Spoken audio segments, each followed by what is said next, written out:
Hey everyone, it's Firefly with another game development and live stream. Today we will be drafting a texture style for our new physically based rendering visual style in the game.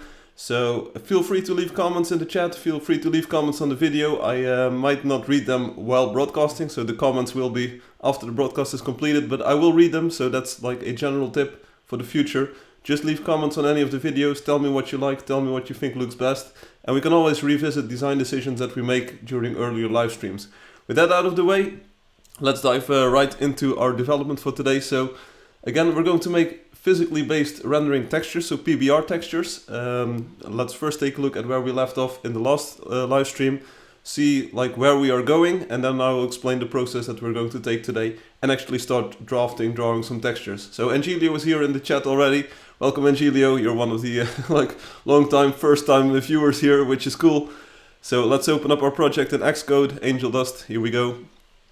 So last time we worked on an infinite number of dynamic lights in the world. I kind of like optimized all of that work that we did. Hey Ibn Rafi, welcome as well.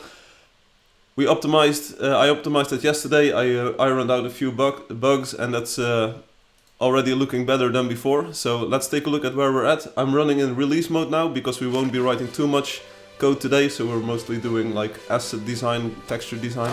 So hopefully the game runs a bit more smooth on the live stream than before, but let me know what you think of it. Like, it's an older MacBook, it's never going to be perfectly smooth. So anyway, as you can see, this lamp over here now reflects in the golden blocks. The reflection has changed a little bit. This is the old texture style, or like the old way of rendering textures. So the textures only affect the albedo of the material. We'll take a look at what albedo means in a few moments. But albedo basically means the color of the material. So instead of like this grade being yellow and goldenish, the dark parts are actually like rendering as black parts instead of like deep parts, because we want to add some volume to this as well. But don't worry about that too much at the moment. We do have the dynamic lights, which are looking good. I fixed a few rendering bugs, so now the left side of, for instance, this alcove and the right side are equally lit. So that's looking pretty good, and it also holds for this one, of course. And like along the entire wall, like all of these small tiny alcoves in the top of the wall, those with the lanterns, they are now rendering equally bright on all of the sides, as you can see here. So there were a few rendering bugs there that I fixed, and there's still some improvements to be... Is there lag? Yeah, but hey, well, like I'm running on an older MacBook. This is not my regular machine that I stream on, so don't worry about it. Hey everyone, welcome. Why are the blocks kind of bluish? That's because these have the material property of being smooth, and being smooth, like having little roughness, means that it actually reflects a lot of the environmental light. So it's actually reflecting the skybox sort of. Which, if you take a look outside, take a look at a car, you will see that it reflects a lot of the environmental light. So if we get one of the fighters in here with his metallic armor, like this is the same deal. It's like the lamp and the sun reflecting in his armor, and also a bit of the skybox. So this is... But hey, we can tweak these materials. Don't worry about that. Anyway, so we have the infinite number of lights working now, and we have the PBR like material thing going on, but I will show you like what we can use these textures for in a different way. So right now they're affecting the color of the material, but let's see what happens if we actually use... Because if you look at these textures, they kind of like multiply with the material color. So the textures that we currently have are kind of more occlusion maps, so where light doesn't or does touch the material. So if we change our rendering path to actually use these textures as the occlusion, like ambient occlusion is what it's called, so the amount of light that hits the surface, the rendering will look completely different, and maybe you will see Angelio like what that looks like, and like maybe the bluish color makes a bit more sense. So anyway, this is where we're at. For like the PBR rendering path itself, it's optimized a bit more compared to the version we had on Friday, and it's still looking good. Like these lamps, the light that's coming off of them is just very nice to look at, I feel. So what we can do here is the following. So instead of saying like the albedo is the material color, which actually takes the texture color into account. So let's set the albedo back to only a sRGB representation of the vertex color, which is just vertex color XYZ. So we're now kind of throwing out the textures like the color that is in the texture. We're just saying like, okay, the materials are now back to being like fully solid, sort of shaded. So we're back to this style. As you can see, this now looks more goldish. It looks more like a golden surface than it did before. It still has this bluish reflection, but that's because the material is actually very smooth and it's metallic. But anyway, you can now see the shading on these alcoves in the wall. So with the textures gone, the lighting looks a lot more convincing.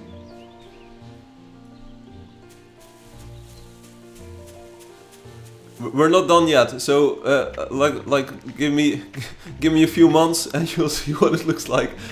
So anyway, this is like the textures are now unused, but we can now use the textures. We can assign them to the ambient occlusion. So let's say okay, this is now local texture color, the Y channel. So Y is kind of like the green channel in the texture. That's very representative of the actual brightness of the texture at that point. Let me close up one window here, by the way. There we go. So now we have the flat shading on the materials, but we use the textures for saying like, hey, if there's no light, if there's no light falling onto it, it does add a bit of a subtle texture to it. So this kind of now defines how much light is falling onto the texture. And you can already kind of see that this grass, instead of like being a colored layer with the blue, like that blue thing that you talked about, Angela, with the blue mixed in or laying on top, it feels like the grass now actually has some depth to it. You can kind of like see the depth in this texture come out in the shadow portions. In the light, so in the light, when there's full light falling onto it, you won't see this effect too much, because when there's full light, there's no light to be occluded. It's kind of like an occlusion map. It's literally called ambient occlusion.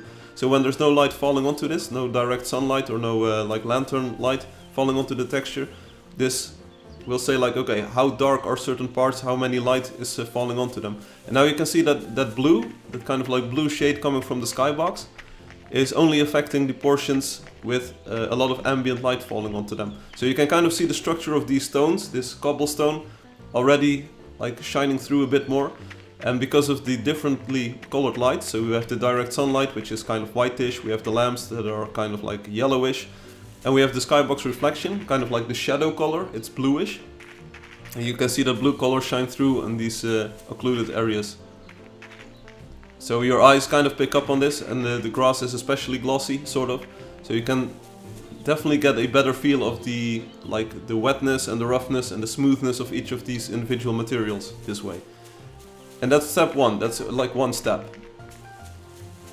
So this is where I ended up yesterday, just as a demo, saying like, okay, instead of like using the material or the texture colors as albedo, so as a like actual color of a material, we're going to use it as an occlusion map, and it definitely already improves the shading. It makes it more subtle, and especially the parts where the direct sunlight hits, or where direct light hits, you don't see that much of a texture, so that's what we need to work on, but I will explain in a few moments. But I feel this kind of rendering, this feel to it, is already kind of what we want to shoot for. As you can see in the dark parts and the shadow parts, you can see the texture shine through, and it just kind of maps from a like harsh shadow to a softer shadow. And if you take a look at this rendering style in the actual game world, so let's hop into the world for a moment and visit a wonder. Like this is not really a wonder, this house, but we're going to go to a wonder. Let's see where we are. Dragon Throat Valley by Rowan. It's all cool. So especially like with these, maybe we can switch to the cartoon style, because that's what we're going to base our textures off in the first iteration of this. The dudes now also kind of have shading on them, so we can actually see the dudes again instead of the dudes being hidden. And they kind of like react to the light in a realistic fashion. But you can finally see, like with these textures being applied in a different way, that the shading is way more subtle than before, and it actually feels pretty comfy. Like where the light shines, you see the texture kind of like fade out, and where the dark portions are, the texture is a little more... Hey, we've got Rion over here. Hey Rion, how are you doing? Anyway, it's a bit subtle, a little bit maybe too subtle, but it's definitely a nice style to look at. And this is like... we're going to do 3 color channels. Oh, hello, sir. How are you doing? with 3 color channels, because we're doing albedo, ambient occlusion and normal maps. That's the trick that we're going to take a look at today. It's going to look absolutely amazing, I'm pretty sure. So take a look at the like the way that this is lit at the moment. So you see a very glossy reflection on the marble. The dark side of the wood kind of has this texture applied to it. And other than that, it looks a bit washed out at the moment. This Lovecraft book is pretty good, I recommend. Me too, buddy, me too. My internet is so bad. Don't worry about it. My internet is pretty good. Anyway, so again, like these highlights are a bit blown out. We need to tweak the lighting eventually. But like the basics for a cool rendering style are here. I'm not exactly sure why the foliage, why the trees are looking this bland, sort of, because I would expect these to look a bit more vibrant. For some reason, and the textures are almost identical, for some reason if I switch to the hand-painted style, they suddenly become like nicely shaded, they get their color. So we're happy. I'm not exactly sure what's up with that, but we're going to investigate and we're going to make it look the best. Let's check one more wonder. This is Bivoy. Sounds familiar. And again, here you see with the directional light now being applied. So when there is direct light, for instance from these lamps, you will see that the texture kind of fades out because the texture only works for when there's occlusion going on. Yeah, indeed. So that's what but you'll see, Angela, you'll see, like if there's direct lights shining on it, for instance on this wood over here, the texture kind of fades out because there's direct light falling onto it, so it doesn't have any use for occlusion because the light is just directly shining onto the texture. But once it's in the shadow, you will see that the texture actually shines through a bit more. So here you can definitely see like the big difference between direct light and shadow. So the texture style that we're using right now, or the texture channel that we're using, the occlusion only works in the shadow. And once there is direct light falling onto something, it is not occluded anymore. It does receive full light, and then the texture is not applied. But this is another subtle clue that your eye picks up on, or your brain picks up on, for determining like the way that light is falling onto objects and the way things are lit. Here you can see the dynamic shadow move along this tree bark, sort of. So observe the difference in like the texture intensity between the direct sunlight on the left and the shadow on the right. So this is the effect where, again, if it's in the shadow, the light gets occluded. If there is direct light falling onto it, there's no occlusion going on. So this is exactly what we want, but we also want another texture to determine what this looks like when there is light falling onto this. And that's the normal map. That tells the game engine, that tells the rendering engine at which angle light is falling in onto the block. And we're going to draw those now. But this is like sort of an indication of where we're going, except we only use half of the information that we will be providing to the engine. Take a look at that chest, there's some light shining onto it. It's very golden, as you can see. There's a bit of rendering errors going on. Other than that, it looks, I think this style looks pretty good. Like rendering this way looks pretty good. And it's very vibrant, it's very colorful. You see the dude over there, it's just very lovely to see. There's dudes everywhere, and we're in the cartoon visual style. If we switch to the 3D visual style, of course everything looks a bit more 3D-ish. And we actually get like this super cool rendering on the dudes. Their faces are a bit subtle as well. But don't worry about it. So anyway, that's like what we're rendering like right now with this change. Like not using textures for albedo, but using it for the ambient occlusion. So that's these lines, material properties, albedo and ambient occlusion. AO stands for ambient occlusion.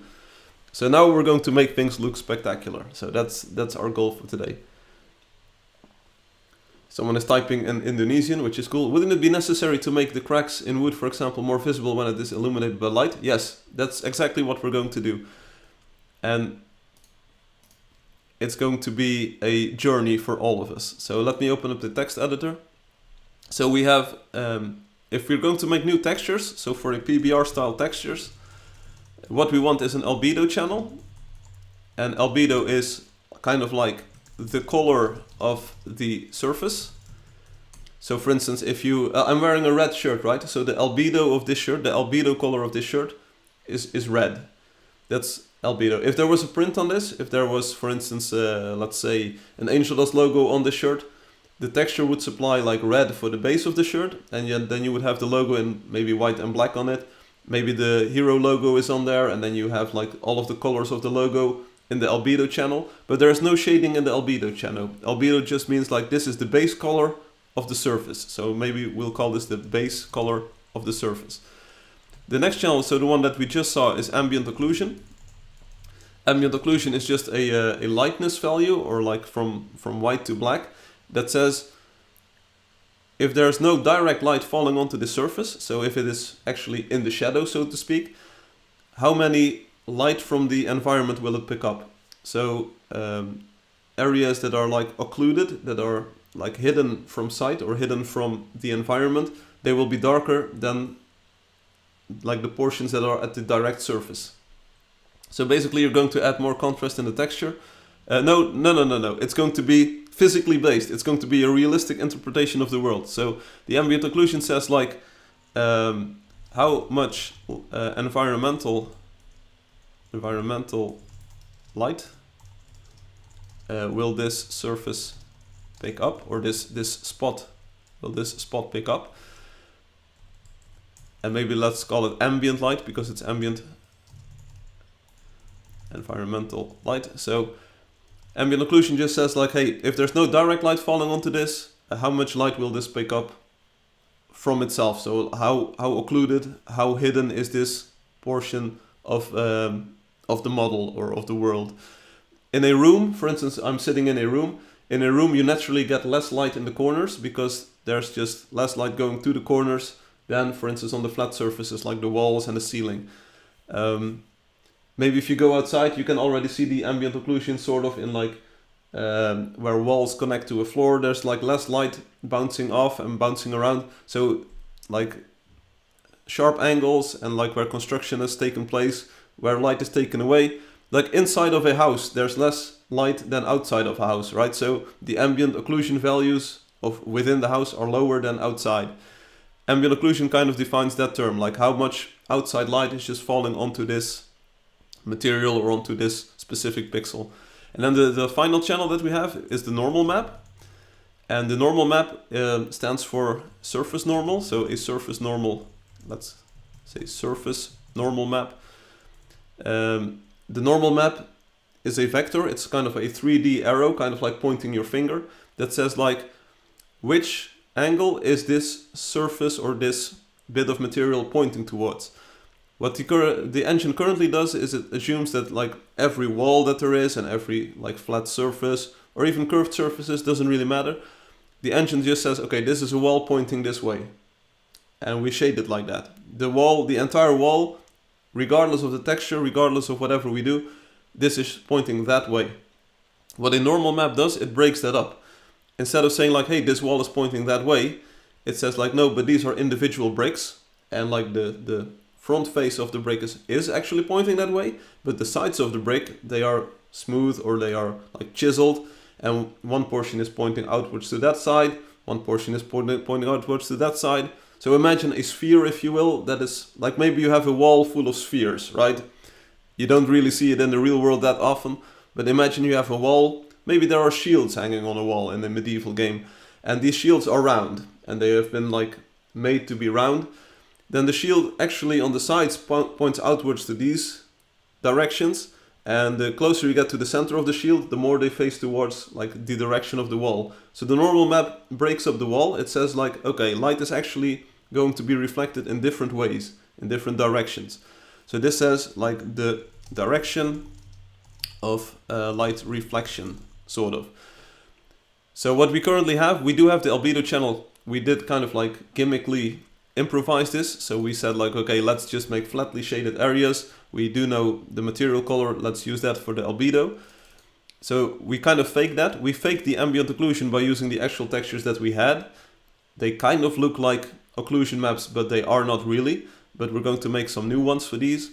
And we don't have any normal mapping going on, except I have been doing some homework yesterday, and players who know like the beta versions of the game I'm working on, they know that there is one place where normal maps were already applied, and it looks pretty good. So let's take a look at that, and then we can see like, let's revert all of our changes here first. So we're back to the like completely like not proper way of rendering stuff. Oh, no time to But now waste, we're let's going go. into the world and we're going to take a look at water. I implemented the normal maps for water yesterday, so we can take a look at that. So previously or normally, regularly in the engine, a water plane is just a horizontal plane. It's like entirely flat, sort of. It gets shaded with a little bit of waves going on. But the normals, like the way that light would reflect, would always point upwards. So you would get kind of like this mirror effect of just a flat plane of water reflecting upwards. What I did is I added animated normal maps. You can kind of already see them in the distance here. There's a water plane here. And these do have normal maps now. And these normal maps are kind of like randomized in the sense that water is just a bunch of waves. But take a look at this. So even though we're not moving the camera, the surface is moving just a little bit. But this is an animated normal map. And this surface normal map, as you can see, actually tells the engine that light is being reflected in different ways. So the waves that are pointing away from us are actually like they have their surface normal point that way, and the waves that are actually pointing towards us have their normals like towards our eyes. And that's why you don't have this circular reflection of the sun anymore. It's actually broken up now. So you can see that it moves with the sun, so it is actually a reflection of the sunlight, but it's actually based on the normal map. So this says like, hey, light is going in all directions depending on where the waves of the water are. This is what we're going to have to do for every material. So this adds a lot of depth to the shading, and this adds a lot of clues to your eyes and to your brain, picking up like what does this material look like and where is the light going.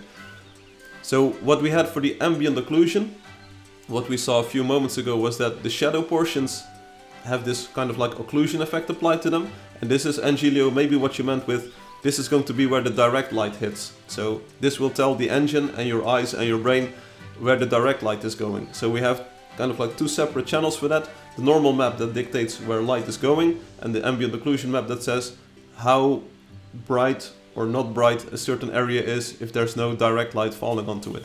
And the albedo, we are pretty Gucci with that already, because the engine already knows the albedo, the color value for most surfaces, so we don't have to do a lot of work on that. But we're going to have to do a lot of work on this. So, and as you can see, here you see a clear difference between where shadow hits the water. So there's the shadow of the tree over there, and where like things are shadowed, you don't see these the reflections because there's actually no light falling onto them. Yo, hey! Try to see ray tracing if this game will be like that. This is exactly, we're adding ray tracing. Yesterday we added ray tracing, so that's already in the game now. Now we just need to make use of that information. We've got a Russian person for OpenGL. It's pretty good, but I have no idea what you mean. If you can be a bit more elaborate, that would be nice. Thank you very much. So anyway, so this is what a normal map does, as you can see. And it's a pretty nice effect for this water, so that's what I wanted to show you. If I take the water block in my hand, because you can actually place water, of course, in this engine, water like this, you will see that it actually moves with the light as well. So maybe we can catch a reflection on the block. There you go. So as you can see, it's actually pointing towards the sun. So that's pretty cool. If we go back to the village, so let's go back to the village, you will also see that this block picks up all of the lanterns now. So if I move next to the lantern, check this out. This is actually the reflection of the lantern light in the block. See this? It's actually the lantern reflecting off of this. And now you might say, yeah, but the sun is there, but the sun is not in this angle. So this looks pretty spiffy, right? This is, see this? This is the lantern to the right side, reflecting in the block. See, I told you it would be looking good, but now we just have to make normal maps for every material, and then it's going to be really amazing. Oh, this is cool. Yeah, this is cool, everyone. This is what we're going to be doing today for every material. We're going to make these normal... So here we're walking through the lanterns, and you can see the reflection just come on. It also works for every other material, of course, but this one has the animated normal map. But if we take a piece of metal, for instance, let's get a bit of patina like this. You can see the light reflect in this. See the light reflect in the block like this? It's oh yeah, there we go, there you go. And if we move around, the reflection kind of moves around with it. It might be a bit finicky at the moment, so I might have to optimize this a bit more. But so far it's so much better than what we already had in the game, so check this out. Will the texture be released on Android? I hope so. For now it's all in development, right? So this is just what I'm trying to do. I'm trying to make the game better. And this is what I'm focusing on right now, the visuals of the game, so the PBR rendering style. I have no idea what it will be released like or when it will be released. We're just making cool stuff at the moment. That's the most important part, making cool stuff. Okay, so anyone got any questions or like I understand that the entire albedo, ambient occlusion, normal map distinction, it is kind of hard to wrap your head around, but hopefully it will make more sense once we get going. I know that this build over here, this Wonder, it has a lot of water, so let's take a look, and you can see that some of the lights are actually reflecting in the water. Also, I did a bit of tweaking on the material, so check it out. There's lights being reflected in the marble below me. It really adds a sense of like direction and purpose to the lights. So far, I don't have any questions. Don't worry about it. It's good, Angelo, it's good. You already had some very good questions and comments, so you're definitely grasping the concept. You're a drawer as well, so check it out. Here on the water there's a sun reflection. But in the water we also now, check it out. There's a sun reflection and the light is actually reflecting. Check it out. Whoa. Looking so good. See, this lamp is reflecting in the water. That's nice. That's nice, bro. Hey Wendy, how are you doing? So yeah, definitely the way forward, I feel. Maybe we can get another reflection of that lantern. So it doesn't have infinite range. Oh, you can see like some lanterns here to the right. See the lanterns here on the right? They get some reflection like this. That's looking good. And there's another lantern over here. So, wait, I do have a question. When is this released? See, so that's the cool thing. What about the stickers? I saw that they aren't colored. We're going to fix all of those problems. Water is more realistic. Yeah, but we're going to make everything more realistic. That's our goal for today, or at least we're going to draft the way forward.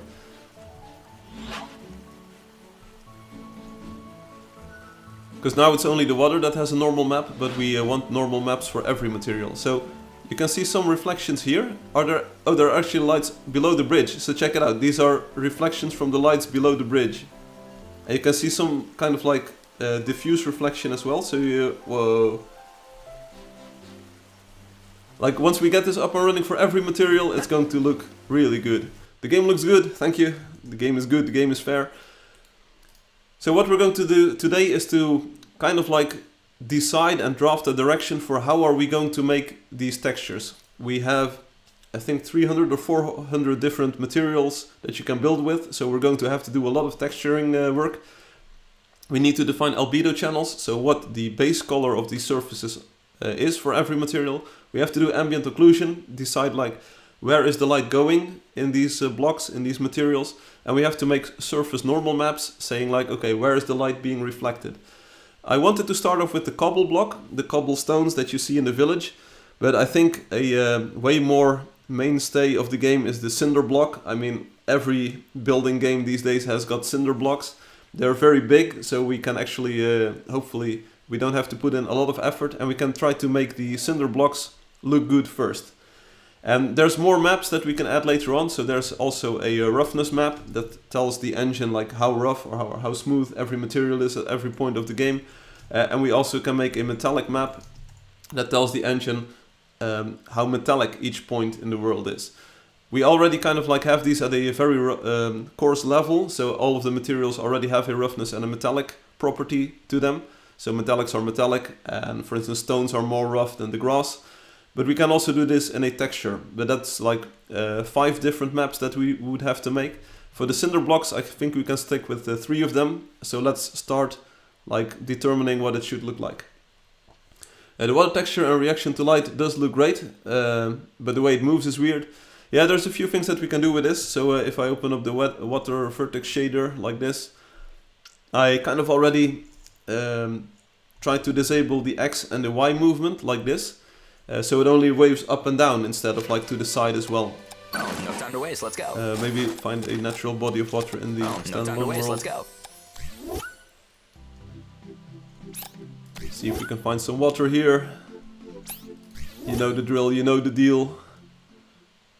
There's never water in this game if you need it. There's never water. Usually in the woodland there is some water, but I can't seem to find it at the moment. What are you doing? I also have these textures, these normal maps for ice, but we might just make new ones because I'm like that. Give me some water, baby. Oh, there's a pool of water here in the savannah. Hopefully some light is shining onto it. But yeah, that's something that we need to improve as well.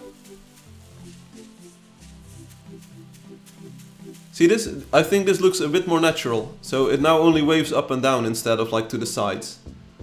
Can I share this channel? Sure, you can. And I think this looks way more natural. So maybe we should just commit this. Like in the current game, it does wave to the sides a bit, but I feel this is a bit more natural for water. And take a look at the reflection. See, maybe this feels like a bit more like actual water. Just go to a wonder, more likely to find big areas of waters. Yeah. So maybe this is already a change that we want to do. So make the water wave in a different way. See, you can kind of see the animation is definitely better. Yeah, so there was this weird wobbling going on, like back and forth in the vertices. Like it's not perfect, and there's like many different ways of making water look even better. But I feel that this change is something that actually makes the water already look better. So maybe we should just commit this. So, or maybe keep it in mind. Let's keep it in mind. This looks better. Okay. Are we going to commit this? Are we going to say like, okay, we are actually going to change this because we can? I mean, it's not a problem. Shall we just say like, okay, this is going to be the way that water is from now on, and maybe we should check it in the older versions of the game as well if it looks better. Well, I'll put it on my list. I'll put it on my list. Let's say get my list out. Let's get a pen and paper. I'll put it on the list. The water shading. It's not perfect, but an improvement is always a success. Yeah, that's it. Many small improvements make a big improvement. So water shading. I'll have to check in the older versions of the game. Maybe it looks better there as well. So water shader, just Z movement. So now you've already seen a bit of the vertex shading infrastructure that's in the game. But it's going back to the old style for now because we're going to focus on texture creation. And we're going to start right now. So let's open the PBR frag. Let's make sure that this is like, yeah, okay, we don't have any changes anymore. So we're finally going to do it. We're going to do it. We could also check out how it looks like on Wonder to see how water react to players use it. Yeah, true. It's a bit bigger than the scope of what I want to do. So I created a patch already. I'm like that.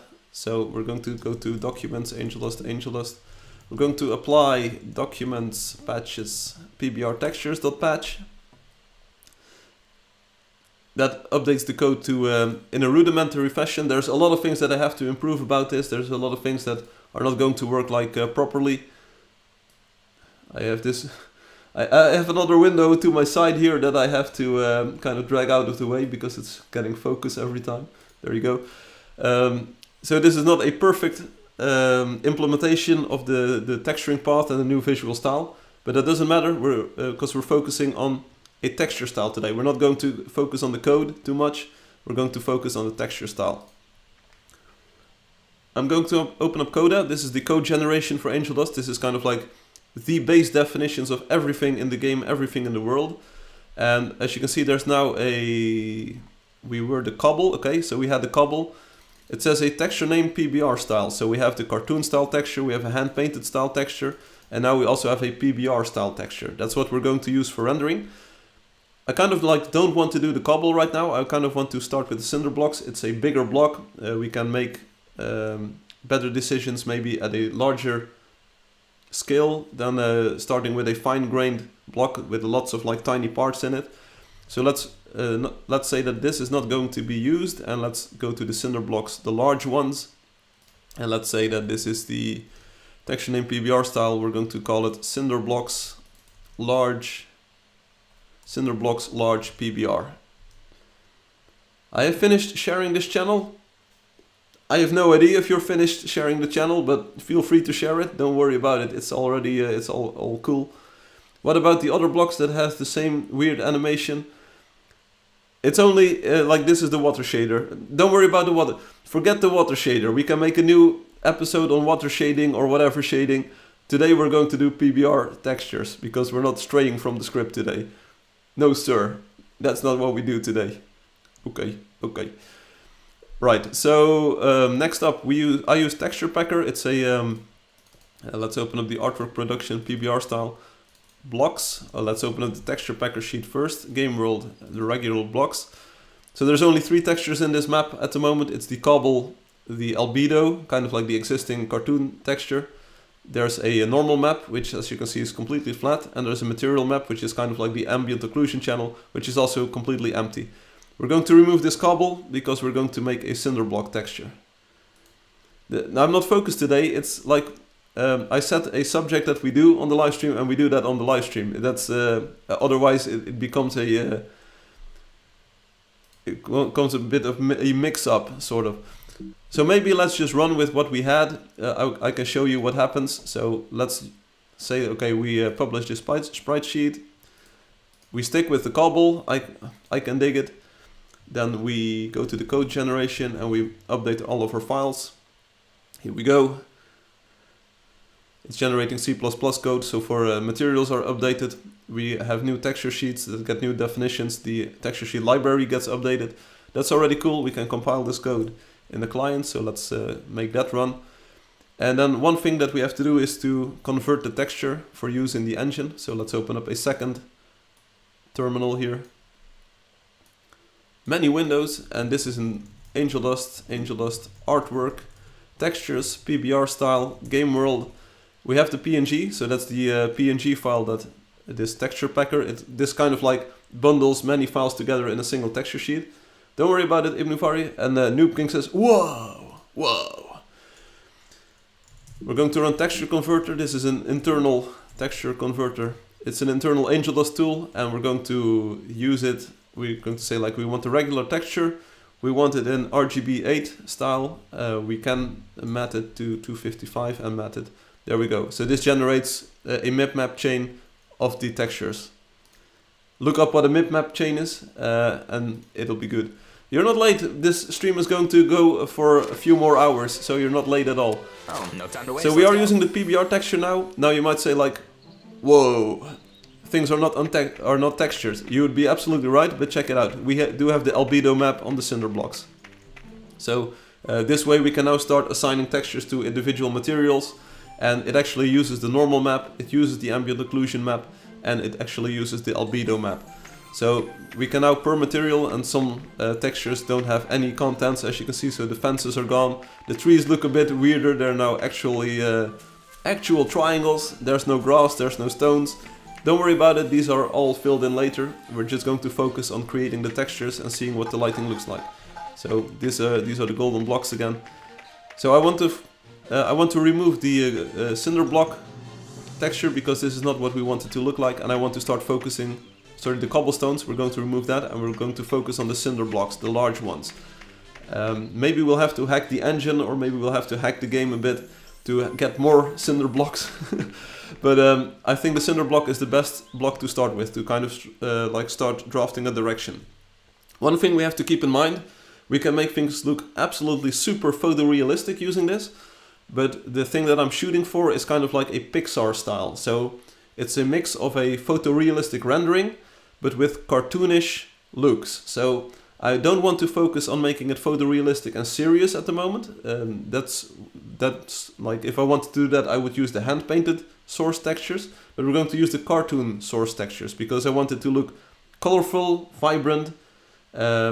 Should you rewatch? You can rewatch it later, but you can just hop on for the ride, Noob King. You can just hop on along with what we're going to do now. We're going to draft PBR style textures with albedo channels, which is the color of the surface, ambient occlusion maps, and surface normal maps. And you came in at the exact cool time because we looked at some things that I did to the engine, and now we're going to start with textures. It's going to be interesting. It's going to be very interesting. Right. So like I said, I want to shoot for a Pixar kind of style with cartoonish textures, but with photorealistic rendering. So we are going to exaggerate some properties of the materials while also like leaving out a lot of details. And that's what it's like, an interactive journey. I have no idea what it's going to look like. You probably don't have an idea what it's going to look like. And we're going to go through this together. And hopefully it's going to be glorious, just as glorious as what we had with the lights in the previous live stream. So my goal today is to maybe make a cinder blocks. I think there's also something to be said for maybe looking at wood, the wooden planks. And maybe, like, let's see if we can make 2 textures today and get them to look good.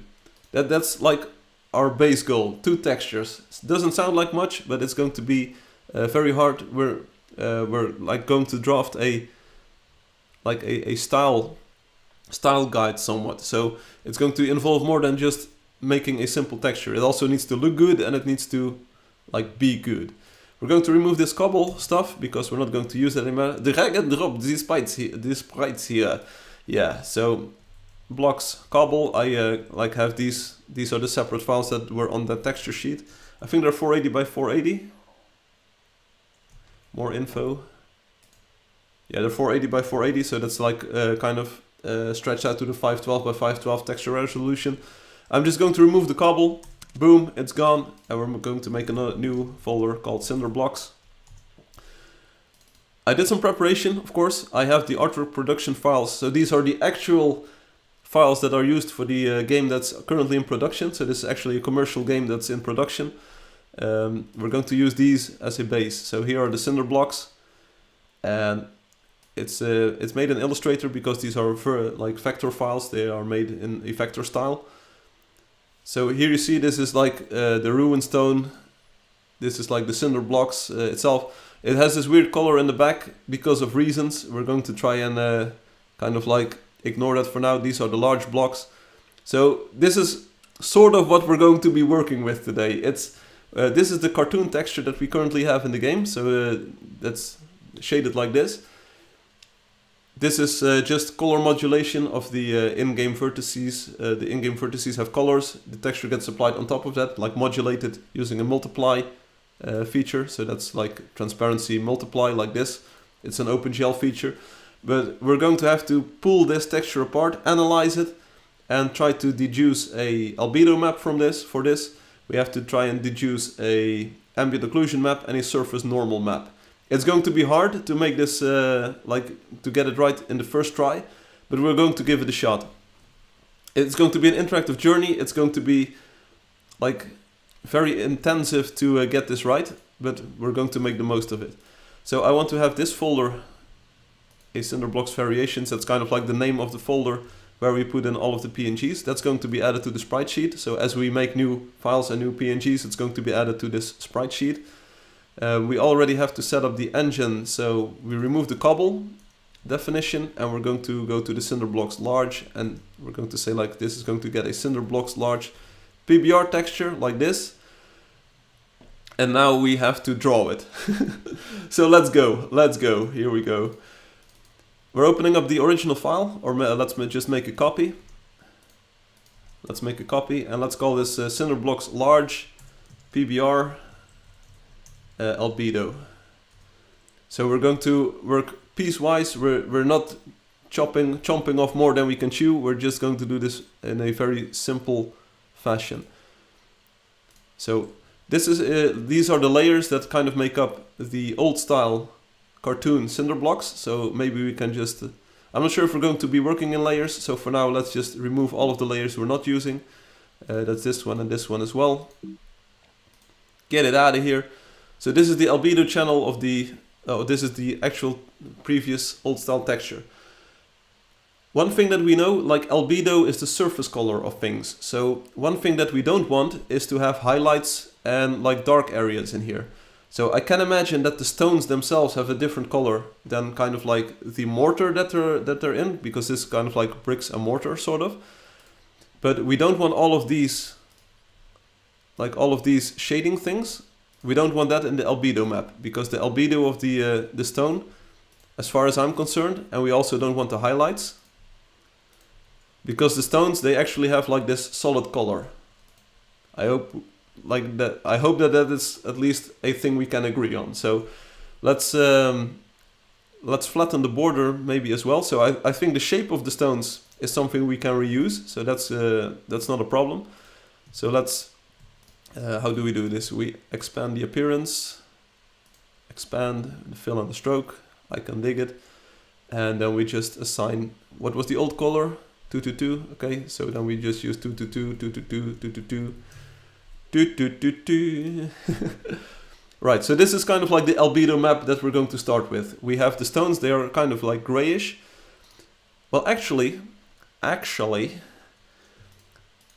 the engine already tells us the color of the material. So we can make this like completely white because we don't want to change the albedo like from the engine definition. So this can be white. The background might be just a little bit brighter because I think this is a bit too dark.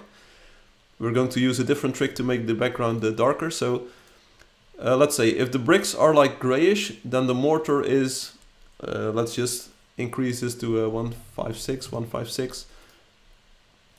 So it shouldn't look too much of a difference. So maybe let's make this even brighter. All right, so this is the coloring. This gets multiplied by a base gray kind of shade. So this is kind of like the albedo channel. Everyone agree? Yeah? No? Don't worry about it. We're going to save it as a 480 by 480 art optimized file. So let's save this in, let's see, it's in artwork production, PBR, blocks, cinder blocks, variations, cinder blocks, large PBR albedo. That's exactly what we want to call it. Let's save it, and if all goes well, we'll have it in our texture packer. Alright, so this file will be available to the engine in a few moments. Now we need to do ambient occlusion. Ambient occlusion. Yeah, why not? Yeah, why not? I have a trick for this. I have a tool called Pixplant. The author of the tool was nice enough to provide me with a license that I could use because I'm using an older system.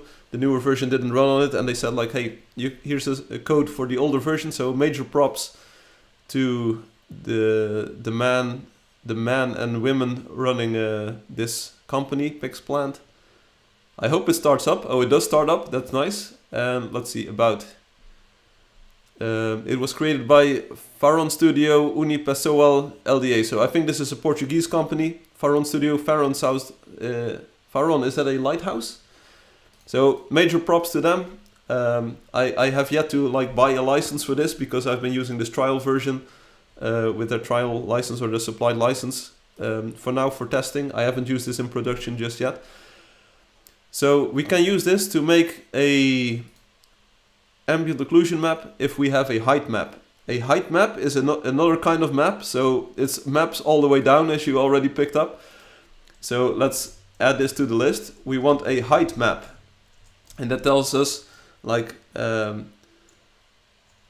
is the pixel or is the pixel part raised or lowered compared to the surface. So where a normal map tells you the direction where things are like pointed at, a height map is kind of similar, but it tells you how much a certain part of a wall or of a material is raised or lowered compared to the wall itself. So if you have bricks, the bricks themselves mostly stick out, so they're like kind of like in front of the mortar that they're laid in. If you have wooden planks, the wooden planks kind of like lie on top of a different surface. And sometimes you have grain in the wood, and of course like the grain or the grooves in the wood, they are lower than the actual wooden front part. Makes sense? Hey, you're back. I'm going to hide this one as well. But I'm glad that you found our live stream. It's we couldn't do this without you. We couldn't do this without you. So we're going to have to use a height map. Now coincidentally, our albedo map kind of acts as a height map already. The white portions are like the raised portions, and the darker an area is, the more like to the back it is. So I think we can use this like as a base for our height map, and then make an ambient occlusion map out from that. So 3D maps, that's the mode that we want to have. This is a tool, as you can see, we're going to use a box here, and we have a single light. I can dig it, so here we can see what our texture is going to look like sort of in our engine. And we're going to load a displacement map. That's kind of like what I call a height map. We call it a displacement map here. So let's open this up. Boom. And as you can see already, you can see the 3D shading on this. Like the white areas are sticking out and the gray areas are more subdued. Maybe we can use two lights here. A red-blue light. Check this out. Whoa. And let's copy the UVs so we can see the tiling. So let's maybe make this a 2x2 tile. And this is actually sort of what we're going to use in our engine. So you can already kind of see like where we're going. We're going to add some depth information to our textures. Since we now have like super directional lights. See, this looks pretty good, right? But we're going to like remove displacement here because we're going to use normal mapping. This is what we're going to use in our engine. So it's going to have this material definition to it. So maybe we can just use the normal map that this tool creates. Let's see what happens. So for sculpting, normal map, here we go. So we can make it smoother if we want. We can make it sharper, we can raise it or lower it even more. So let's see, expand to maximum, boom. It didn't really change that. Yeah, the displacement is a bit too much now. But anyway, let's maybe, can we undo? Yeah, undo, revert. So as for normal mapping, as you can see, we have these weird funky colors. You get used to it. We're going to draw these by hand eventually as well, I think. You get used to these colors. What this kind of means is the bluish, like the pastel blue kind of color, means that light is actually pointing, or the surface is pointing straight towards your eyes. And as you can see, the green kind of indicates that it's aiming or like pointing towards the top. And the inverse of the green, we kind of looked at this at the last live stream, but it was in the world, and this is per texture. Kind of like this wine color, this purplish wine color means that it's pointing towards the bottom. And then you have the sides being cyan and this orangish color, and then all kinds of shades in between. So we can make different normal maps, but as you can see, this is kind of like what the normal mapping for the cinder blocks looks like if we don't change anything. So maybe we want to make it like displace it a bit more. Let's see if this displacement range, does this actually have an effect? Nope. So that's not what we want. Is it the normal scale then? Yeah, okay, so that kind of like, see on the left here, it makes it either like more subtle or it makes it like super intense. And I sort of want to go with super intense since we only use normal mapping in the engine. I think having this effect be intense, like be very apparent, makes for the best shading. Like I said, we're shooting for a cartoonish style, so maybe we can exaggerate this property of the material. Since we don't have displacement mapping, maybe we can just exaggerate the normal maps like this. And I think we want to smooth it out a little bit, so we can use equalization smooth here. So you can see that's kind of like spreading around some of the energy. Looks kind of good. I don't want, let's reset. I don't want to make it too smooth. Yeah, expand the range to maximum. I have no idea if that actually does something. Are you trying to give a 3D effect on details to blocks to make it less flat? That's exactly what this normal map does. You get a 3D effect because the engine now knows, and as you can see, this rendering already also like kind of takes that into effect. The engine will know what direction the light should bounce off of this surface. So it will have this more 3D effect to the textures. I'm not trying, I'm actually doing it. That's a good one with the big brain. So we can make it super smooth. This is also a cool look. I mean, if we're going to go with a cartoonish look, I feel that this is also a way to go. And then expand the range to maximum. Whoa. Check it out. Now we have this super duper smooth style. But maybe let's not overdo it. Maybe let's say like, okay, this already looks pretty good. We have smoothly shaded blocks. So let's use this as the normal map for now. So save normal map as. Okay, we're going to save it. It's going to be called Cinder Blocks Large PBR Normal. Boom. And it is set to tiling because our texture style, of course. Otherwise you get these weird artifacts that it doesn't like calculate or wrap around. So we're going to use tiling on both axes. And now all of a sudden... Okay, there we go, there we go. So we now have two files here. We have the albedo map and we have the normal map. Like, it looks a bit weird, the normal map, but you can kind of see like the highlights that were in the texture, like the hand-drawn highlights and hand-drawn shadows. You can kind of see it in the texture already, because this green is a bit more bright than the purple. You can always try as much as we need until you find a style that suits your ID. Yeah, and that's exactly what this live stream is all about. I want to find something that works. So maybe this doesn't work, and maybe we have to approach it from a different direction. But this is a tool that I had, and let's use it for now. Now we also need to make the ambient occlusion map. And that's going to be, we can use 3D maps, extract from the displacement map, ambient occlusion. Okay, bear with me. This is actual ray tracing. This uses the height information from the displacement map that we have. So this now also got smoothed out, and I don't want this to be smoothed. So let's say 3D maps, extract from displacement, ambient occlusion. There we go. So here you can kind of see what I meant with occlusion.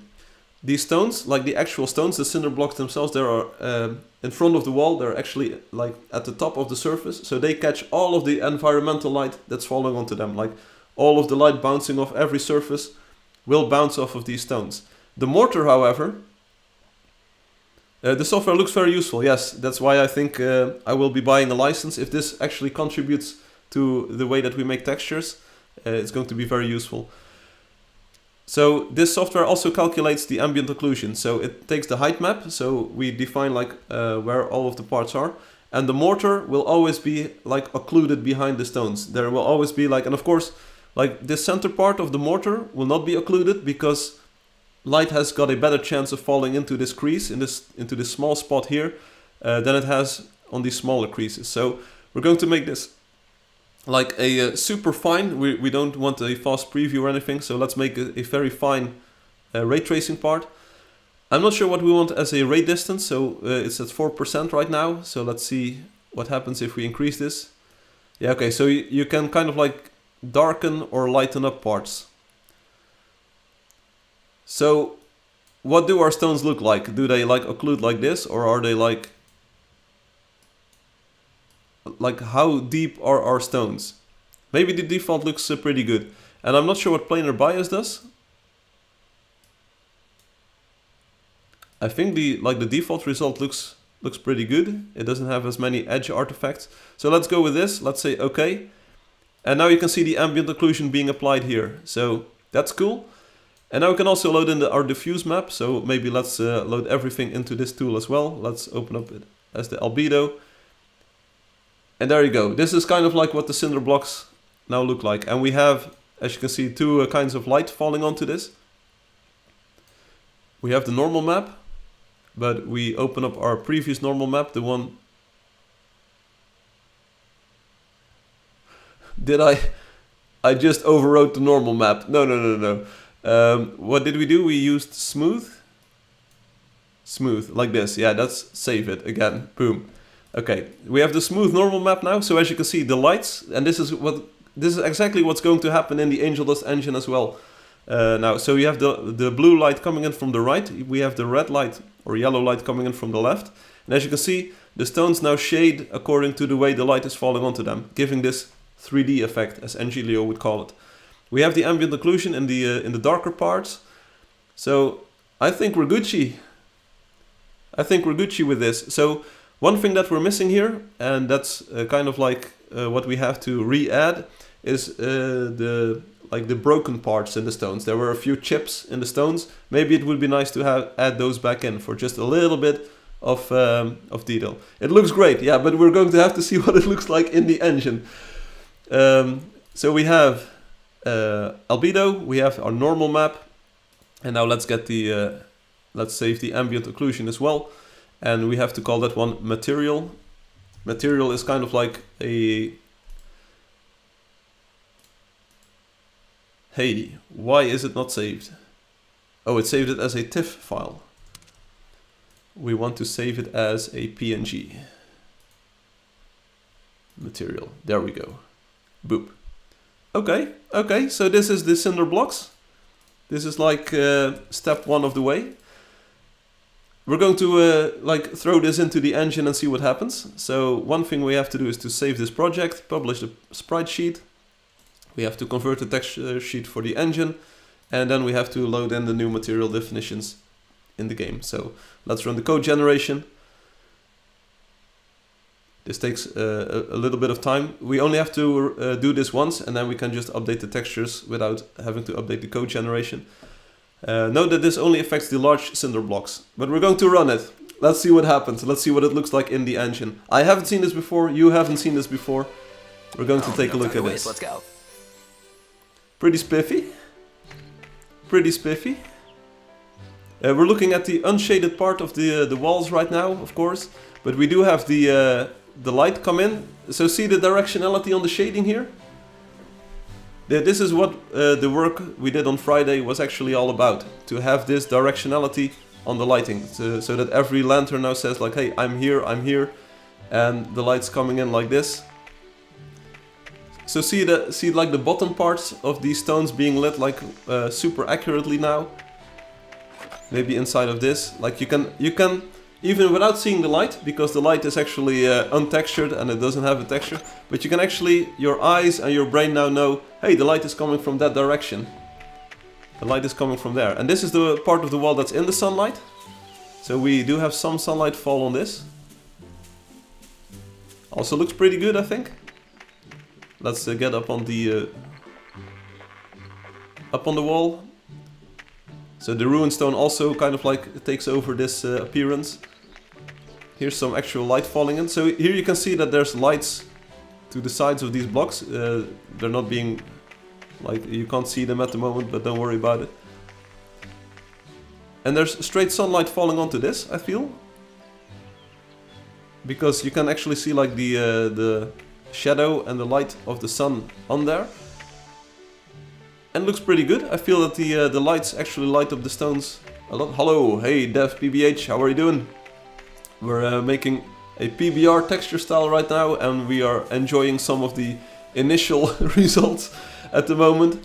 So check it out. We have like an infinite amount of directional lights now, and we have our first PBR texture that has like depth information, or at least a normal map, an albedo map, and a ambient occlusion map. So what do you feel, Angelio, Ruan, others watching? Like, does this feel good? Like, to me it feels pretty good, but like, is this good? How can we improve this? I feel that maybe we want to make the albedo portions of the mortar a bit darker. So, like the dark portions, like the bottom part, or like where the stone is in the mortar, maybe that should be a little bit darker. This is very interesting. Interesting is not the kind of word that you want to hear when you're doing work like this. It looks pretty good. It looks pretty good. Okay. So and as you can see, maybe we have to tone down the artificial light now a little bit, because the artificial light feels much brighter than the sunlight that's falling onto these stones. At least that's the impression I have, if you look at these. Like, did we make a, I mean, it's great. Did we maybe, do we have an error somewhere? Because I feel like these stones should be lighter by default. Looks good. Okay, okay. Whoa, whoa, whoa, whoa. Yeah, it definitely does look good. Now we can, we're going into the time-lapse mode, so we can better judge what the light looks like. Time-lapse mode, here we go.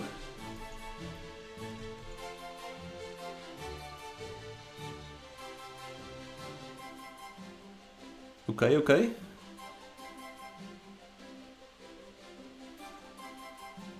We're looking at the shadow side of the wall right now, and in the evening, like now, the light actually moves in front of it. And we can also take a look at the top part here.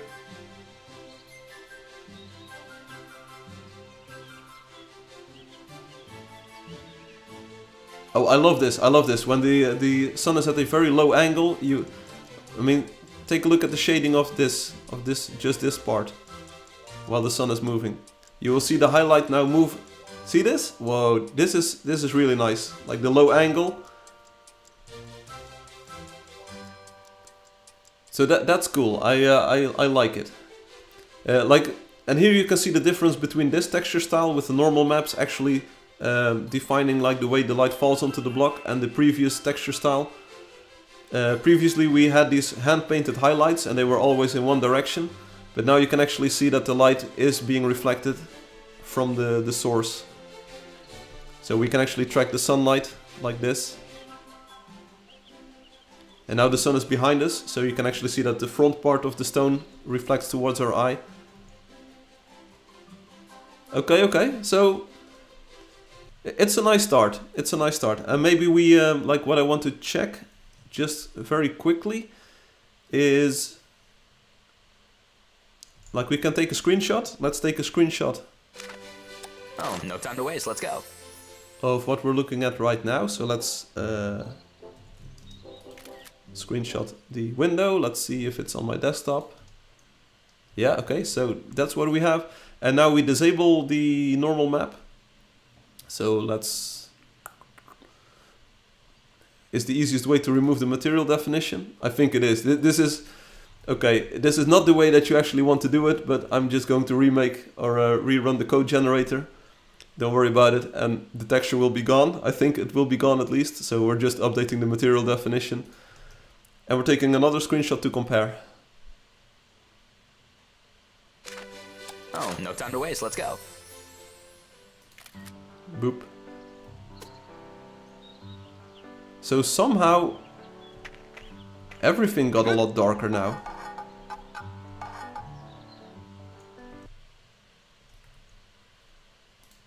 If you compare these, like, check it out, the cinder blocks themselves, that like something is up. The other colors, like the grass is the same and the cobblestone is the same, but somehow the cinder blocks became super dark all of a sudden. And we don't know why.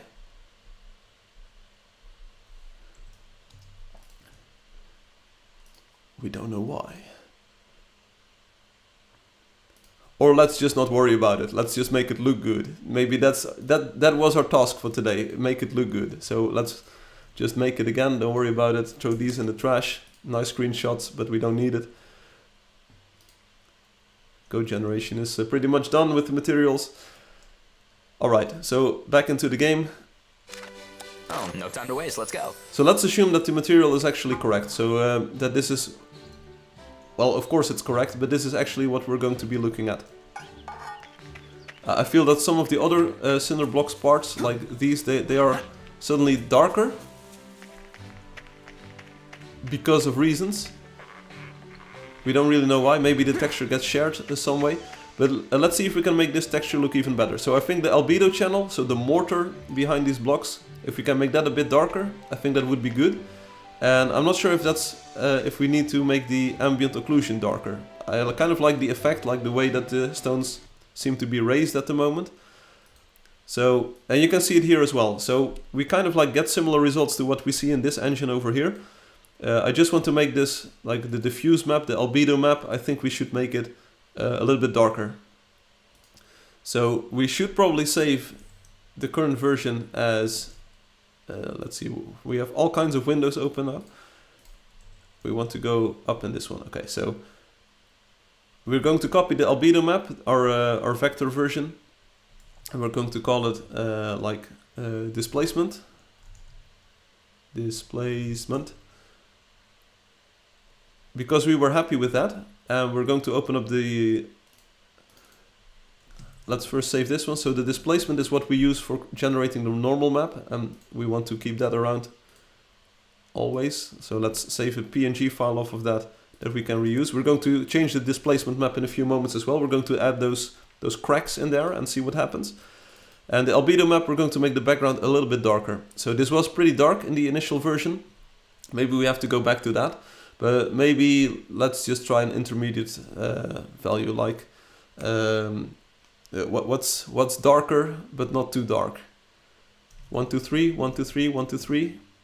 It's a bit darker, not too dark. Let's save it, let's try it again. Save it as a 480 by 480. So this texture has a different resolution. We shouldn't worry too much about it. We can just set it up while saving. Let's open up the new diffuse map, albedo. There we go. So now the stones pop out a little bit better. So not sure if we like this more, but I feel that this does, well, more justice to the way that the stones should look. So let's make a new texture, publish this, convert it, and let's see what it looks like in the engine. Again, we don't have to run code generation now because we're just updating the texture. Alright, so definitely a lot more contrast in the blocks. Definitely a lot more contrast, especially because the light is pretty bright on them. But I do feel that the blocks stand out compared to the background a bit better. And it also, like the ruin stone version of the block, it meshes a bit better this way. Not sure if you all agree, like is this better or is this worse? I feel it's like an improvement compared to the previous version. You just, like the blocks, they just stand out a wee bit more. Hello, I am the builder.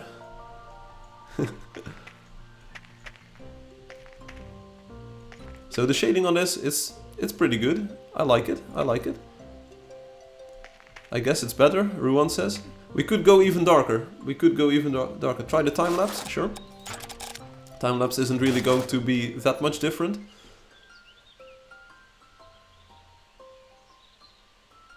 Check that. Okay, the sun is setting.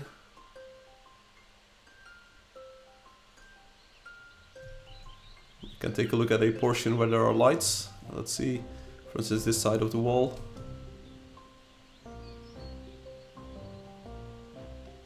Sun is going down, sun is coming up.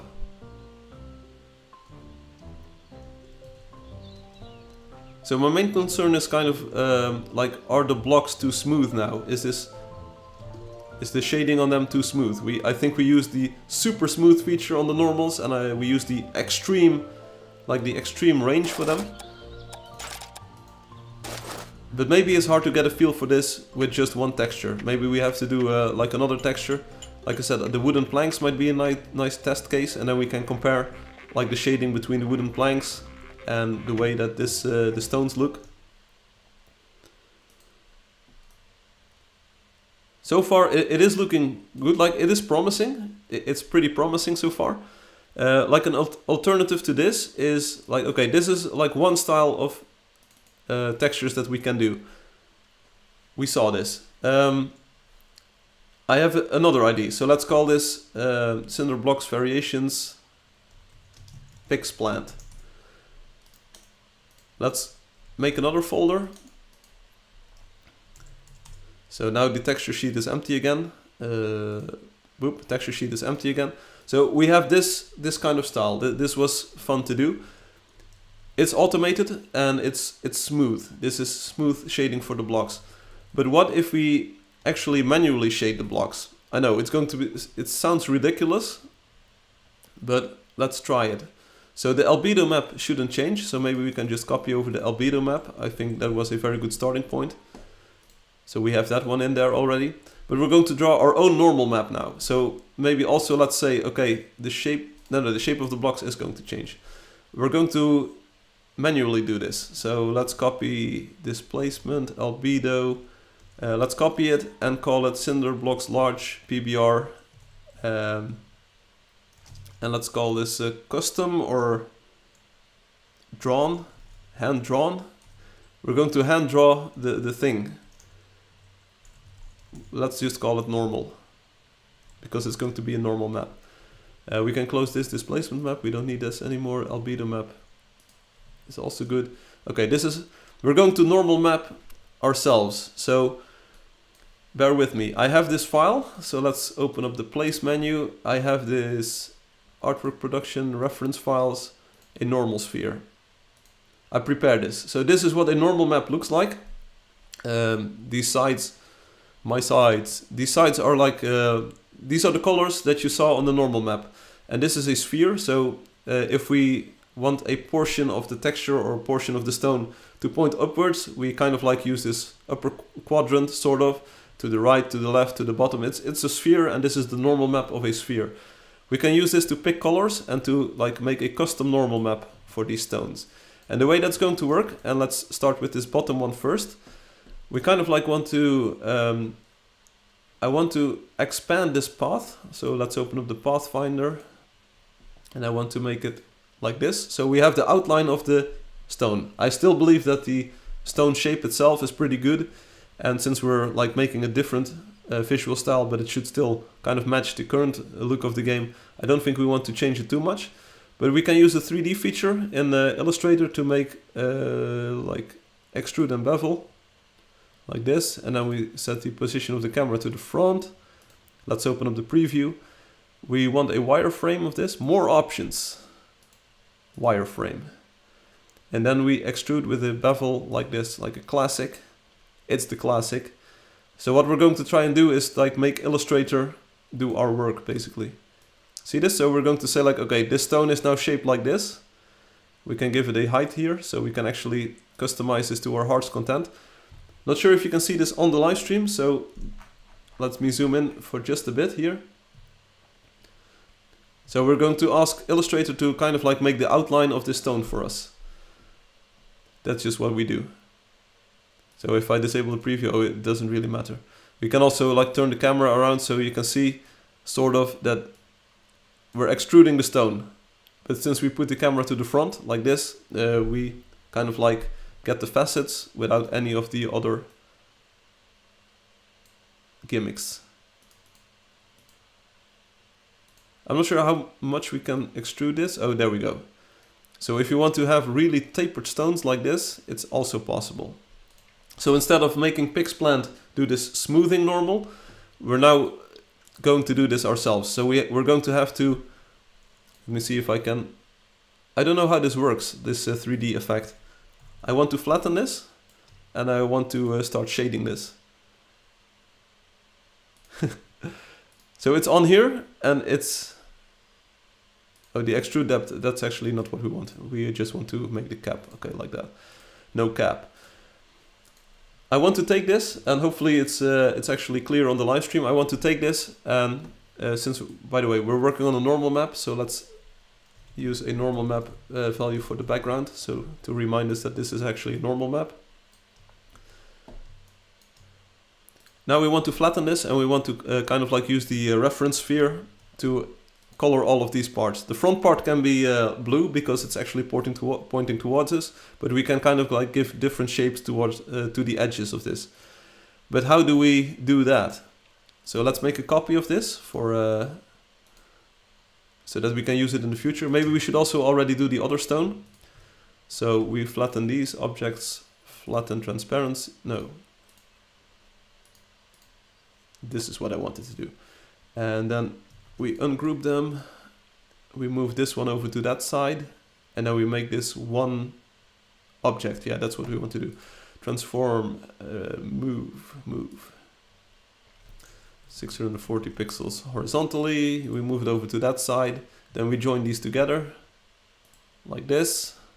So this is the second stone. I think there's a bit of junk here. Yeah, this path is definitely not the most perfect rendition of a path. Kind of want to connect these points. How do we do that? Can we connect? It's already connected, don't worry about it. In the bottom, do we have some junk here as well? Yeah, there's a bit of junk here. Oh! Too much junk. Apparently, if I start removing these points, everything breaks. So how do I connect these? Anchor, like this, okay. I'm just using Illustrator here. You all know this program, probably. You already know this. I'm not going to explain everything that I'm doing. And now we just connect this point to this point. There you go. So, okay, this is the second stone. We kind of like optimize the texture. We make a copy of this. But first let's apply the 3D effect, so hopefully we can just drag and drop it onto there. We can't drag and drop it onto there, but maybe we can use copy. Okay, so we're just going to copy the settings, 40 points and the front. Okay, effect, 3D,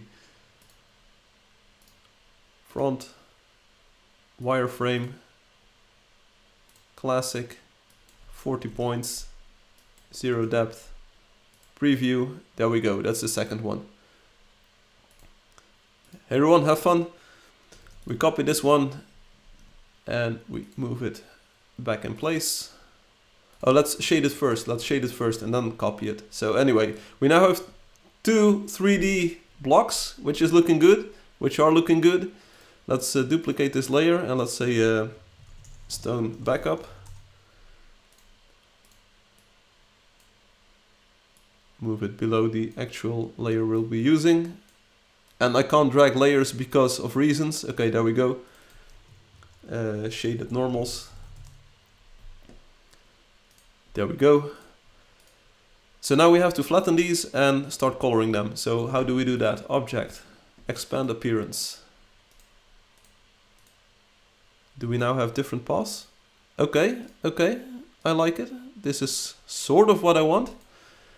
And let's expand this one as well. Expand appearance, there we go. Let's remove, let's lock the background. Let's move the reference sphere to the background, just like this. Cut it from here, paste it on here, lock it.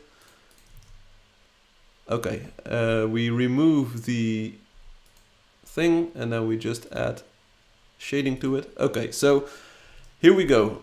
I kind of want this inner shape to be available too as well, but hey, it's not a problem because this inner shape is going to point towards us anyway.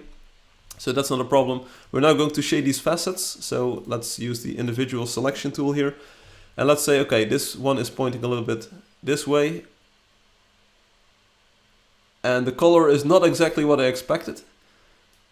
The color picker isn't working. And it's not working because... Is it because I have a... Why is it not working?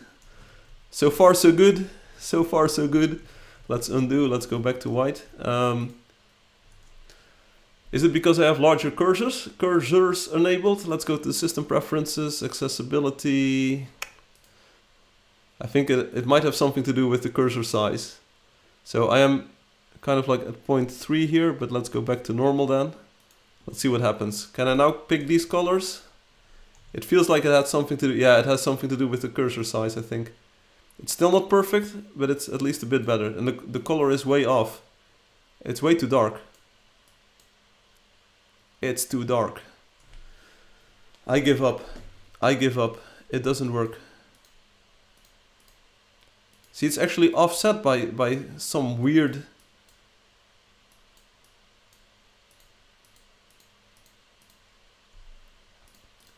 Has anyone ever encountered this? Like, what's up with this? So I want my big cursor back because I like big cursors and I cannot lie.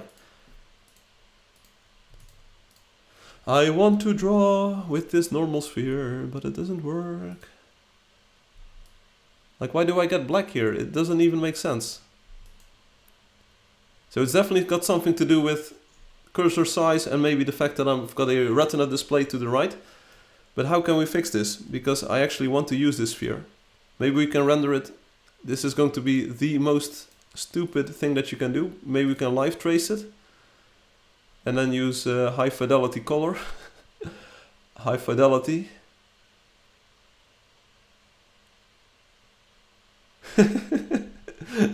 Okay, if it works, I'll dig it. If it works, I'll dig it, but it's not exactly like, it's not the way that it should work, but okay. Okay, we're just going to use this for now. Don't worry about it. We're going to pick some custom normal colors, and I hope that these actually work. So this is a bit off to the top right, is it? I'm not sure if it's going to look good if we use the same shade there, so maybe use a different shade.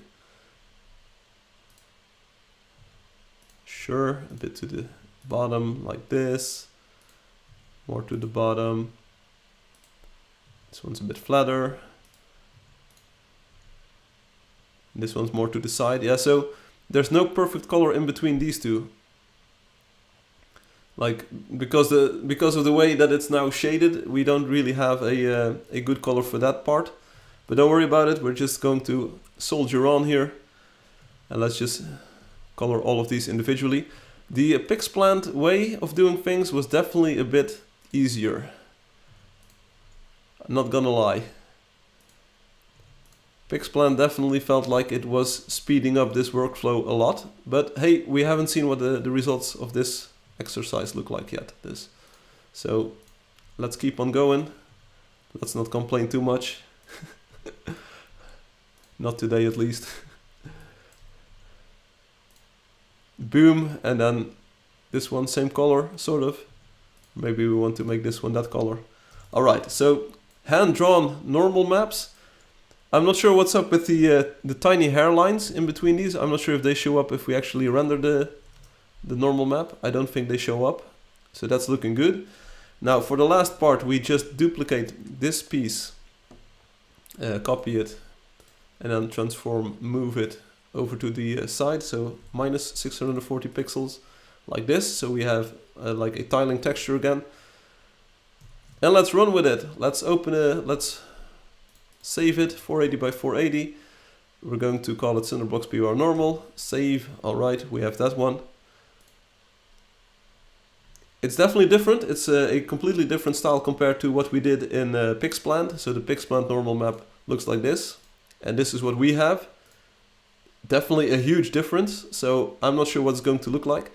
And for now, since we use the same shading style or shading shape, we can use the ambient occlusion map from Pixplant, which is this one. It's called Material. Let's paste it in here. Publish this sprite sheet. We're going to rerun the code generation. I'm not sure. I do think that the textures are in the same place, but we can see what happens. I mean, the file names are the same, so it's probably getting packed the same way. And let's fire up the game with this style. See what that looks like. I have no idea what if it's going to be good. Oh, no time to waste. Let's go. Okay. Here you go. So this is our custom normal map. It actually works. So I'm already sort of surprised by that it actually works. And if we're talking about cartoon style, I feel that this is definitely like a better way to approach it. I like the smoothness of the other one. It looks better.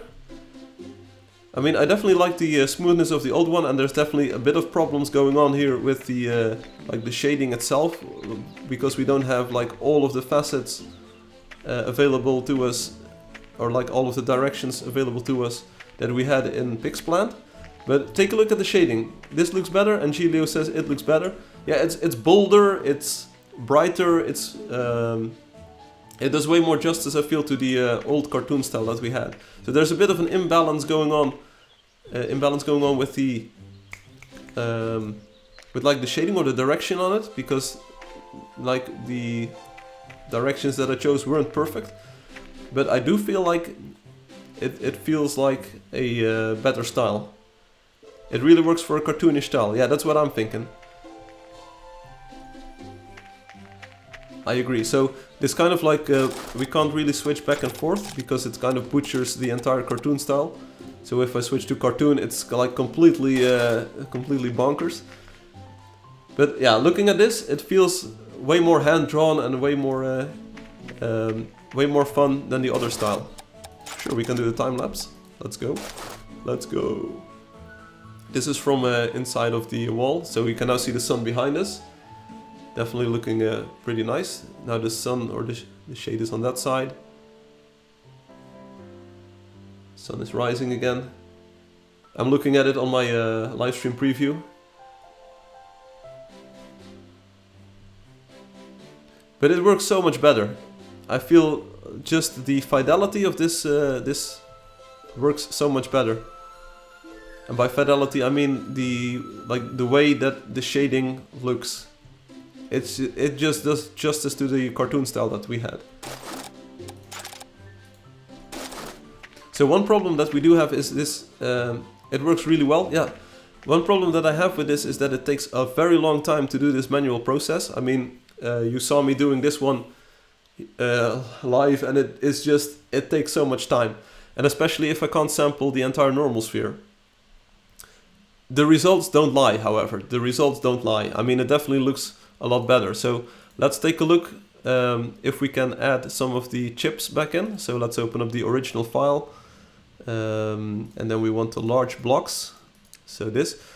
So we, like long-time players of the game, know that this... can we... Here's another idea. Can we just take the shading of this and reuse it? No, we can't do that. We can't take the shading from this because it's always like top lit. Then the shape of the stones would be set in stone in a way. I don't think that would work. We can try it out, we can check it out, but also the problem is we have these thick outlines around these, and we would have to draw the highlight towards those points. So yeah, I'm not sure, but maybe we can, let's see what happens with the chips. So let's get these chips. Also, we do lose a bit of like detailing in these highlights because we are now doing that different style. So maybe we should have some kind of like highlights below this. We're just, let's pick the highlights. We're taking the highlights, and these are the shaded normals on the outside. Let's make a new layer below this. These are the highlights from the other file. Can we just take these and make them like a bit bigger? No. Can we just move them around a bit like this? Yeah, okay. So we're going to take the shape and shading from the existing ones. So maybe let's do them all together, because maybe there's logic to this. All to the right, all to the right, all to the bottom, all to the bottom, to the right, to the bottom. I think this is about as far as I can go with this. They connect, okay. So then we can shape, these are like normals for the bevel. These are the normals for the highlights. So let's add some color to these as well. So this one is supposedly pointing somewhat up. Yeah, we don't have straight up here. That's too bad. And we also don't have like a lot of resolution. But I do know that this is a pretty good color and it should connect to this one. So we should shade these at the same time. Let's get the reference sphere over to this side now. So these are kind of like the flat parts of the stone. So you shouldn't have like too much of a difference in color here. So let's go with this one over here. And for this, maybe we just use the same one because the shading should be the same for all of these facets, like this. We're just trying things out, right? So there's no right and wrong. I also feel like this color isn't the right color, but we're making the most of it. So these are the normals for the highlights. Then we can also add normals for the shade, these parts. Let's paste those in there. And I think we have to move these to the right a bit and upwards. To the right, to the left, sorry, and upwards. Now we kind of like pay attention to, are we clipping these somewhere? I think this works, so okay. Let's use a color like to the right bottom, maybe this one, like this, all right. Okay, let's see what that looks like. Let's so we can instantly revert this change by just removing these layers. It's just adding a bit of detail to the stones. 480, 480. You can kind of see the painterly style come through, so I'm digging what I'm seeing so far. Let's save the texture sheet. So we're gently adding back in some detail that we kind of lost by abstracting everything away. Oh, no time to waste, let's go. There we go. So we are sort of approaching what it looked like in the smooth style from Pixplant, but we are also reusing the existing texture, the existing texture definitions or shading that we had. So that's pretty good.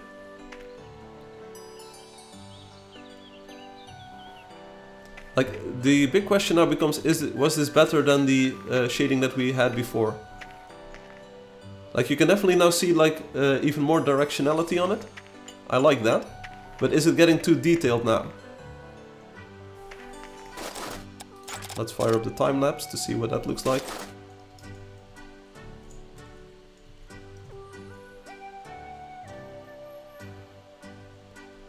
I kind of like that lid portion. That lid looks pretty well. Pretty good. So what it does, what I will give it, it does smear out some of the light a bit better. So that's what I like. That's what I really like. It makes the surfaces look a bit more gentle, a bit more like you don't see the texture changes as much. So you think it looks perfect? Yeah, it is just a bit of refinement going on. And just like check out the way that these facets interact. I can dig it. I'm not sure if we're going to be able to do this for... Also check out the intermediate shading that we have going on now. Kind of like the dithering in the normal map. You see it moving with the sun. See this? Okay, so now we're working with things. Things are looking up. But yeah, definitely feel that this is... It is working. We need to tweak the... I feel we need to tweak some of the stone parts a little bit. They are a bit too hefty. And I'm not exactly sure which ones like are the problem. Maybe these parts. But like our sphere isn't sampling correctly. But don't worry about it. The chips. How are we going to do the chips? Hello, hey Golden Boy, how are you doing? Now we add in the chips. And that's going to be a bit of a fun exercise. Let's add normals for the chips. Normals, chips. They're kind of like in between the shade and the highlights. So let's see if we just paste them in here. They don't really collide with anything. That's the good news. There's a bit of a collision going on this part. So do we want them to be below the other shading? I don't think we want that. So maybe we can just make this chipped look. Okay. But now, are we going to give these just a single direction? So like the chip is like angled very steeply into the block, or do we want to... I think that would work best. Let's not make it too convoluted just yet. So this chip is... they should be kind of like... They shouldn't be too hard or like too chipped. So let's chip this one to the top left. Let's chip this one to the... bit to the right and to the side. We chip this one top right, very subtle. We also need some to the bottom, so let's get a few to the bottom left like this. This one is chipped a bit more subtle that way, and I feel we need one more in like this quadrant or so. What kind of color do we still miss? Let's see. This one? Sure. So these chips, they are like they kind of like randomly break up the normal now. So the chips are like angled into the block. It's like something bumped into the block pretty roughly. And I think that's a very like good physical approximation of what this is. Because we're working with physically based textures, of course. Okay, let's convert the texture. Let's run. Here we go. What does it look like? Oh, no time to waste. Let's go. Okay, things are happening. Things are definitely happening. The chips are working, so you can see that there's like different kinds of colors going on here. So that's cool. There are chips in there. Is it a bit too much? Maybe it is a bit too much. Maybe they're angled too steeply. On the other hand, there's one thing that we still need to do with these. So the chips, they kind of like pull away bits of the block, so we have to add ambient occlusion for those as well. At least that would be the general idea. So you can also see that if there's no light falling onto the block, the chips are actually hidden at the moment, so that's what the ambient occlusion should do. Yeah, it looks a bit too much like confetti or something. It's a bit too harsh, the effect, I feel. So maybe we should just use more subtle colors. and we can do that, of course. So instead of like spreading out too much, let's constrain ourselves to just a few colors near the center.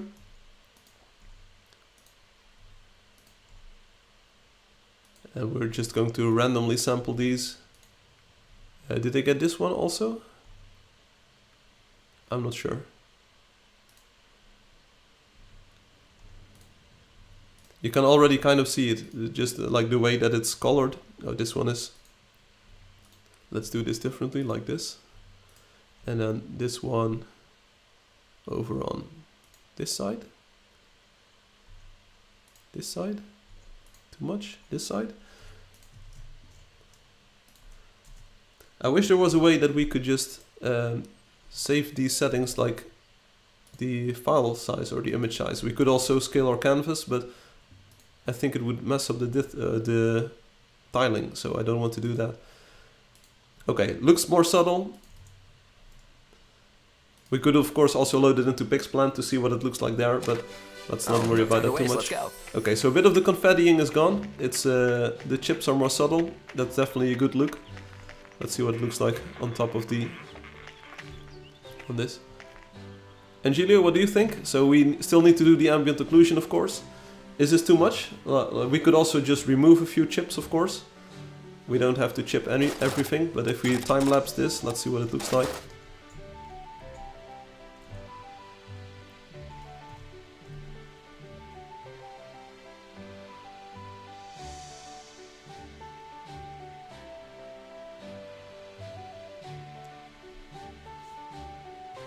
The idea is pretty sound. I think the idea is good, but it might just be a little bit too too obvious, or there might just be a bit too much confetti going on.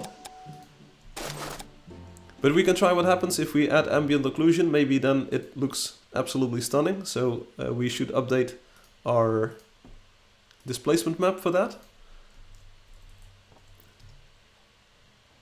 This is what we used before, so this is a displacement. Let's just add a new layer to this. Let's call it chips. And we copy over the chips from the original source file, because I think, yeah, just checking, that's cool. Place them in the displacement map. They aren't that deep, so I do believe that the chips are not that deep. So let's go with 3, 2, 3, 1, 2, 3, 1. It looks weird, but I want you to keep the chips. Okay. Same here. It would be nice if we could kind of transfer over all of the details that we have in the cartoon textures and transfer those over to this new style. But maybe we can also see that it's too hard to do. But the problem with the sampling of the sphere is we can't get like very subtle normals. So we should, if we can fix the sphere sampling, if we can fix that, we'd be Gucci. We'd be better. So let's replace the displacement file. Why? Wrong folder. We're going to use a new displacement thing. Yeah, Illustrator can be a bit finicky like that. Open up Pixplant. Let's open up a new displacement file. Don't save. With the chips in there. So, okay, we now have the chips, and we only want to see the ambient occlusion. So we want to 3D map, generate from displacement, ambient occlusion. There we go. Don't worry, Angelo, it's all cool. Okay, so the chips are definitely a little bit too harsh in the ambient occlusion, I feel. So maybe that has something to do with the ray distance. No, it has nothing to do with the ray distance. Apparently our displacement map is still, the chips are too dark. So let's go one step brighter, or maybe let's just, the chips are very subtle. You almost can't even see them. They are 254 instead of 255. Very subtle chips. I'm not sure what Pixplant will make of this, but I want to see it. Open up the displacement file with the subtle chips. There we go. Generate ambient occlusion. Okay, this is better. It's Let's put the ray distance back at 4%. It's still a bit darker than I expected, but maybe this will actually take care of like the problems that we had. So we're going to save the occlusion map as material, replace, see what it looks like. Okay, so we now have like a very small chip ambient occlusion inside of our texture map. Fire it up, boom. Oh, no time to waste, let's go. Okay, still a bit of confetti going on. Like on the unshaded blocks, you can now see the chips kind of like have the ambient occlusion. It's very subtle, so maybe it's too subtle now, but you can see a bit of the chips going on. And let's see what it looks like in the light outside. Let's move up, moving on up.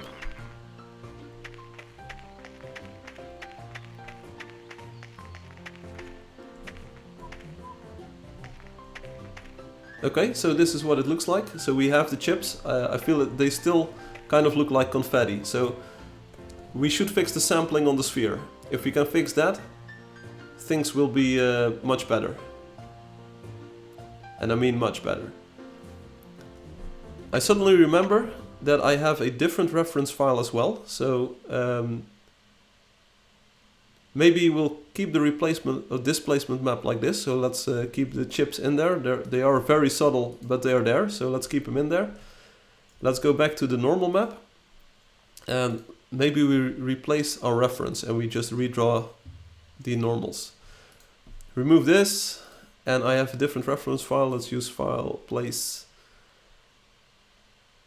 live streaming. No, artwork production, reference files, normal samples. Okay, it's behind the other ones now. Okay, so this is a different file that I have. It also has some sampled normals.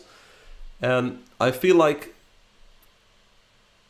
this should be possible. These are solidly colored parts. And there's 1, 2, 3, 4 this way. There's 4 of these, and then 1, 2, 3, 4 per quadrant, 5 per quadrant. So that's 20 times 4. That's 80 different colors. So I think we can live trace this one with 255 colors, like photo high fidelity. And it should be almost perfect. It is almost perfect. But max colors, let's set this to 256. There we go. So this is probably the sampling reference that we want to use.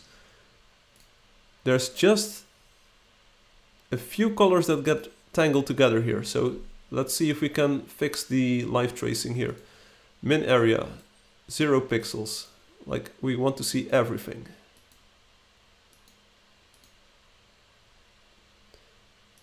What other options do we have? Presets. Color. Palette automatic. Okay, I can dig it. Don't blur things because it's already pretty sharp. Don't resample. Corner angle can be 0. Preview. I'm bothered. I'm bothered by these two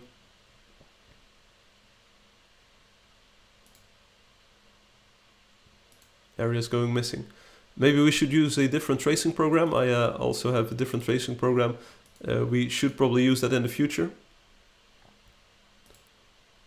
Like it's subtle, but there's a bit of shading that's lost. Can we go back to the untraced version? Things are going to get worse first. Hey Angelio, don't worry about it. You don't, like, there's no obligation to be here. It's nice that you're here, and your feedback is definitely very valuable because I feel that 2 know more than 1. So like every set of eyeballs that we can add is great.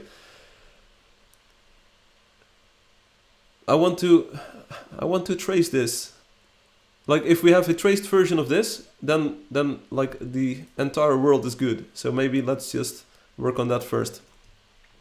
Because I do feel that customly, like making custom normal maps like this definitely has an edge over Pixplant.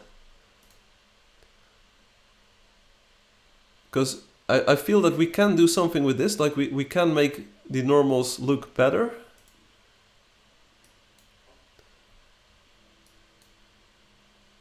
but I don't see a way directly of making it look as good as what we had. So there are sculpt tools, and we can flatten and we can roughen parts, but doing that by hand and then not being able to tweak the result later on, that's also not what we want. So let's see if we can first make a traced copy of that one file that I have, documents, artwork production, reference files, this one. Okay, so it opens up on a different display, because why not? Right, what's the original dimensions? Let's open up in Photoshop. I just want to make this a vector, and it's the perfect file for making a vector. It's 1052 by 1575. Okay, that's not exactly what I expected, but it's what we can run with. What was it? Preview. 1052. Oh, it's already at the right dimension. Don't worry about it. Now, artboard fit to artwork bounds like this. Okay, that's good. Come on, live trace. You can work with me. Tracing options. So maybe if we now preview, we can actually, toggle between the original file and what it looks like. So we want it in color. Automatic palette. Okay, I can dig it. 256 colors. Yeah, but then why do these get jumbled together? That's what I don't understand. We don't want to blur it. We don't want to resample. That's things that we don't really want. Path fitting. Does it get worse or better? 0 pixels. Minimum area. It should get worse if we require larger areas. And it is noticeably worse. Yeah, you can now see that more areas are getting like jumbled together. So let's say 0 area minimum, or like 0 pixel minimum area. Still, why are these corner angle? Whatever. So this is a bit of like finagling our tools. It's not, sometimes you have to work with your tools, sometimes you have to go against your tools. It's all part of game development. So there's just a few subtleties that are getting lost here. Why? Why does this not trace perfectly? Should I really bring out like, I have another tracing program? Like, since we can't really sample this one because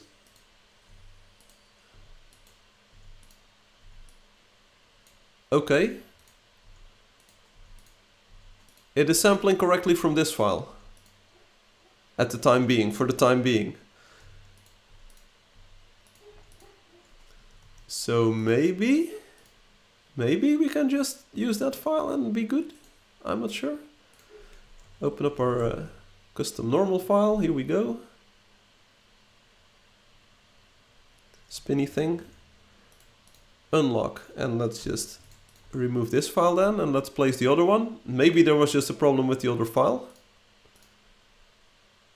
Normal samples, here we go, place. Boop.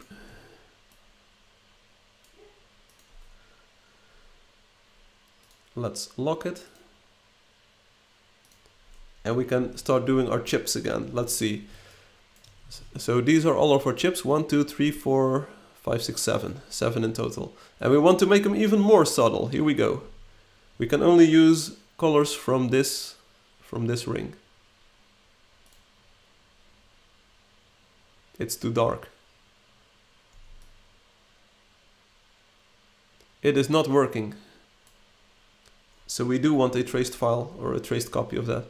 Are there any settings for the eyedropper? Like, why are we even running into this problem? It doesn't even make sense. Why is Illustrator doing this to me?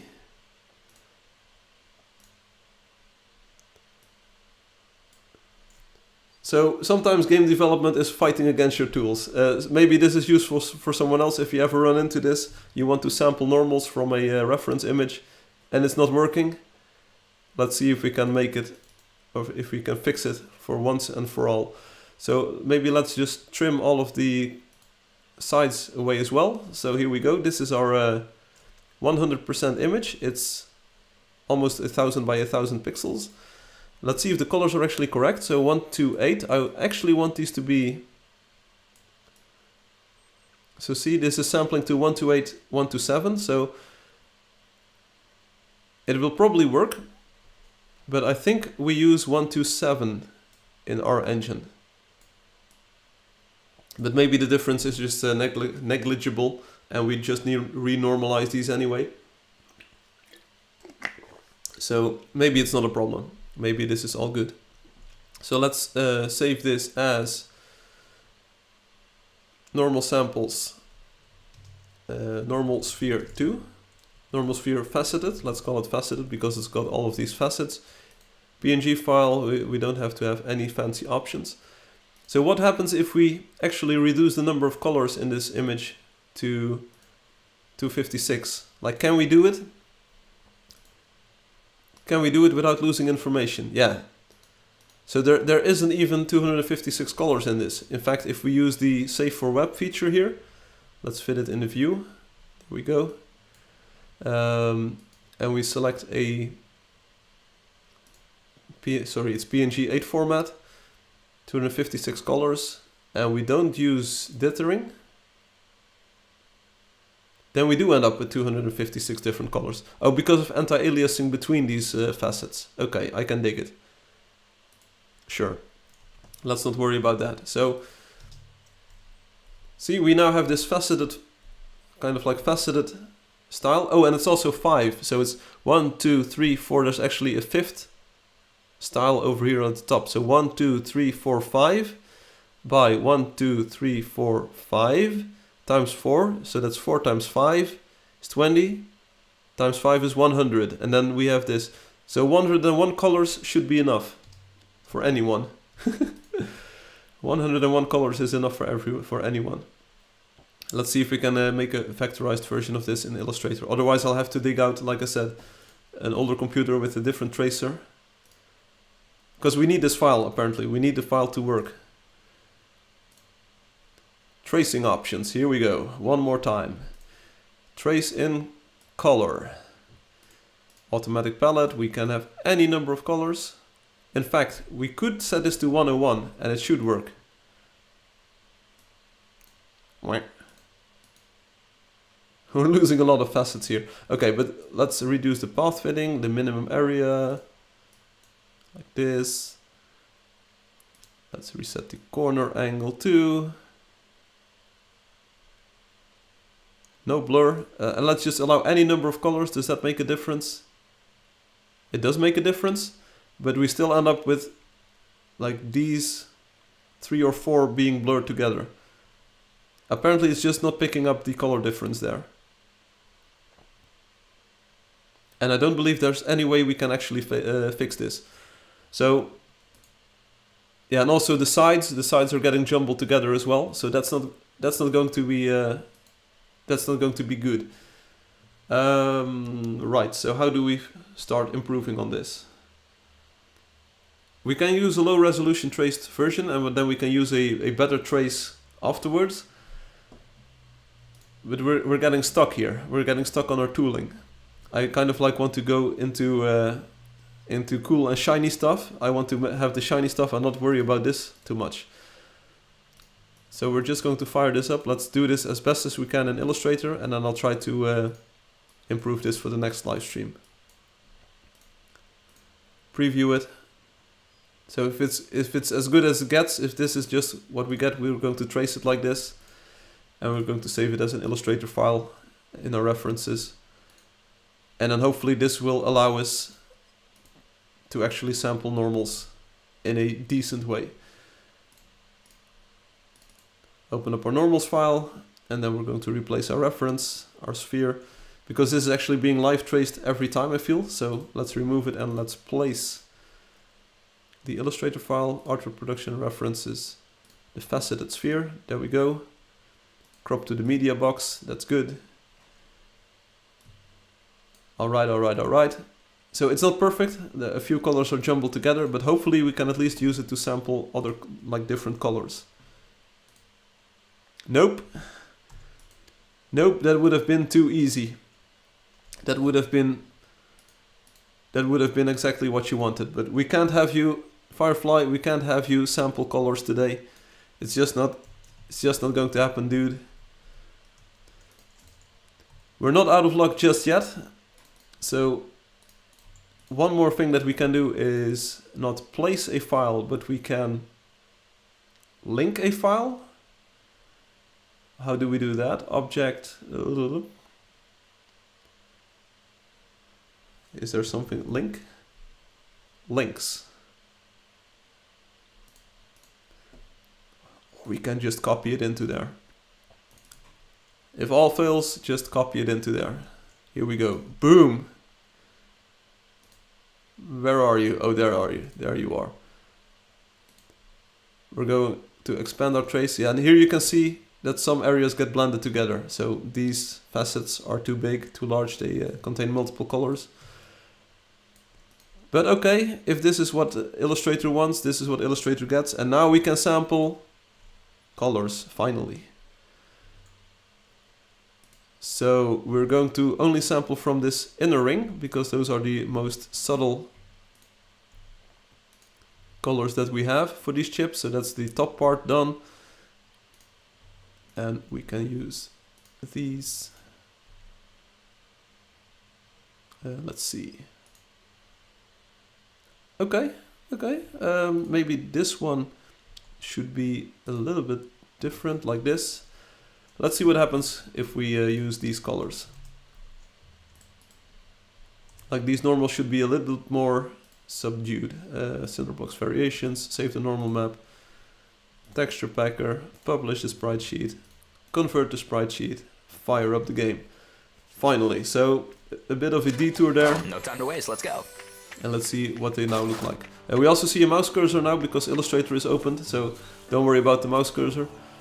Okay, the chips are definitely more subtle, so that's the good news. It's way less of a confetti festival, confetti fest. And we also have ambient occlusion on them, so if they are in the shade, they will have a little bit of shading like added to them. We can also use a higher texture quality, so we're currently at, let's see, normal. If we go to ultra, these become even sharper. But maybe high is good enough for testing. And if we move down to minimal, for instance, you will see that the normal map gets like scaled down. And you get this more blurry look to it. But still, you can see that it's the stone. So we're kind of like aiming to make normal quality look good. So we do have the chips. They're in there. Like I said, it's a bit confetti-ish. I feel the lighting effect is a bit too strong on them. So there's probably ways of making them even more subtle. If we can get the other scaling thing to actually work, or the other reference sphere to actually sample. No idea what's up with that, but anyway. So this is what cinder blocks kind of look like if we do all of the tricks that we have available to us. Let's just remove the chips for now. What we also can do, this is a genius idea, Firefly. One thing we can try is to not have normal mapping for the chips, but we do have ambient occlusion for them. So if they're in the light, you will not see the chips because they are very subtle, but if they're in the shadow, you will actually see a bit of shadowing going on them. So as you can see, the albedo doesn't have the chips, the normal map doesn't have the chips, but the ambient occlusion map, so defining like where areas are and how deep they are within the texture, that still has a bit of like shadowing going on for the chips. So let's see what that looks like. Publish this sprite sheet, convert it, and run with this. So maybe that will take care of the confettiing. Oh, no time to and waste, maybe let's go. it will still give us a bit of a chip feel in the shadows. So you can see in the shadows there's still a bit of a chip. The chips are visible, they are very subtle, so maybe we should make them a little less subtle again. But you don't see the confetti going on. So I do feel that like the confetti being gone definitely makes the entire image a bit more serene, a bit more smooth. I feel that I like this. So see, there's a bit of chips going on here, but other than that, there's not a lot of like chip confetti going on. So you can subtly see it, but it's actually like more of a shadow part instead of like a directional lighting part thing. So maybe if we like make them, I think I like this style better. It definitely draws your eye and your attention more towards the entirety of the block instead of like the confetti that's on the block. Let's see what happens. We open up the displacement and we make the chips a bit more apparent. So instead of going with 245, let's go with 250. And on my screen at least, I'm not sure if it will show up on the stream. On my stream you can at least now start to see the outlines of the chips in the block again. So save this up. Save it as a displacement map. Overwrite, open it up in Pixplant. Displacement, open up. Discard all of the textures because we're going to make new ones. Extract, ambient occlusion. 4.0 ray distance. Fast preview doesn't really work, so yeah, but you can see the chips will be a bit less subtle now. They are actually very much apparent now. Replace. But let's see what happens if we run with that. So the albedo doesn't change for the chips. It's actually the stone that is chipped. It's not the mortar that's being chipped. Let's go. Right, so here you go. I feel that it's a bit too strong now. But you do see these like pock marks on the stones now. That's pretty fun to see. But I feel it's a bit too strong now. Instead of seeing the stones, you now see a lot of confetti going on. And it's not that I hate confetti, absolutely not, but it's just a bit too much, I feel.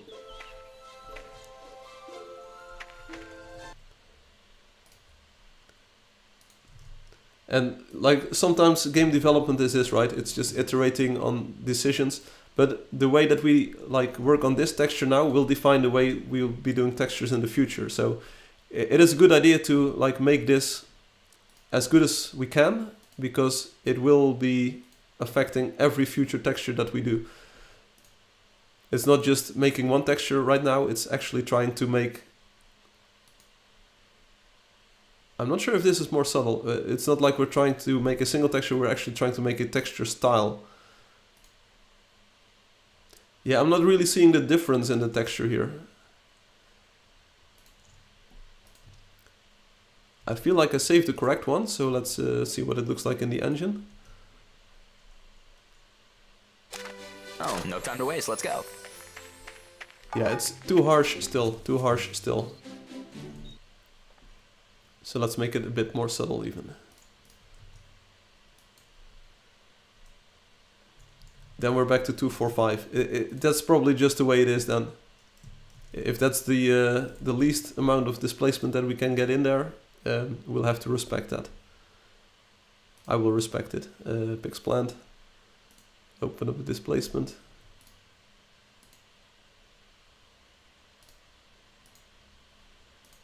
Extract from the displacement, ambient occlusion. Yeah, so somehow this is just the way that is. Oh, we have some adjustment tools for this one as well, so we can smooth it out, okay. And we can make it darker and lighter. That sounds useful. Know your tools. Know your tools. But like, do we want to make it smooth? I have no problems with the way that it looks. So let's do it one more time. Open up the displacement, extract, ambient occlusion. Don't save the old one. Do save the new one, because this is the subtle one. Save it as the material texture. There we go. Boop. Publish the street, convert it, and see it in the game. It's a bit of a convoluted artwork pipeline, but hey, it works for now. So yeah, the chips are back. As you can see, they're like very subtle. And then the big question now becomes like, do we like this? Is this what we want? Is this what we ever dreamt of having in the game? It's just a very nice subtle detail that's in there. You don't really see them if you're just like casually walking around or casually perusing the walkway here. But if you get up close, you can actually see a bit of the chips going on. Is it good? Should we just, like, if it's going to be this subtle, should we just remove the chips?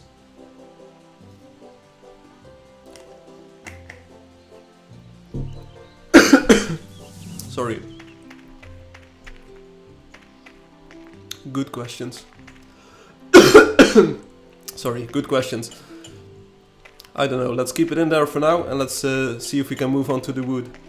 See what we can make of the wooden planks. Maybe we can get that done before lunch. One moment. Let me switch over to the other scene.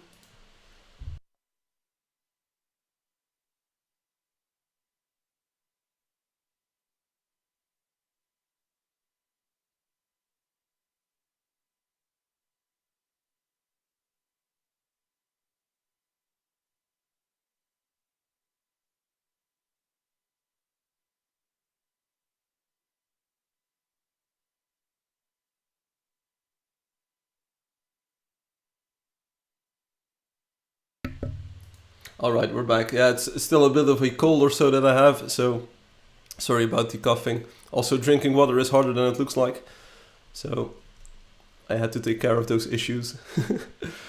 Alright, so I think we can move on to the wooden planks. As far as I can tell, that's a very nice or a very good next target. Time to waste. Let's go. We could actually do albedo and like work on the overgrown cinder blocks, but for now, let's just be happy that the cinder blocks look like this.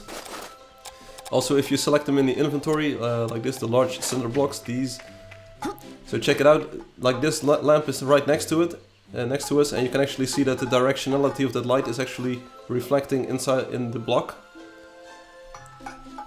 So this is way more detail in the texture and in the shading than we had before, which is exactly what we were aiming for. But, well, like, one question still is now, like, is the artificial light too bright or is it good? And the chips, are they too bright or is it good? And also, is the texture just good as it is? I kind of like the style. I like the painterly style that we've got going on, like here, especially considering like what I'm trying to shoot for.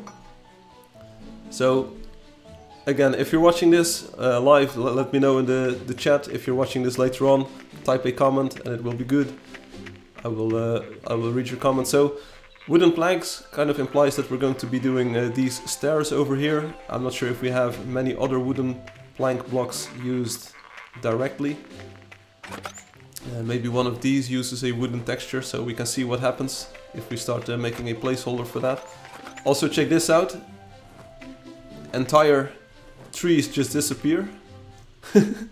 It's a sight to see. So first step, working on the wooden planks, first step for that is going to be adding the PBR texture style thing to that. Wooden planks, blue, blue, blue, blue. So these are colorized. We're going to use the wooden planks name here, wooden planks PBR. And I'm not sure if we're going to be needing to do colorization at first, because let's just work with the wooden planks as they are. And there's a few details on the wooden planks texture, like very tiny nails that are hammered into the wood. We can work on those later on when we start adding more material properties into the texture maps. But for now, I would be pretty happy with having the wooden planks work like this.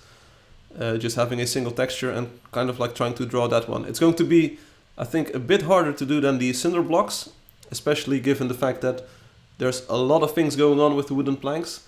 So that will be another good test case to see if we want to go with the pixplant route, with the like the more the what is it, the more like round smooth shading that we had, or if we want to go with the like the custom hand-drawn style that we are doing right now.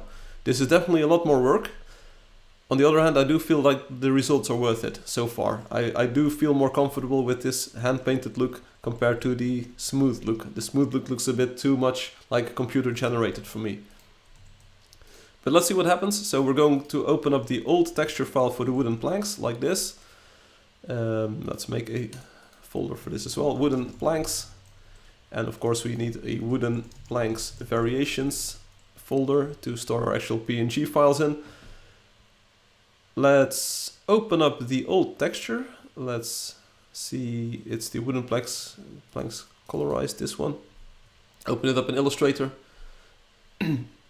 Alright, here you can see what it looks like. These are actually the blue nails, so these are for the blue wooden planks. And as you can see, we have lots of nice things going on. So there's shading here that we can try to reuse. There's grooves in the wood that we need to find a good way of recreating. So let's see what happens. So let's see what we can make of this. What do we want? So we want... It's interesting. Kan Maaike says it's interesting. Okay. We want the original nails, I think. And let's use the original regular background. And yeah, this is kind of like the base starting point for our wooden planks. So let's remove all of the other layers. Yes, I'm sure. And let's remove this layer and this layer. Delete selection, boom. And then we're going to save this as in the PBR style, wooden planks, blocks, wooden planks, PBR. And let's start with the albedo. The albedo is of course going to be the simplest, kind of like the simplest texture that we can create here. Wooden planks. And let's already make a copy. Because we are going to be doing more, we're going to make a displacement map. And let's do the normals later on. So albedo, that's what we're going to focus on first. It's the material color, so we can use white to reuse. What will this game be like in the future? Sandbox MMO, it already is a sandbox MMORPG. Wendy, you might already know Angel Dust. It's the game like we are retexturing right now, so it's already available. I think I saw you yesterday evening on the live stream, so that's pretty cool. That's what it is. Albedo. Okay, so we can definitely use albedo for the nails because the color of the nails will be different compared to the wood. That's entirely cool. But we have to get rid of the shading again, and we is wood grain, is that actually a different color of the material? I think it is. I'm pretty sure it is. Wood grain is a different color. So the grain is something we have to keep, and otherwise the planks are just a single color.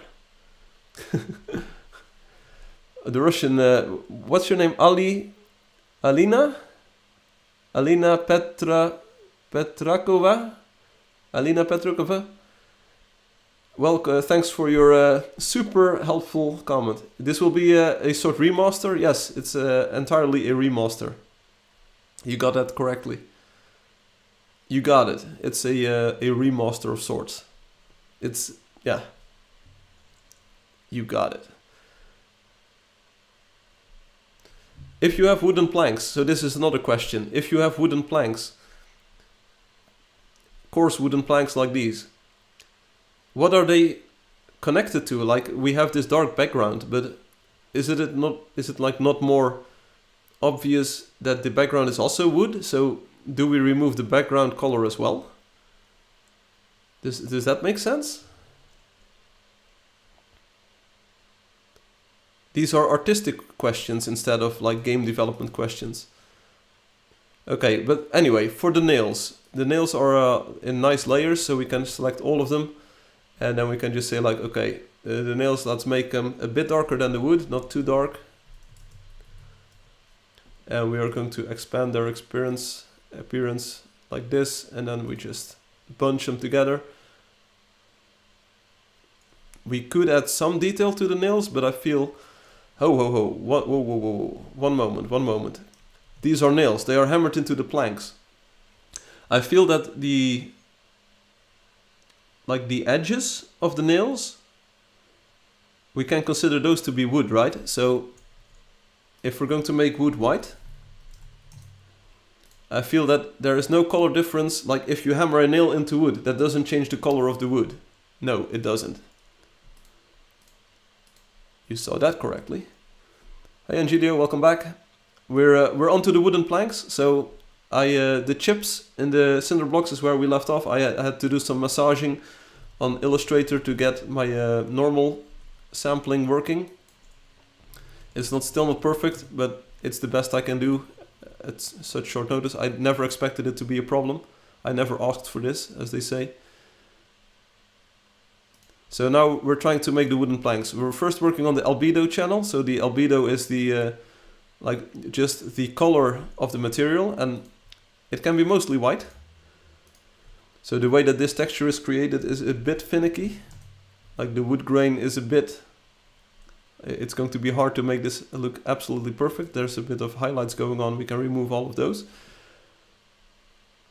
So yeah, the nails can be darker. The wood grain is a bit darker. I feel this wood grain is a little bit too dark. So select same stroke color. Yeah, that's all of the wood grain. Let's group it together. And for the albedo, let's just make it a bit lighter, because wood grain is not that dark in my experience. I'm excited to try it, if this will be Angel Dust Remastered.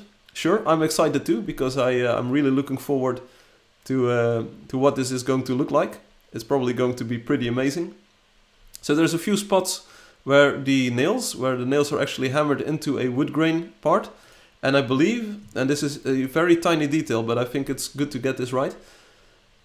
What happens if we remove the border around this? Okay, that's not going to work. We're going to expand. Like every nail hammered into wood grain should not change the color of the wood grain. So let's expand these, the fill and the stroke. That's cool. And then we remove the stroke, just the stroke. Doesn't work. Then how do we do this?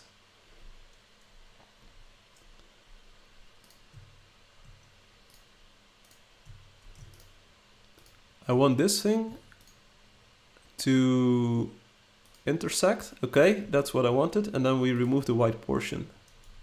No?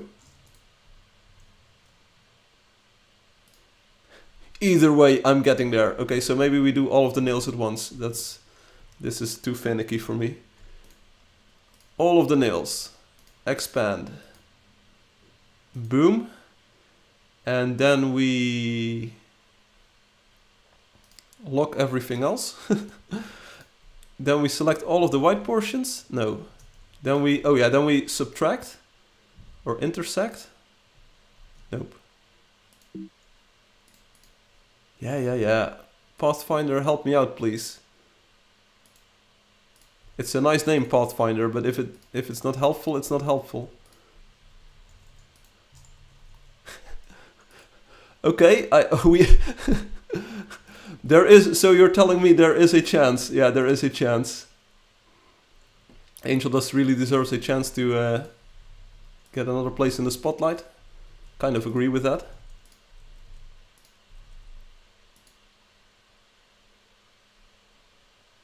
I'm not sure how I'm doing it, but hey, we're working.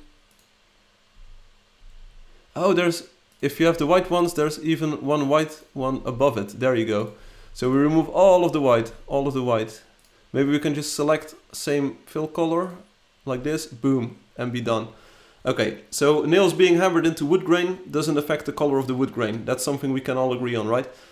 So we have the lines of the wood grain, we have the nails going in there, and we have like a darker background. Again, just like with the cinder blocks, I'm not sure what kind of background we use there. So cinder blocks, large, albedo. So we went with a very dark color here. 1, 2, 3. So maybe let's use the same color for the wooden planks. 1, 2, 3, 1, 2, 3, 1, 2, 3. And maybe there's some kind of logic to this. But for now, I think this is the albedo. The nails could be a bit darker as well, but we have to do a trick because the nails should be gray instead of like dark wood color. So that's going to be something for a different stream or for a future version of this texture. For now, let's just run with this. So again, the nails look tiny, but that's because the areas where the nails are hammered into the plank, we're going to use a displacement map for those so that they will look shadowed. But it shouldn't change the color of the wooden plank. If you hammer a nail into a plank, the color of the wood doesn't change. It only deforms, but it doesn't change. So that's the albedo, and let's start adding these to the texture packer sheet. So the wooden planks variations, but we want it in, is this the PBR style? PBR style, sure. Okay, so a very coarse look, as you can see, but that's good. That's exactly what we want.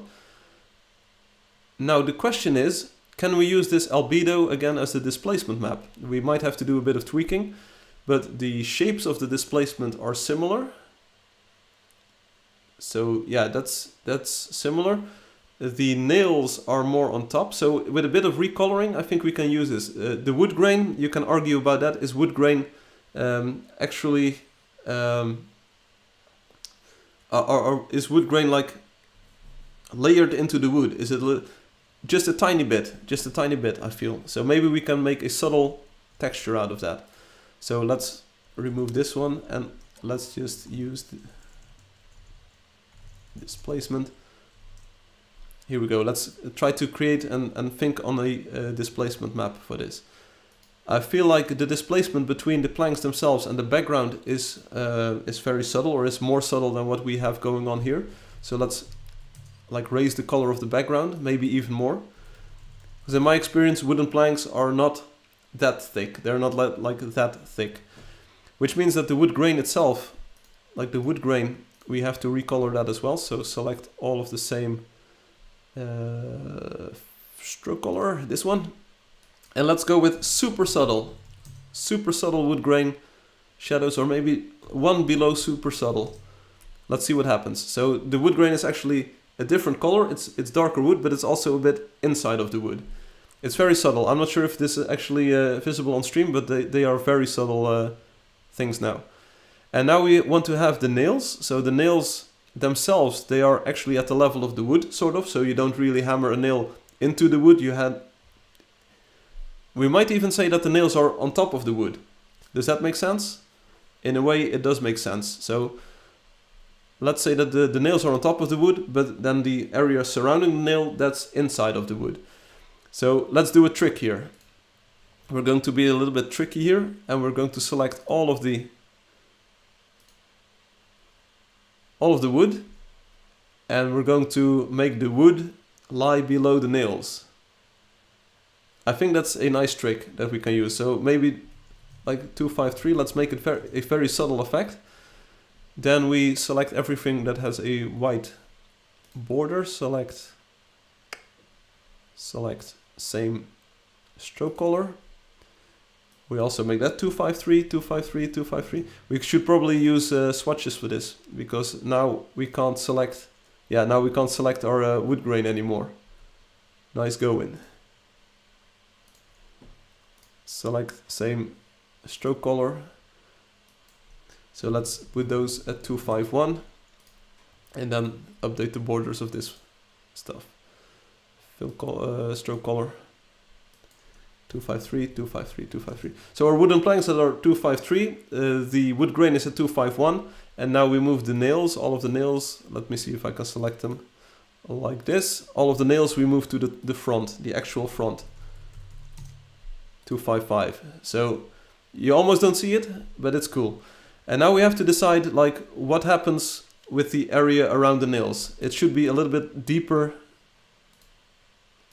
The wood should like recess a little bit. So let's see if we can get the original nails back. So we have the wooden planks, the original file here. Let's get the nails. Doesn't really matter which ones we take. We add another layer. It's actually below the other one. So as you can see, the displacement of the nails, the new one is actually on top. And we're just going to merge all of this. So this is going to be a single color. Let's call it 25. Let's use a very subtle displacement for this one, like maybe just a bit, like 250, 250, 250, 250, like this. And the border will also be 250, 250, 250, 250.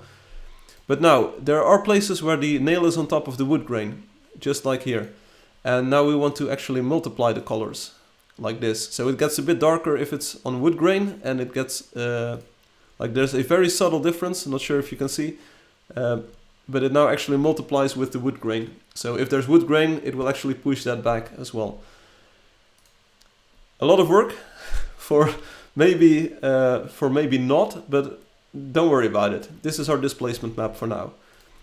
Let's use an image size of 480. We don't want to have it in the texture map, we're just going to use this in Pixplant. And let's do that right now exactly. So let's open up Pixplant, let's get the displacement map, open up the wooden planks displacement, boom, like this. It is subtle, so yeah, we should kind of forget about all of the other things. We're just going to extract an ambient occlusion map from this. This is what we get. It's a bit harsher than expected. It's a bit harsh, so maybe we should tweak, like say okay, and maybe we should say there's this level boost, right? So maybe we can use it to make this lighter. Reset.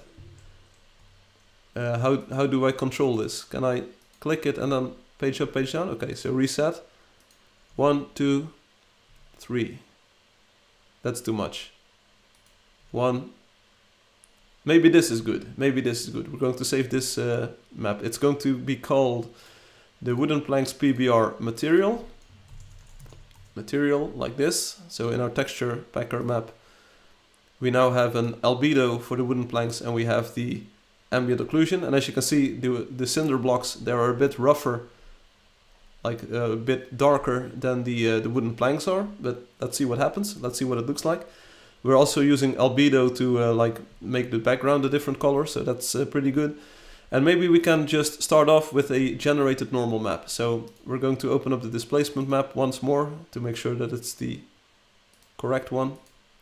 And let's try to extract normals from this. So 3D maps, extract. Oh, let's just go to normal here. There we go. So you can see that the wood grain actually is getting some whatchamacallit. The wood grain is actually getting some treatment here, so it's actually inside of the wooden plank. You can see where the nails are hammered into the plank. The nail is popping like out, and the surrounding area is popping in, is recessed. And if it's on wood grain, you can see that the wood grain is still underneath the nail. So this looks pretty good. I kind of like want to go with this smooth look, and then maybe expand the range. So like this, you can already see it here. So let's disable displacement and use normal mapping. See the way that the nails are actually hammered into the plank? It might be a nice detail. Maybe it's too much, but it might be a nice detail. It would be so good, like, it would be so good if this actually worked, if we could actually use this texture like this. Because it saves us a lot of time and a lot of effort. So it would be nice if we could like use this texture. Shall we just try it? Is this too much, the scale being at 100%?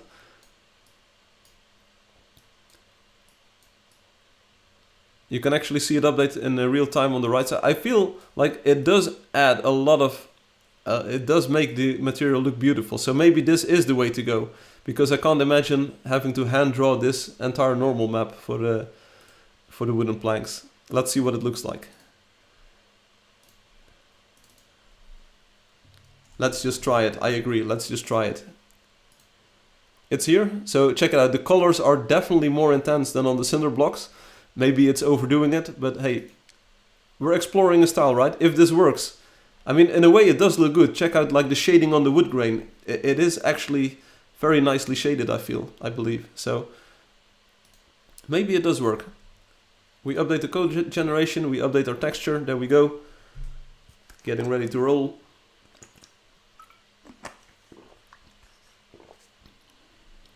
There we go, everything's ready. Compile and run. Here we go. This always takes a while because all of the material definitions have to be recompiled. Oh, no time to waste, let's go. They look good. They look good. Okay, never mind the weird coloring on the other parts. That's just an artifact of the way that the engine currently works. Maybe we should find a way to make that better. But take a look at the shading. Take a look at the shading from below. We'll see what it looks like. Yeah, we'll see what it looks like. Here are the stairs. Here are the stairs.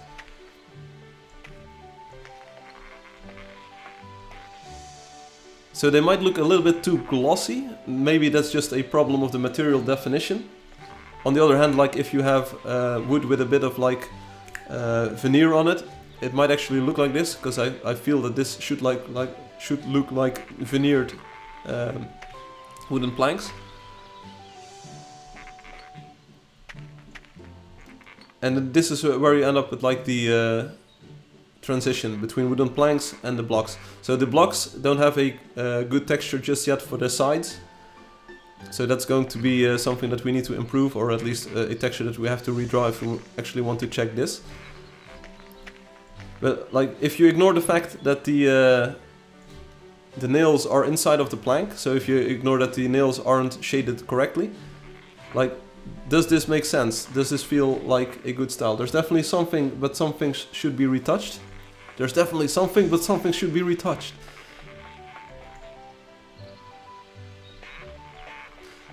Like, the effect itself is poppin'. Oh, check this out. Here we have a huge area of wooden planks.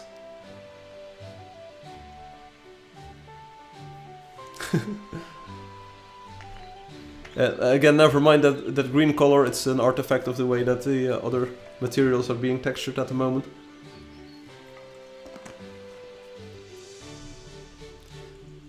Alright. So in a way, it does look good, and I mean, it's a style. It's a style that works. It's a style I feel that could work. On the other hand, I do feel that the cinder blocks that we made have a different style. They do have a different feel to them. And we can do time lapse, sure. Everything is green now. Not only the space, but everything is green. Not sure if we're going to see many lighting effects on this bit of wood, because it's in the shadow and always will be, I think. Yeah, so maybe let's take a look at this portion. Sun will be coming onto this side very soon. There we go. I feel at nighttime they look very good. They look pretty spectacular. I feel at daytime they might be a bit too glossy, like I said. A bit too glossy. See if we can get the sun on this side of this of the wall.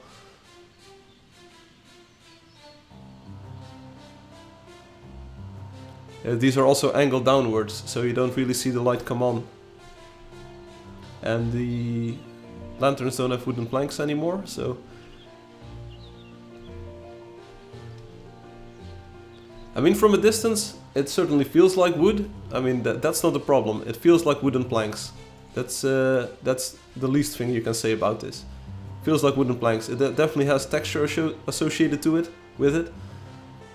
And let's see on this side of the wall what it looks like.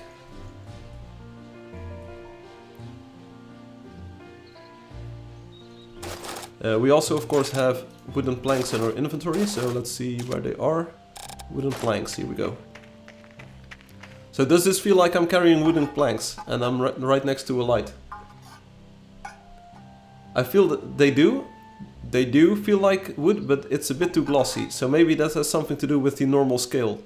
So we use this extreme super 100%, right? And we use this super duper displacement range. So maybe if we like stick to more regular values, things will look better. So let's reopen up our displacement, discard, open up the displacement like this, go back to the normal map and see what we can do. So instead of like expand to maximum, as you can see, that makes it very, very, like the normals are very deep. So maybe that's not what we want. Maybe we want to leave that at regular and then use the scaling thing. Like this. Is there rhyme or reason to this? So why does it not look like what we had before? Something has changed.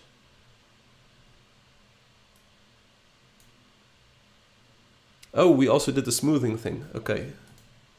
So reset that. Smooth, smooth, smooth.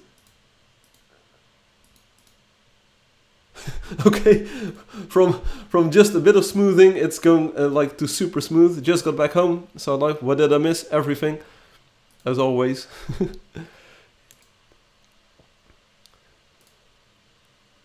Oh no, I don't want to save. These icons, they trigger me.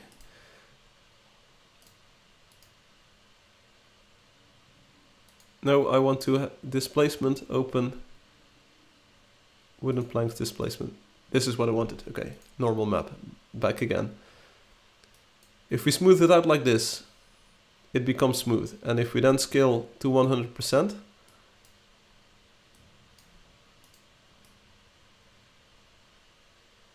maybe this is the way to go. Let's just see what it looks like. So not expanding the range to maximum, just smoothing it, and then just having a 100% normal scale. You see a huge difference in the normal map. It kind of like the colors, the tinting, the shading is more like what we have on the cinder blocks. So maybe this makes it stand out a bit less. Oh, no time to waste. Let's go. Wooden planks. You see them. You saw them here first. They are definitely less glossy. As you can see, they're definitely less glossy. There's still shading going on, so you can still see that the nails are actually hammered into the wood.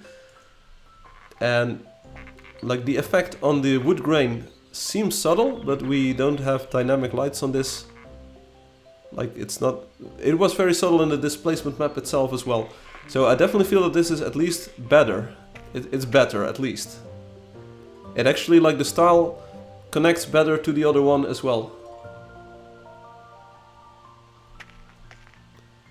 We are working on the textures, Gaston. That's kind of the goal of the entire live stream, to make to kind of draft the way forward for the PBR visual style. So again, ignore the nails for now. The nails will be differently shaded. Like hopefully we can make them like look like actual nails. It looks better than the last time. Yes, that's what I agree on. So maybe now we run into the texture limitation. So let's go to high or even ultra quality. Yeah, this definitely improves the look. It makes it more cartoony.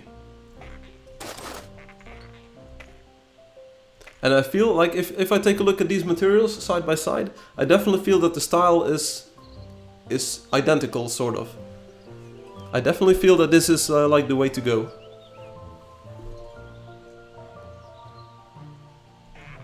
Like even though we did like manual stuff on the cinder blocks, I feel that this is definitely the way to go. Like especially now in ultra resolution, this actually now feels like a wood reflection. So a bit of veneered wood with light next to it will kind of look like that. And it's also pretty nice on these sides, so you can see some 3D effect. Some oh, maybe let's check out the upper portion. Let's go into this bit. I mean, that looks like wooden planks, right? It's not, the shading isn't too much. I feel the shading is not too much. The shading nicely follows the contours. You can see some of the like recesses in the wood grain. I feel like as a base it works. It's also because the wooden planks aren't that thick. We intentionally made them not as thick. But seen like side by side, I feel that the textures do feel somewhat similar. With like regards to the amount of detail that's in there. So the chips, I'm still not sure if we want the chips in there. We could also try like anonymizing the wooden planks even more, so removing the wood grain. Maybe the wood grain is too much. Then you end up with these like flat planks, or maybe the wood grain, maybe we can make the albedo a bit more subtle so that it's not as apparent that it's there. Let's see, texture packer. So maybe the wood grain is just either we remove it from the displacement or we remove it from the albedo. Maybe make it a bit more subtle so that the like overall shape of the plank stands out a bit more. How would we do this? We can of course just open up the albedo, see what kind of difference that makes. Select all of the wood grain like this and make it very subtle. 247. One thing you instantly notice is that the nails pop off so all of a sudden, so the nails are way clearer this way. update it. There we go. Run texture generation and see what this looks like. Oh, no time to waste, let's go. Okay, so you definitely see more attention to the macro structure. So the wood grain itself is way more subtle. You can still see that it affects the lighting, but the planks themselves, like the overall shape, are now at the forefront. So this is probably the best location to take a look at what the directional lighting does with the wood. It might be too subtle now. So you can see that the wood grain is inside of the plank. That's let me take my pointy stick. On these two like pieces of the stairs, you can see that the wood grain is actually being lit, and that looks pretty good. But it's too subtle, I feel, because once actual light falls onto it, not much of it is left. So maybe make them like a tad bit darker. 239, here we go. Boop. Publish.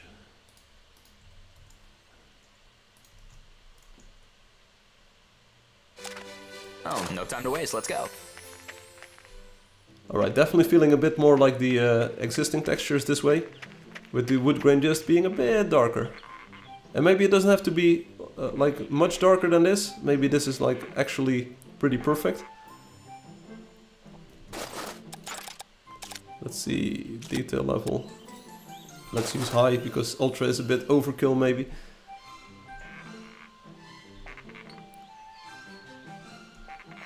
And then you get up to the stones, and then the stones are like that. So, okay, the one problem that we have here is that the stones have this faceted normal look, because we actually did hand draw normals onto them, and these wooden planks have auto-generated normals. So these were done by Pixplant with a bit of smoothing applied to them. It works really well for the planks, I feel. That's just my opinion, because there's just so much detail that you would miss if you would do these by hand. On the other hand, still, I can see the charm of these hand-drawn normals. I mean, I still like the cinder block look. So does this clash? That's the big question. Like the rendering style, the PBR system itself is the same between the blocks, so we do use physically based rendering, and the material properties are pretty good, I feel. So it does feel like wood, it does feel like cinder blocks. But overall, do these styles clash with each other? We can try to like manually draw the normals on the wooden planks as well. That's going to be a lot of work, and like there's many textures that we would have to do that for. It's the question. It's like the biggest question.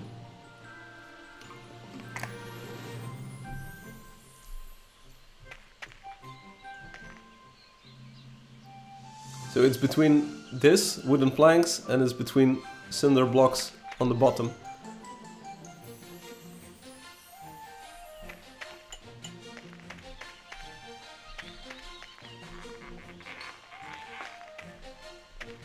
I mean, there's no denying that it looks good. I mean, both styles look good, except we're trying to make it consistent, of course. So it should be apparent that it's a single texture set, and that things connect to each other visually. So what if we go back just for a moment to the cinder block style from Pixplant? Documents, artwork production, PBR, blocks, cinder blocks.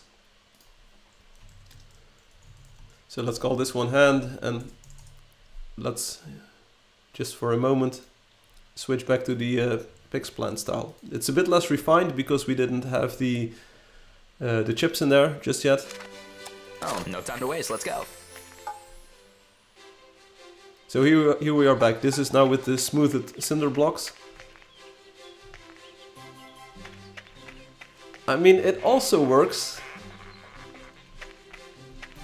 They also work. It's definitely a different style though. It's definitely a different style.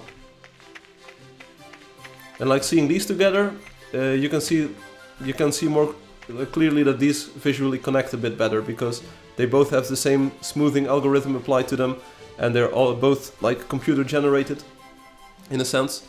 So yeah, it's definitely apparent that hand drawing and doing the pixplant route lead to different results. Now the question is, like, what's the best way to approach this?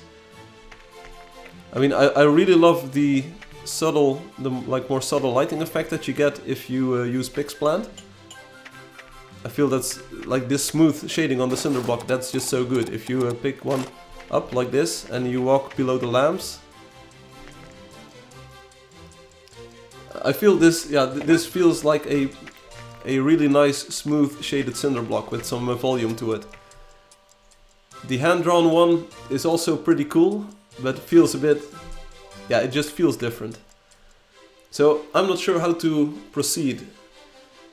We should probably draw a hand-drawn wooden planks version, which is going to take a lot of time, I believe. Because getting all of this this grain to look as good, it's going to be a difficult job. Or maybe we can just like use a Illustrator knife, and I shouldn't complain as much. That's also a possibility.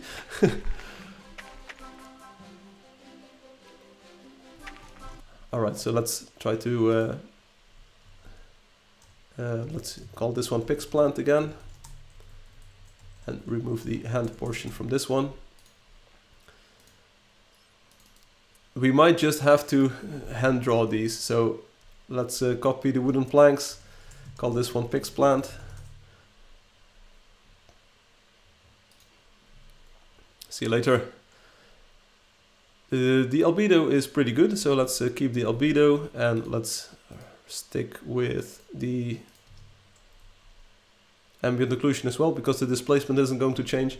And let's try to draw a normal map for the wooden planks, however difficult that's going to be. So let's call it normal. And there's a lot of work ahead of us for this. But okay, you don't know if you don't try, so let's see what we can do with this. The nails we don't have to shade at all, because these are pointing upwards. So that's an easy portion of the entire job, so we can just remove the nails. We can take the planks, we can just basically flatten everything. And there's a few things that we need to pay close attention to, but we're going to expand all of this, the fill and the stroke.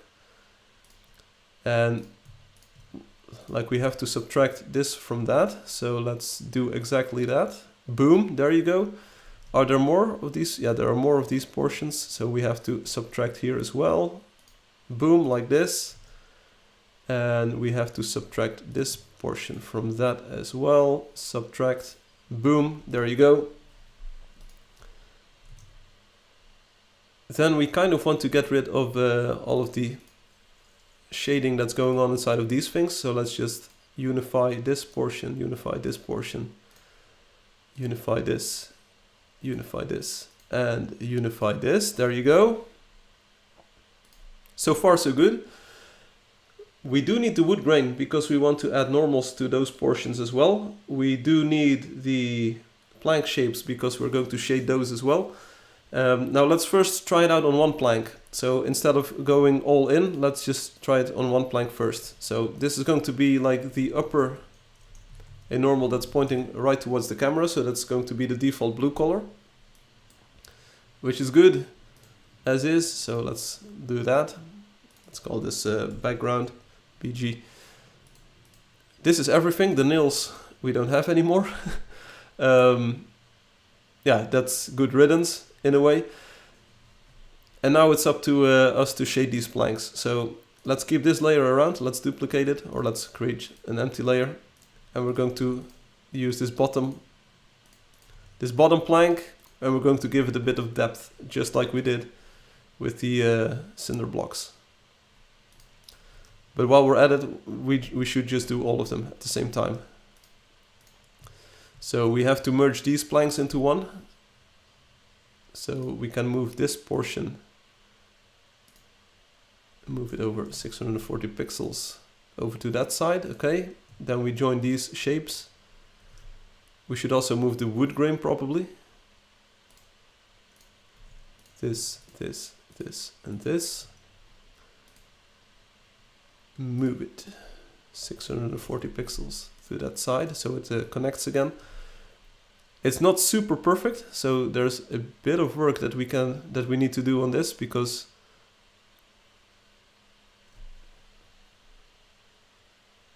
no, we don't, because we don't actually see the other portions. So let's just merge these, and we can merge these like this. That's looking pretty good. So let's ignore these small issues for now. We can merge these.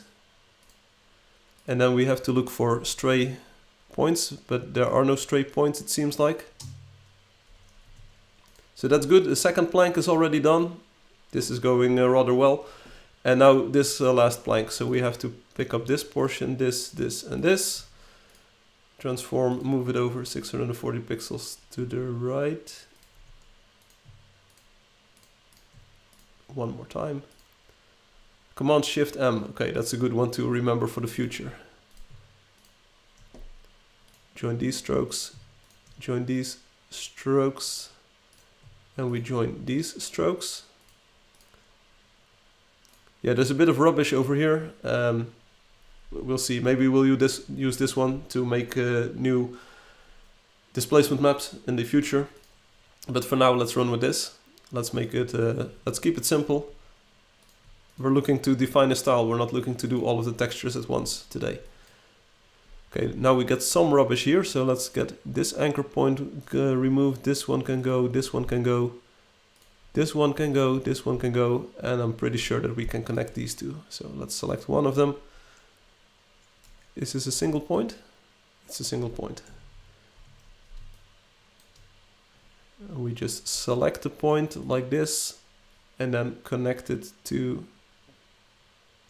Here's another anchor point that can probably be removed.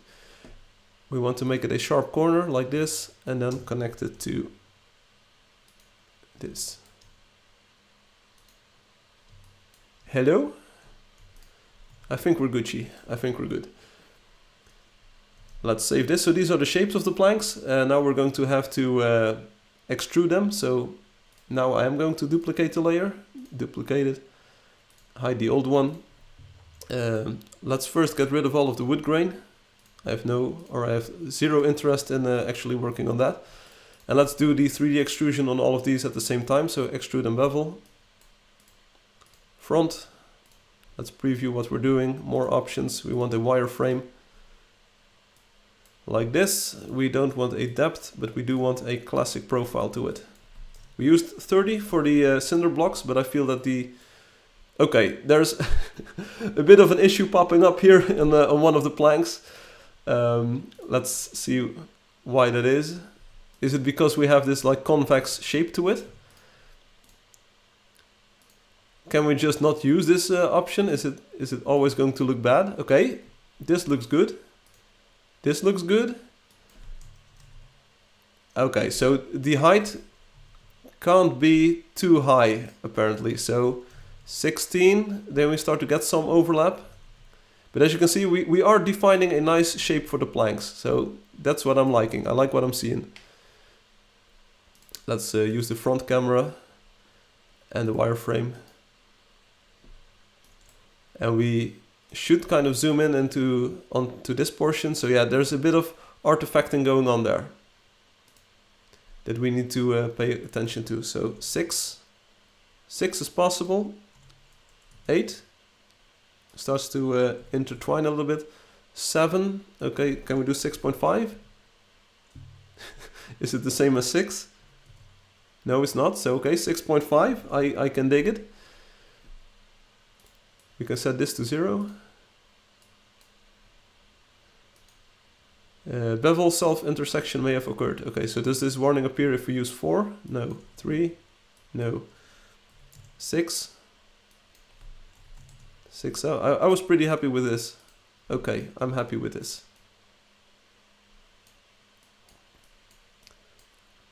Let's check the entirety of the shape. And on this side, yeah, okay, so here's another part where some weirdness is going on. We might actually want to fix this, because otherwise it's going to look like really bad. We are going to see this side on the other when the texture repeats. So I have no idea why this is the way it is. Probably just the way it works or so, I have no idea. So can we make these corners sharp? Maybe that makes a difference. Sharp. Like, please. Sharp. There we go.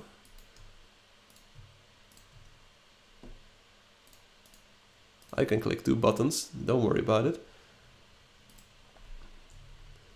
And maybe it's too much detail. Maybe we can just remove some of these anchor points because it's too much detail for a 3D shape.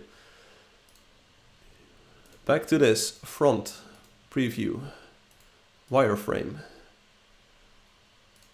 0 extrusion, but we do want the classic profile. And yeah, this is looking much better now. And as you can see, we have more of these, like all of these points, they are all smooth points, so we have to make them into angled points. But how do we do this? Point, straight points, anchor. Nope. How can we make all of them like straight instead of object? Path. Simplify, divide, split up, clean up, simplify. Does that do something? Straight lines. Sure. It's exactly what we want. I think this takes care of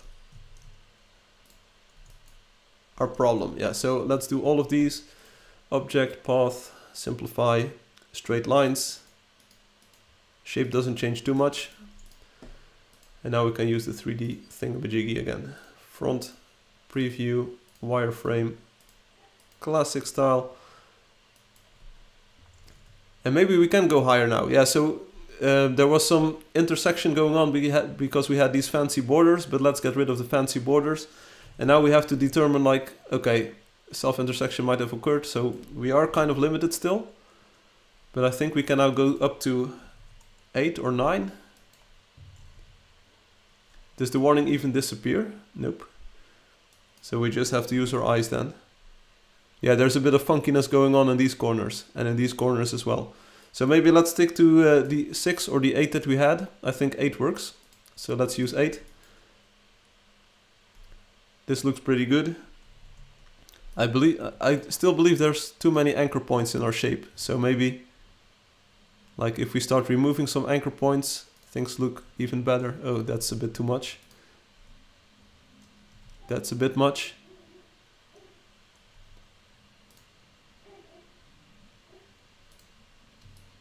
Just like this. So let's try to see if we can get some sharp corners going.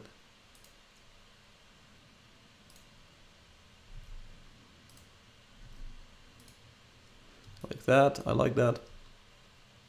Like this is a bit too much as well. Kind of want to remove this point. I don't want to remove that point. Maybe we can remove this point instead. Let's see, minus, minus, nope, minus. Okay, smoothing it out. I think we can remove this one. Then remove this one.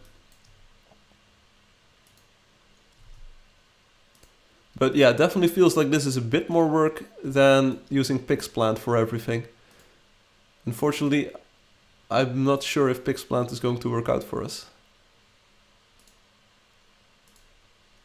That's a bit too much. Alright, so here we are again. Like how much do we want to extrude this? I have no idea. Let's try to see what 12 does. Looks good on that shape, so let's try the next one. I think we can just copy this effect, or at least I thought it was something we could do. Can we just copy the style? Nope. Can we alt drag it onto there? Nope. Can we... Nope.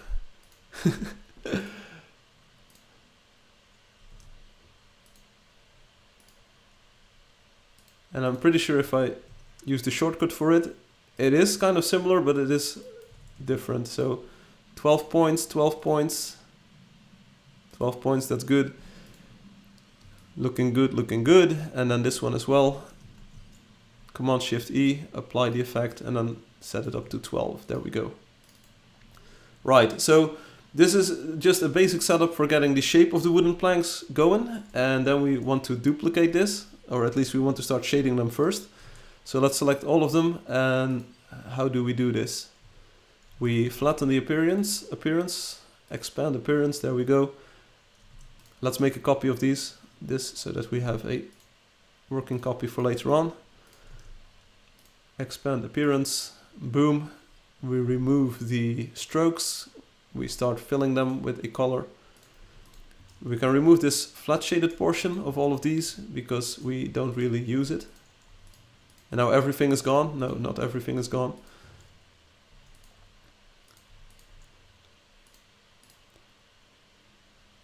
Like this. So why are we still seeing the white? What's up with that?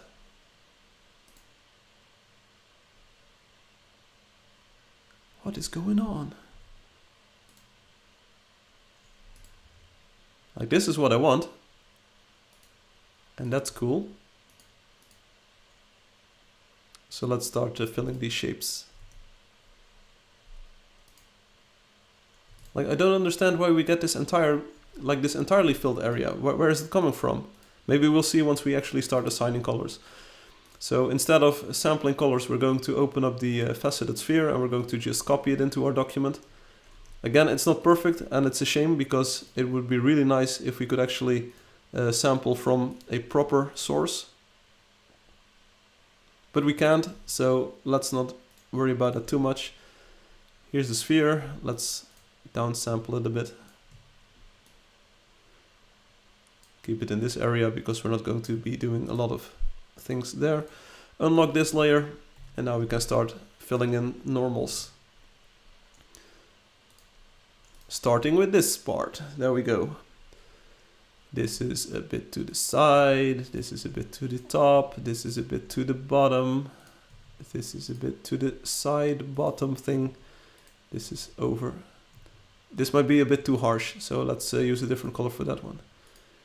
This is a bit to the top like this. This is a bit of a flat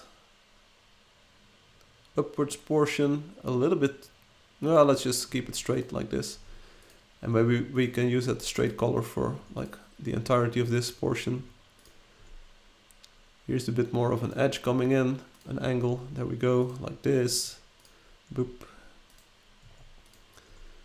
And this is work that Pixplant is probably very good at, but it's just not like the style that we want to shoot for at the moment. But we're just going to keep on drawing like this. Yeah, now again, I don't know where the red is coming from. I literally have no clue. I mean, we selected all of the paths here, so why is it still red? We don't know. Is this going to be a problem? Yes, it is probably, but like it's not on this layer, it's not on this layer, it is on our layer.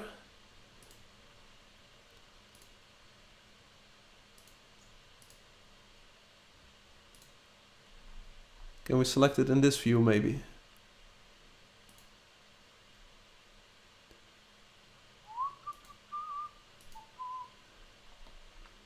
It feels like there's like a full set of things going on that we don't even see. Like this is kind of what I wanted, so let's keep it at that. There you go. We just remove it in this view. It's not the prettiest, it's not actually what we want, but hey, it works. It's game design, it's game development. You can't always get what you want. There you go, that one is gone. And now in the last group, there's probably also some funkiness going on. Select the last one, select the bottommost one. There we go, that's looking good. Because the planks themselves, they don't need any like spiffy vertices or anything. It's like they don't need any shading, they can just be flatly shaded towards the top. So now let's start shading the second plank. This direction. This is angled a bit towards this side. This is very flat, that side.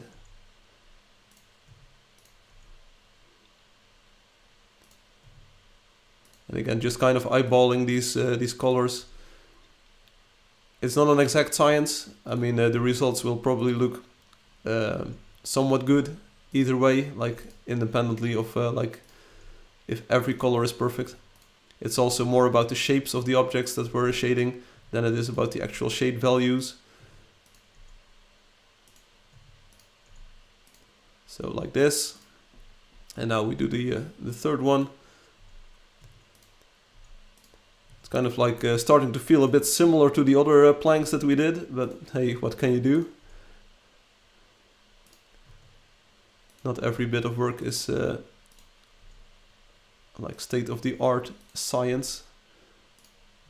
Sometimes it's just clicking things. And I don't mind clicking things. So far it's going pretty well. Angled a bit downwards, and this one is a little bit downwards as well, a bit more subtle. Okay, so that's that. Let's get the sphere out of the way now, because we don't want to actually include it in our texture. We have another Russian person in the chat. Welcome. Same insightful comment. You're doing great. I'm pretty sure someone will enjoy your comment. Now these top, like we can remove the shading from these. That's the first thing that we're going to do. We don't want to have these shades in there. Okay, we will render perfectly fine, so that's good. And now we can just select these two, copy them and move them back over to the left. Just like this. And let's call this normal planks. So that's good, but now we have to start working on the other stuff, on the wood grain. Like, how are we going to do that? Maybe that's, like, let's take a look at what this is going to look like in the engine first. Let's not dive in head over heels. Let's just save this as a... Is this the right folder? We have the Pixplant version. And yeah, we have our own version. Let's get the normal map going. There we go. Boom. Cinder blocks are back. And our wooden planks are back. And you can see that the style is kind of similar now. So that's a good thing. But it takes a lot of time and a lot of effort and a lot of work to actually make this... to make these textures. There we go. So from a distance, it's not a huge difference or anything, but maybe when we get up close, like this. Yeah, definitely it feels more like a cartoon drawn wooden plank. You can definitely see that this is like the facets on the edges, that's more similar to the cartoon style and the blocky style for the cinder blocks that we already had. So that's definitely an improvement. Now you might say like, hey, the extrusion, like the planks should have a bit more thickness to them, and you might be right. The problem is that if we want to like start adjusting these now, that's going to be a lot of work. It's going to be a ton of work to get them absolutely perfect. So let's take a look at what the block looks like in our hand, like this. Yeah, it looks good. The faceted style definitely is a huge improvement over the Pixplant generated one. So that's what I like. What I don't like is that it's so much work to make these. I mean, seriously, it takes so much time, and now we haven't done the wood grain just yet. So that's something that we still need to do. We can give it a shot, and then I'm probably going to eat lunch. Not sure if I will be streaming afterwards, so maybe we'll just stick to these two textures for today and like consider this an experiment that we do. Like I'm not exactly sure if we're going to retexture the game in one live stream like this. It's taken up so much time, but it is work that needs to be done. I mean, I'm not complaining about that. It's work. It is work that needs to be done. I like the results. I think things look good, but it's going to be really hard to get everything right in a single go. So let's copy over the wood grain like this. And let's make that a new layer. Let's call this normal grain. It's not exactly what I had in mind, so we have to do that again.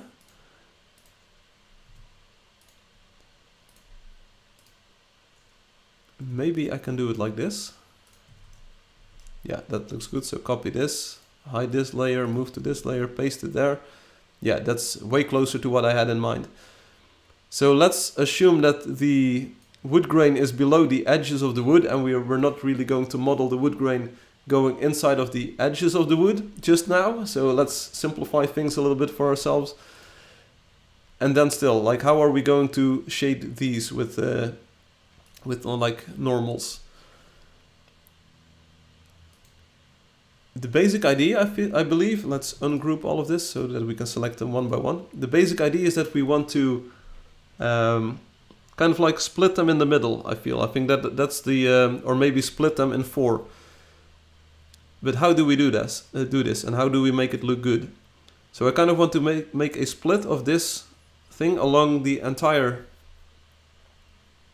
length, and then also to the sides, so the wood grain kind of like has this dimensionality to it. Maybe it would be good enough to have just like have this be split in 2. But how do we split things along the axis? It's kind of like we want to go back to the original shape, which was a line, and then we use that to cut this up into pieces. I think that's the way to approach this. Yeah, that sounds like what we want to do. It's going to be a lot of work, but it sounds like what we want to do. So we want to go back to the original lines that we have, these. Sure. We take the lines and we also paste them in here. We make them infinitely thin, so let's make them thin. And let's give them a red color so we can easily see them. Sort of like this. Then we have to move over the ones on this side to the right, because we want to use them. Command-Shift-M, there we go. Not exactly what I had in mind again. It's so finicky selecting all of these shapes. There we go, Command-Shift-M, move them over to the right, there we go. Then we join these, sort of. Nope.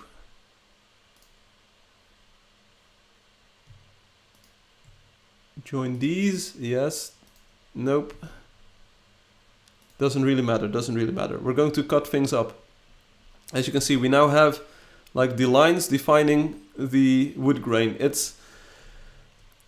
Someone's got to do it. If it was simple, everyone would be able to do it. So we want to cut this up, and we use the intersect, exclude, trim, merge, divide. Let's divide this. Do we now have an upper portion and a lower portion? Let's start coloring things.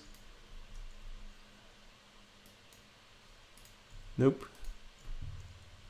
Nope.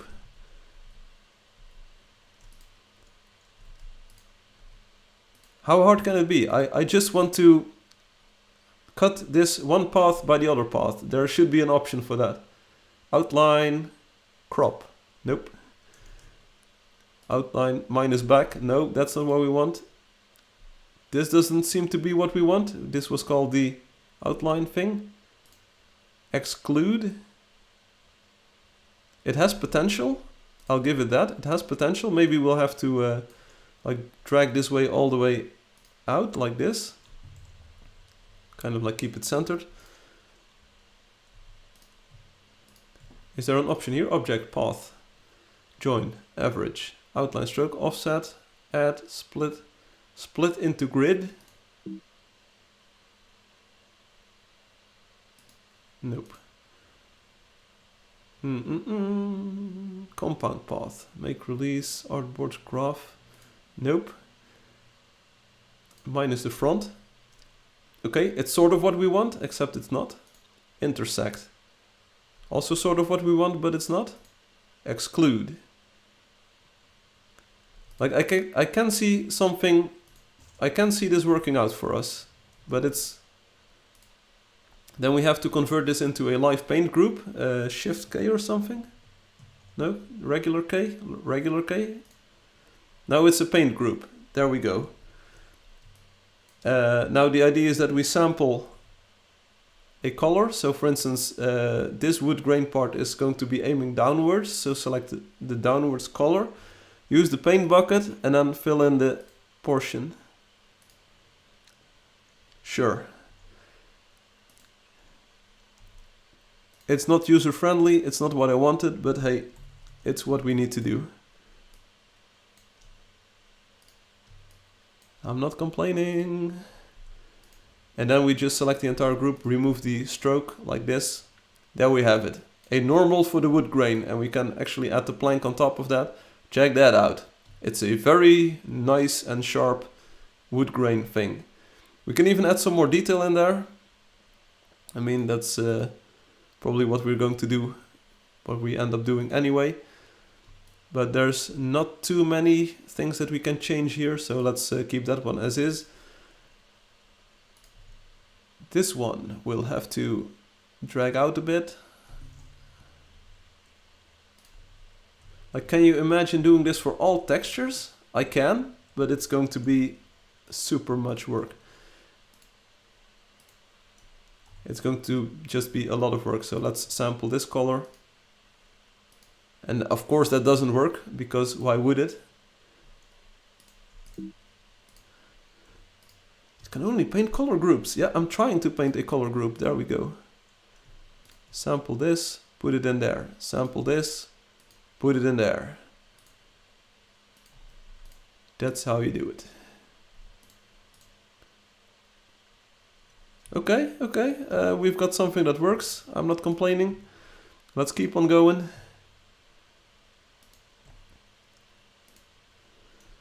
Turn it into a color group. Get this color.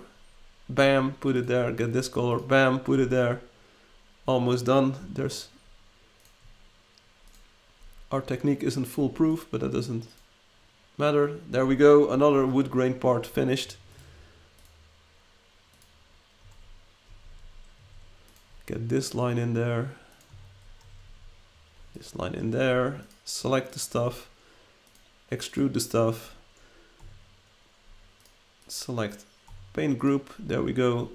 Get the color.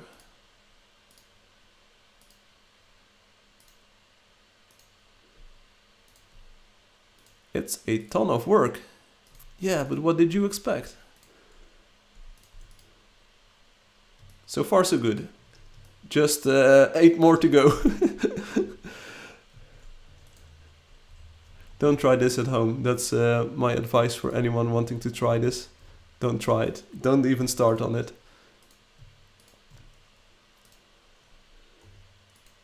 You will lose your sanity in the process. Yeah, because here things are even more funky. Because we didn't join the line or something. Yeah, there's 2 different lines, so we have to merge these lines first. Divide, merge. Cannot do it.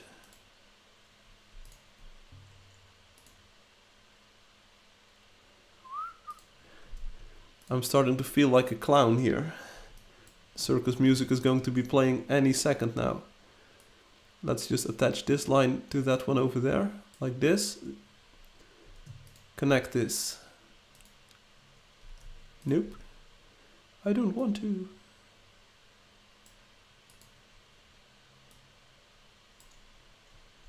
This is now an exact overlap. Come on, you can do this, Illustrator. I believe in you. Sorry, I can't do it.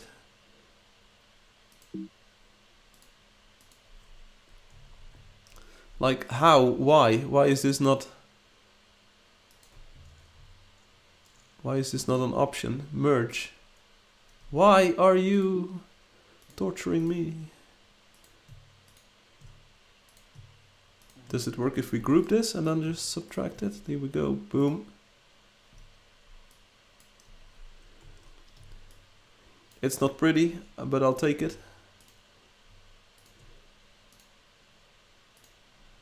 Just fill it up like this. Yeah, except this portion is now completely messed up. But it was already messed up, so maybe that's not a problem of Illustrator. And we're not going to see that portion, right? So maybe we can use it. Let's run with it. My patience is running thin. Sure, if you want to shade it like that, I can dig it. We'll roll with it for now. There you go. Remove the thing. There we go. Another nice normal. These are just going to be the worst. You can already see that this problem is more widespread than you believe.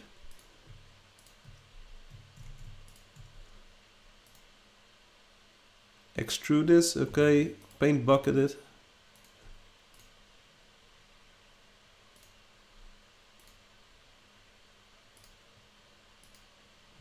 Just like that, because we can. It even adds some nice details to the shading, is what I would say. But it's just copium. There you go. Okay, so we're just going to see if it's going to be a problem. For now, we'll run with this.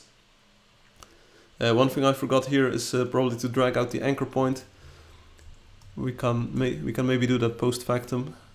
I think paint groups are flexible like that, so we're not going to worry about that either. We're just going to continue on clicking buttons because we can. Please, thank you.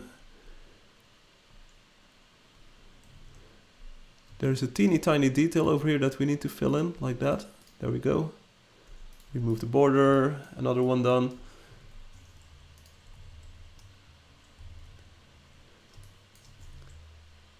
It's kind of like similar to watching paint dry this live stream. But we're moving on.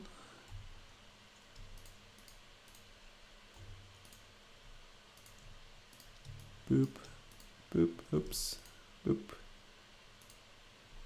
Don't forget the details.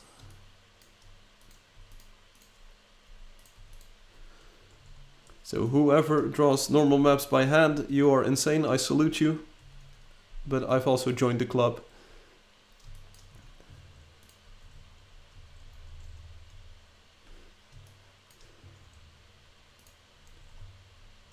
There's probably a better approach to this. So PixPlant is definitely the fastest way to do this, but if you don't have PixPlant or if it doesn't fit your style, you'll have to do this manually. So what are we looking at? There's a bit of intersection going on here. There's an anchor point over there, so let's get this to that anchor point and then just get this one over there. Looking good. Okay, so that's another one. We can start excluding this, this, and that. Boom. So eventually it's not too bad, but initially it is bad. And I still believe that the sampling isn't working correctly, but I'm not going to let that hold me back. We're just soldiering on here.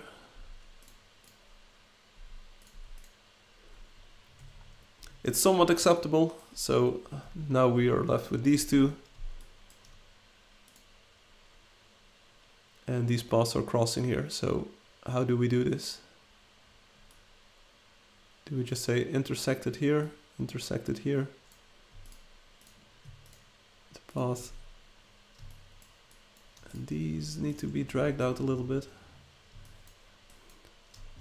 This one, two. There you go. 1, 2, 3. Exclude. Paint it. Paint it with purple, paint it with purple, paint it with blue, paint it with blue. What have you. There's a small issue over here. Let's get the purple. Let's fill this up. There we go. On to the last one, finally. So if you've made it this far, congratulations. We are painting in a normal map and it's a ton of work, as you can see. But I'm not being discouraged by anything. We're just moving on and on and on. I also do want to start eating lunch pretty soon, but let's just keep on hammering on this for a moment.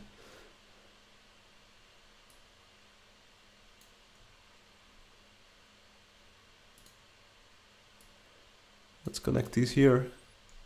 See if we can make them connect properly.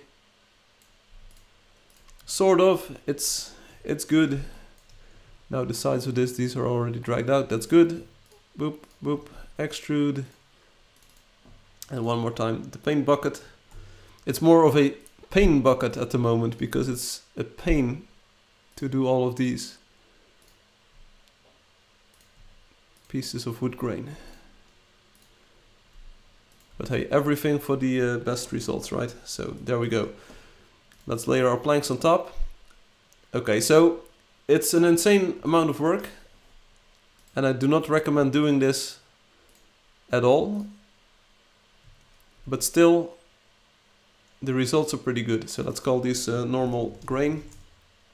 Let's save, by the way, because I don't want to lose all of this. We copy this, we paste it, and then Command-Shift-M, move it to the left side like this. Boom, bada bing, bada boom. That's good. Now we don't need these are duplicated for nothing. It's not perfect, as you can see there's a bit of a like issue over here with the thing, but for now let's just try and see what this looks like. So save the map one more time, we're going to render it as a PNG. It looks beautiful, that is because it is beautiful, but it's also a ton of work. But hey, if that's what it takes to make a game look nice, we'll probably no time are to going waste, to let's have go. to do that. And yeah, you can see the effect, you can see the normals. Check it out. So these are now shaded by hand, and they look very sharp, they look very spiffy. I mean, this is exactly what we wanted it to look like. It's just a ton of work. But okay, but okay. It looks pretty good. And it looks way more consistent compared to the cinder blocks.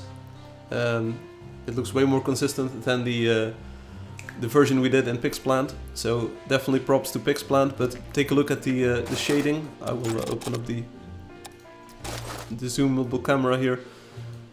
Just take a look at like the sharpness of the shading that we get in this wood grain now. So I do believe that this is the correct way to go about this. It's not pretty, like it's a very hard process to go through. As you can see, it's a lot of manual work. I'm not sure if we have a lot of textures that have this like in-painted detail, so maybe the wooden planks are just the only ones that have this. And we can now use the normal shapes, like the shapes that we have in the normal map. We can use those to tweak the albedo and the displacement maps again. So there's something to be said for this process. But it is a ton of work. It's like very manually laborious. But I do like the coloring and the shading on like this part of the wood. I mean, you can see that it's a faceted look, and it's just like there's definitely a lot of like value in doing this. It's just that it's so much work. And of course, this one plank here in the middle, it has this this problem that's still left, and yeah. But again, not complaining. It's just like it's just the way it is. And you can see a mismatch between the albedo and the normal map now, so we definitely have to go back and use our normal map as the base for the albedo. But if we do, like, we can get things to look pretty. So they will look pretty nice eventually. It's just a ton of work, as you've seen. So this is our normal map. We should, like I said, probably go back and make the albedo out of this. And maybe tweak up, like touch up the problems that we have in this file. So if you take a look at this is in the grain. It's this part. It's just sticking out. That's not what we want at all. So let's see if we can remove this anchor point. We can't. Let's see if we can move this anchor point and like try to define a better shape for this wood grain over here. I'm not sure why this is shaded like that. Oh, that's a bit too much.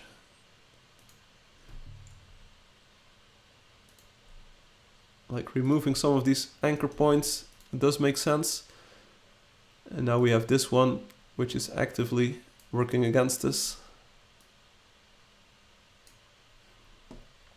Let's see if we can turn it into a sharp point. Put this a bit over there. It would be nice if we could remove this anchor point entirely, so, or at least remove the handle on it, because why is this like this? We don't know. We only know that it is. A lot of is's.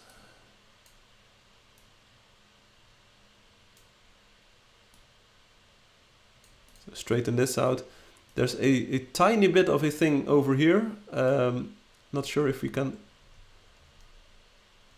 Yeah, it is actually this anchor point that's causing a bit of trouble, so see if we can move it over there. There's another one over here. Okay, much better. I think that problem is pretty much solved now. So here we have the same issue. How do we want to approach this? Removing some anchor points. It sounded like it seemed like the way to go, but it wasn't apparently. But maybe we can just add it back.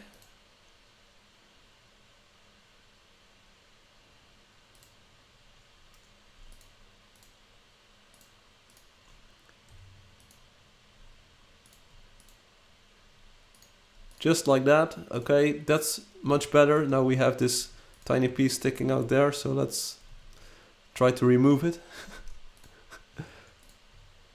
Hey, if it looks good, it is good. I mean, that's the approach here. If it looks good, it is good. There's a problem over here, and there's a problem over here. It's also just due to the way that these textures were originally created. But it's not a problem. We can try to make the most of it.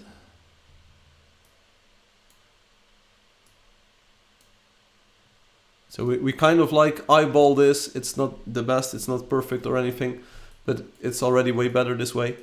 And let's remove this stuff as well. If this anchor can go and this anchor can go, and we can just connect this one to the one over here. It is, I feel. Connect it like this, and then we use the paint bucket again. There you go. A piece is sticking out here, so let's remove that. I mean, I hope we are going to use this texture eventually, because it's such an insane amount of work. Hopefully we can reuse some of this for the other wooden textures. Wouldn't that be nice? Yeah, that would be very nice.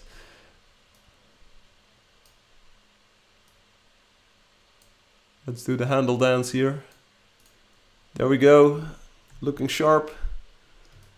This is a bit of a flub here.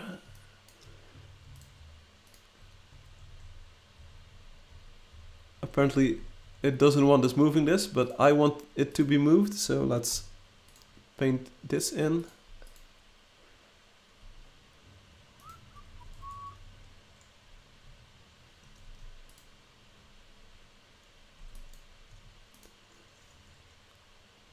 Yeah, the way that we're doing this is not optimal, but we're doing it. It looks good, so it is good. That's the idea. And the only problematic portion, let's see the entire artboard. So I can live with kind of like these chips over here, and I can live with this effect over here. I mean, the wood grain can go like bidirectionally into the wood, I believe. I mean, that's not too much of a problem. If we can fix it though, that would be nice. So if we move this anchor point all the way to the stroke, like this, can we now use the paint bucket to paint this portion? Okay, even though I can live with it, we can still fix it, so that's good. And we can do the same here. So these are the parts where I forgot to drag out the dividing line. Move it all the way onto this anchor. Paint bucket. Use the purple. There we go. Much better. Nice lines, nice lines, nice lines, nice lines, nice lines, except for that single bit over here. There's 2 lines that we need to tweak a bit here.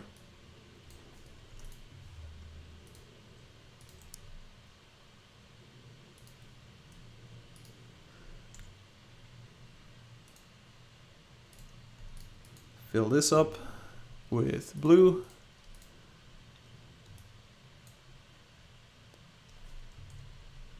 like that. And then we fill this up as well. So there's a tiny bit of a mismatch here. Yeah, I'm not sure if it's going to tile correctly anymore if we change that. So maybe let's not touch it for now. Let's remove this point and then select this anchor point connected to that one. There's 2 anchors over there. I hope it works. Fill it with the paint bucket like this. Okay, so I'm proud of the result. I'm proud of what we did here. We're not done yet, but hey, we are some way along. Publish it. Load it into the engine. And let's take a look at what it looks like. No time to waste, let's go. Let's take a look.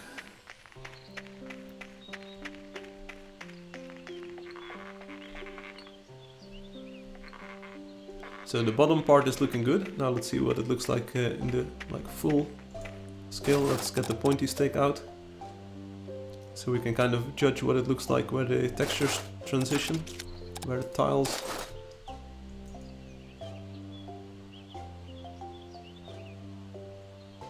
Okay, so far so good, I believe. So far so good. I don't see like any artifacts in the transition between the textures. So all of the planks, all of the wood grain is looking good. So real happy with that. It does look hand painted, so that's good. Hello, welcome back, Gaston. Don't worry about it. So I just spent about an hour drawing the wood grain onto this, but it's cool. It works. It's exactly what we wanted. So that's cool. Now the only problem that we have is if you would say like, hey, can the planks have a bit more relief in them? So can you make them a little bit more sturdy? We could probably, but I have no idea how. So if you take a look at these shapes, I have no idea how to, like, can we select these anchor points? Does this even work? And can we then say like object transform scale? Does that even work? If we say like 50%? It might work, it might even work, but there's like the red portions are still underneath. So what we want to do is to select this one, remove it, select same fill color, all of the red is gone, paste this one back on top. So that's always a good idea, so that's good. And like now we should still do the nail parts. So that's something that we should add in, like the directionality on the nail parts. And yeah, how are we going to get those? Are they in the displacement map? Oh, they are.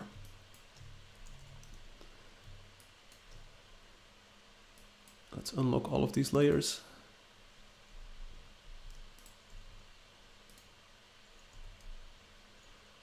And let's get that into the normal map. Let's see. New layer, normal nail holes. We used multiply, so let's use a regular rendering.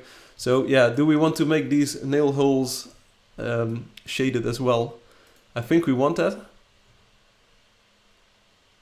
Let's expand appearance here, expand, fill and stroke, and then just, okay, so that's good.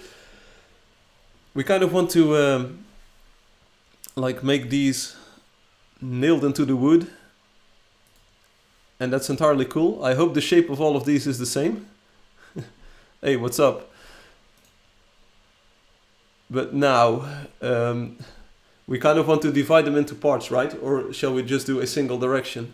It's weird. What's weird?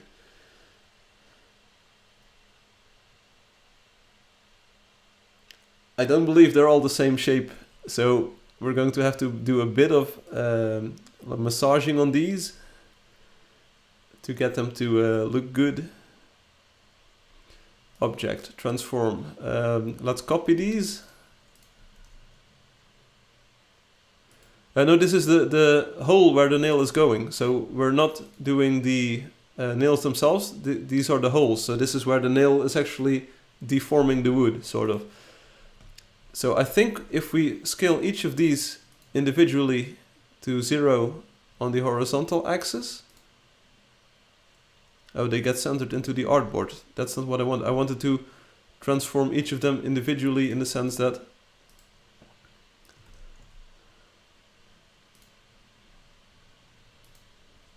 hey, what's up? You're on a different account now. I'm not sure if that was the idea, but you're on a different account. Just a warning, I can remove your message if you want, or I can hide this account. Don't worry about it. Transform each individually. Yeah, okay, so this is what I want, so we can actually start using these for cutting holes. Boop, like that. Then we do that as another time, so this is a bit involved, but bear with me. Duplicate this layer, hide it, select all of these, ungroup them, all of these, object, transform each, and then vertically we do the same thing, so like this, boop. Combine these layers like this, and then we have sort of like the crosses that we can use to cut out parts of the nails. This should work, I believe. So let's select all of the nails as well, and then we use that weird function, which doesn't work. So then we use this function, that hopefully works. Yeah, sure, so there we go. Now we have a dozen more things that we have to do.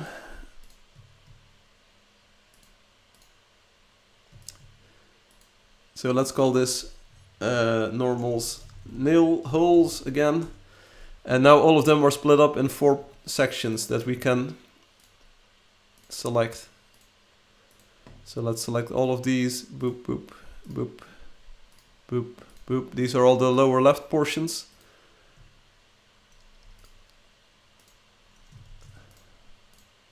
I'm pretty sure we have to do it one more time. One more time. But don't worry about it. This is what we do all day long, all of the hard work. And then we sample from our sphere. So these holes are pointing towards to the top right because it's a hole. So they kind of like have this shade going. Then we select the top left parts because we can. Just like this, just like this, just like this. These parts are pointing to the bottom right, like the opposite side, like this. And then we select the upper right portions.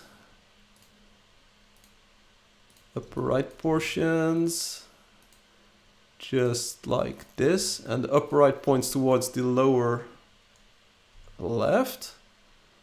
Yes, like this. And now we can select all of them because they're all white. Select same color. And that's the bottom right. And the bottom right points to the upper left. This is how we do it. Boom, there we go. Those are the holes for the nails, so check it out. Gaston was like, they look weird, but like this is what it looks like. So these are the holes for the nails.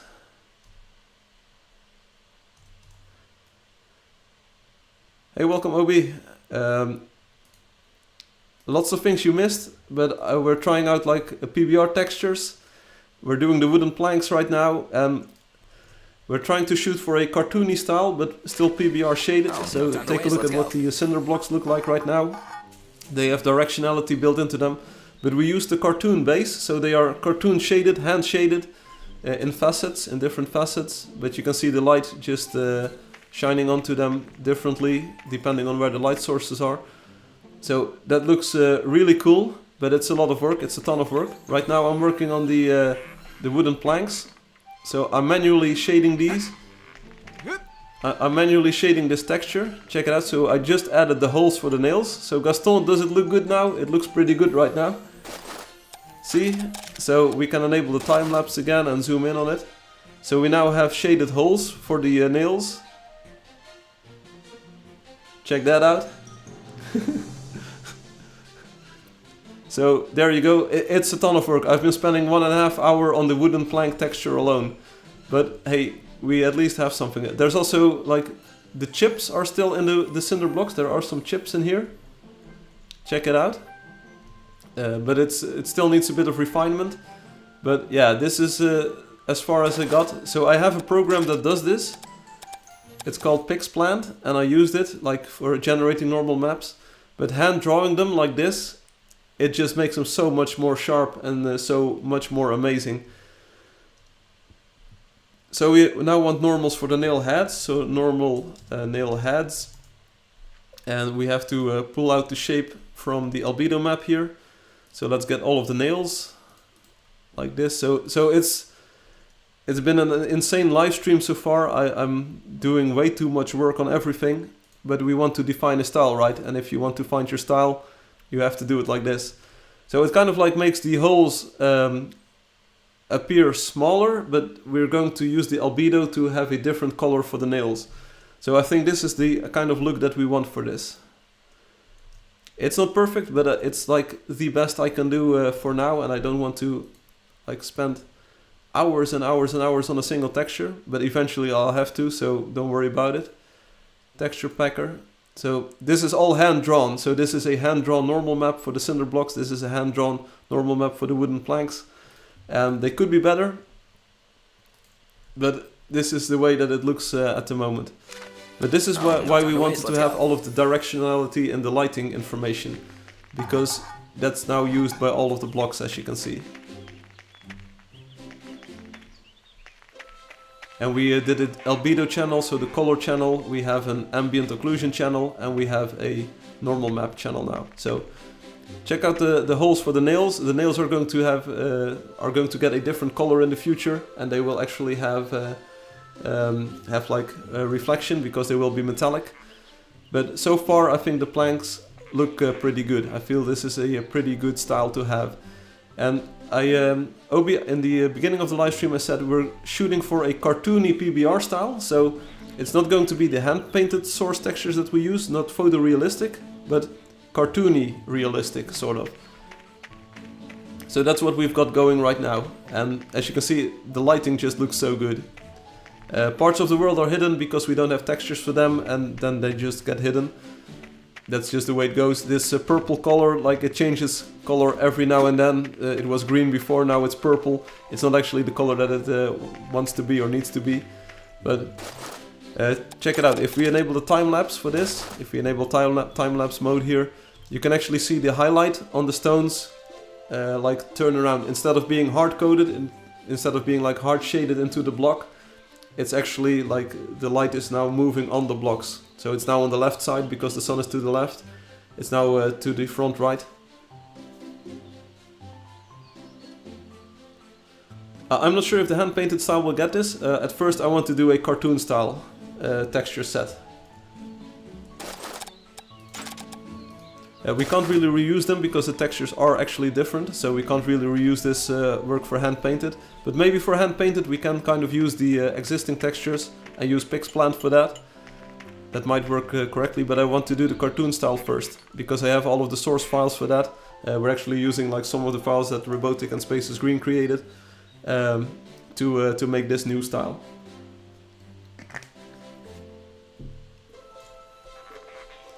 But this looks really good. I mean, it takes a ton of time. I've spent a lot of time working on this wooden planks texture. It's now 13:20 in my place. I really want to start eat lunch.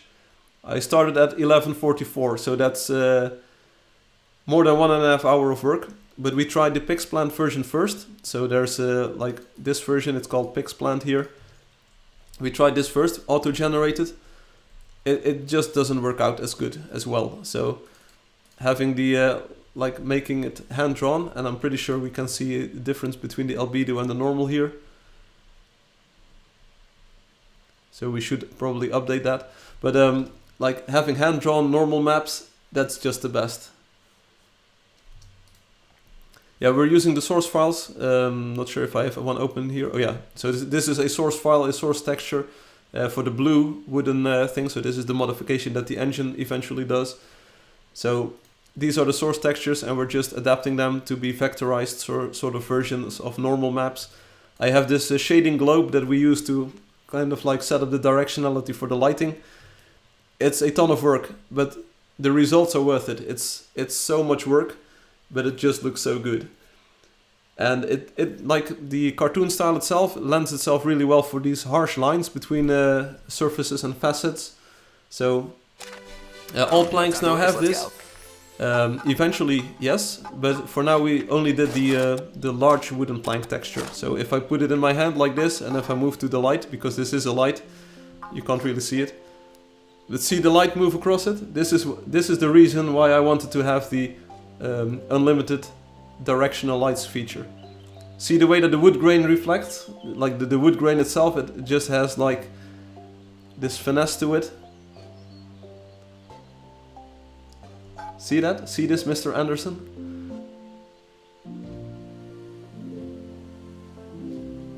See, that feels like a completely different game now, doesn't it? I'm not sure if it still renders, but we can go into the world. And I also added the normals for the water back in, so you probably already saw one of the beta versions. Let's do a very quick tour to see if we can get some water going. Never mind all of the weird funky colors that are going on.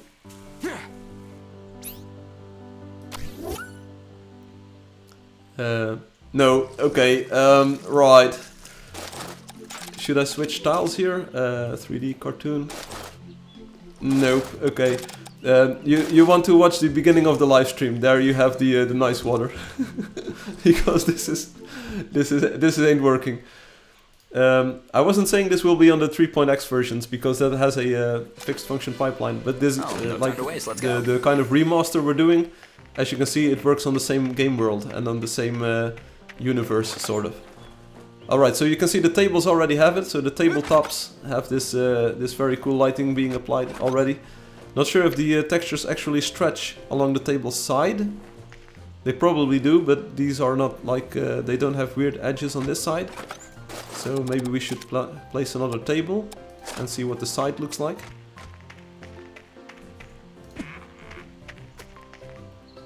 Here you go, so it's got a bit of artifacting going on, which is probably to be expected, and maybe it's just a lighting artifact, but you can see that even the side of the table looks pretty convincingly like a wooden table, right? And now we can probably also place a lantern on top of that, and they don't look like lanterns, but don't worry about it. See, so the shading is being updated.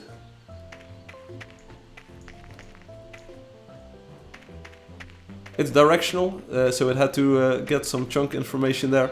It's directional, so like whatever side you look on is shaded. I'm not sure if it works if we place a lamp over here.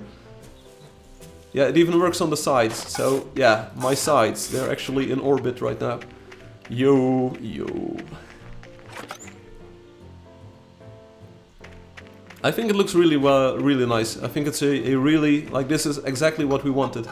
And now imagine if we didn't have all of the directional lighting information. I can actually show you. So suppose we didn't do the last live stream.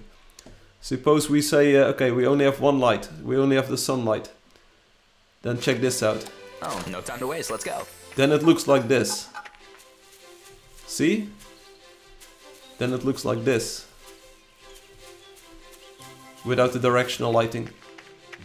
So it does get a bit lighter, and you can see that like some light is being applied to it. And if you go outside, if you're actually in the sunlight, you will see the directional lighting actually work. See this? So that's cool. But it really shines, literally, when you enable this. So this is the cartoon look, the way it's going to look, sort of. I have no idea like when this will be released, or when it will be released, or how it will be released just yet. But this is what the cartoon style currently, or like this is a remaster, sort of, with updated shading for the cartoon style. So it's a good question, ML, like what are we going to do with this, what is it going to look like, what it's going to be like. No idea just yet.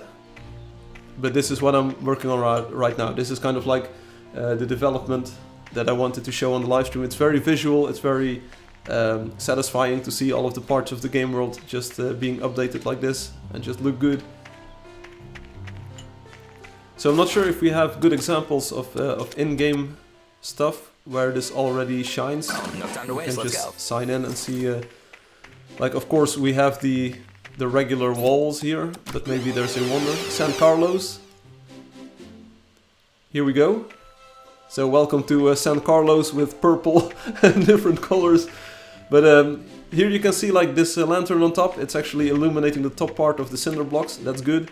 Not sure if we're going to find a lot of wood that's being lit. Maybe inside of the house. Inside of the houses. Okay, here we go. Here we go. Hey, do you see now that we have this like the normal mapping going on, it's way easier to see where the light is coming from. So you can now actually see on this table, for instance, there's a lamp over there. Like the directionality is definitely helping in making this look convincing. I even like the purple chairs. Maybe this should... check out the table.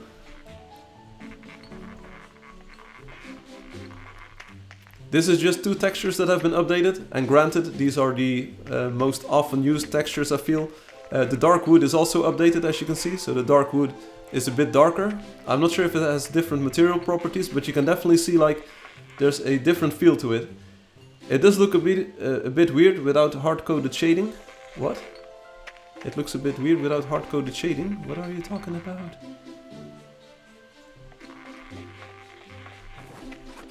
It looks a bit weird. It looks fantastic, in my opinion. Even like the transition between the dark and the light wood.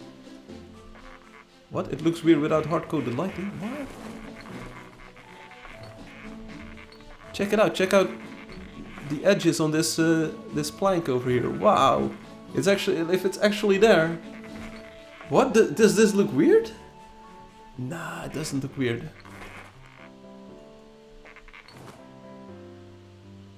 You said you removed the shading these textures had without this. Yeah, so I replaced the hard-coded lighting direction with normal maps so that it can have dynamic lighting. But in this room alone, check out in this room alone, the way that all of these individual blocks are now shaded. I mean, check out the entire ceiling here. Check out the way that the light reflects off an individual block. But in places where it's fully lit up, it's a bit weird. Don't worry about it, we can tweak the lighting still. Alexi says, what? Yeah, Alexi, don't mind the purple parts, but I just drew new textures, like PBR textures in cartoon style for the cinder blocks. And I drew PBR style textures for the wooden planks. We have infinite amount of dynamic lights, so all of the lighting that you place in the game now actually affects the environment. And I think it looks great. I mean, this is angel dust as you've never seen it before, seriously. Like, it's only 2 textures. We have the cinder blocks and we have the wooden planks. So it's not like a full set of textures just yet. There's about 400 more to draw. But like, check out the lighting on this. It's so nice. It's so good. Let's see if we can find another building where we can go in. Yeah, it's also a bit laggy on my computer right now because of reasons. So here's another room. Again, the purple is... ignore the purple, it goes well with the other colors, so I'm not hating it too much. Ignore the purple, but it's pretty cool. Just check out the shading on the planks and the materials and just everything. It's spicy. Yeah, we have normal maps, that's what I was talking about. I've been hand drawing them all stream long. Check it out here, let's open up my Illustrator here. This is a hand-drawn normal map. Hand-drawn normal map for the wooden planks. It's completely insane, nobody does this. But it does add so much to the world and to the thing. Alexi, check it out, we have the time-lapse feature. I can show you what it looks like. But take a look at this! Take a look at this room! What? It's just so good. And I'm inclined to kind of like remove the chips from the cinder blocks. I'm kind of like, there's like these... Do you see the chips? They are still in there. It's ambient occlusion. It's only ambient occlusion. But check out the way this room is lit. There is no voxel game on the market that looks like this at the moment. Seriously. Dude, it's hot. Yes, I know, man. I know. Alexi, check this out. We go into the time-lapse mode. And just take a look at the shading of all of the materials. So you are rewriting the whole render pipeline in OpenGL 2 or 3. This is OpenGL 3. It's 3.3 core, so it's like the one where you must have like a fully programmed pipeline. So it's all shaders, vertex shader, fragment shader. So this is OpenGL 3.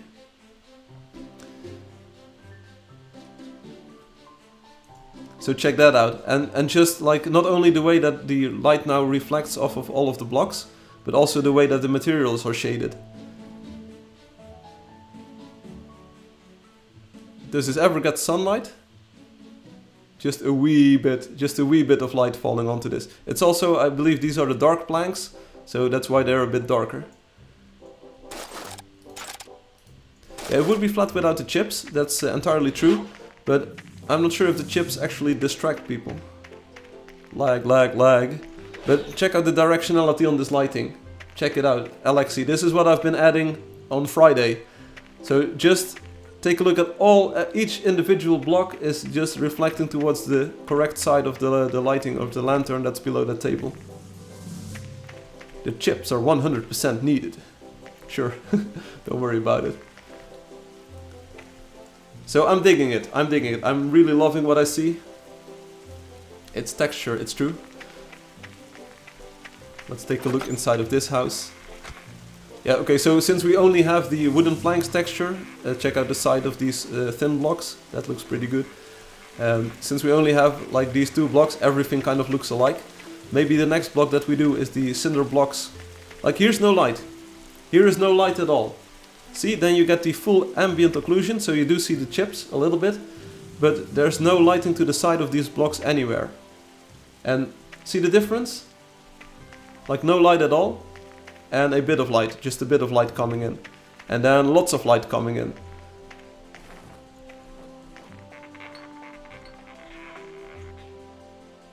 I'm happy, me too.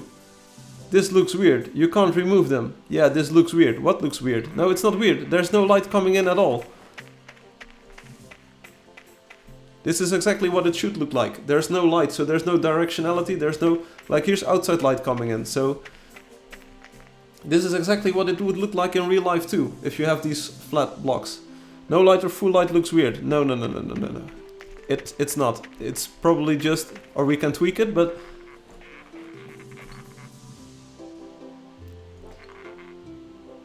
I disagree. I feel it looks absolutely the way it's intended to look. But we can kind of like, if we have more textures, if we have more normal maps and more things going on, we can decide like what should it look like.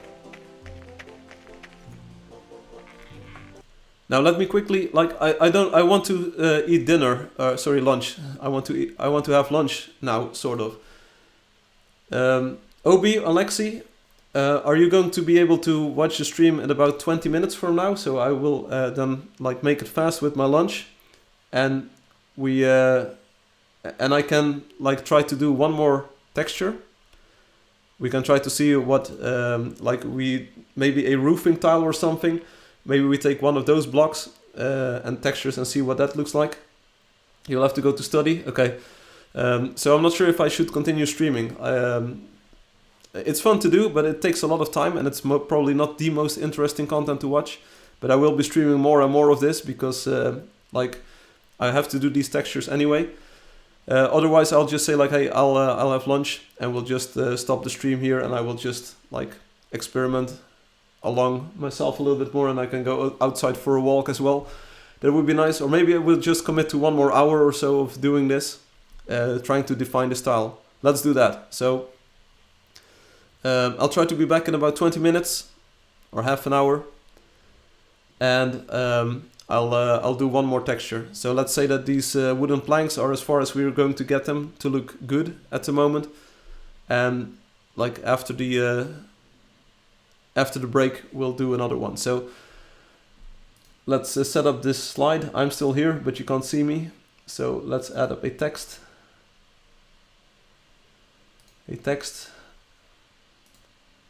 And let's say be right back in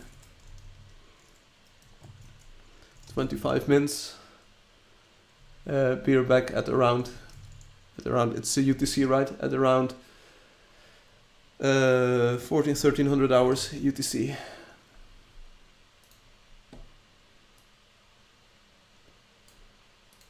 And let's change the font to be a bit bigger.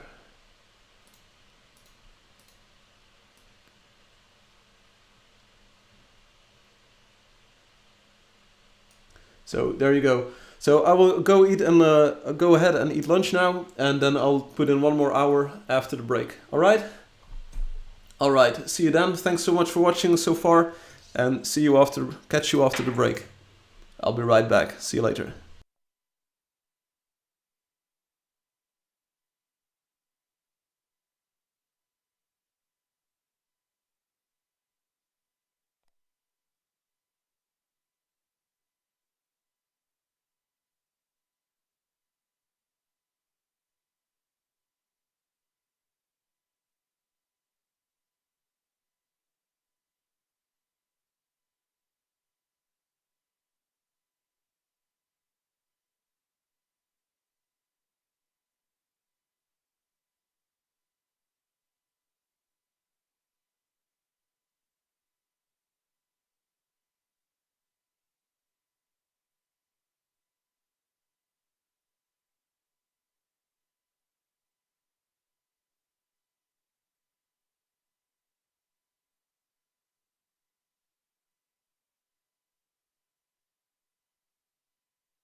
Yeah, so we're back. So that's cool. I had some lunch. Like I said, I want to put in about 1 more hour. Try to make one more texture, maybe. See what what happens with the style, with the way things look. So far, I've been really happy. So we just like before we stopped, we visited one of the wonders in the game, and it looks pretty good. So let's see if we get one more wonder. Striped road, okay. Not sure if there's a lot of cinder blocks and wood on these buildings. There's a bit of wood here. So would you kindly take a look? Let's see.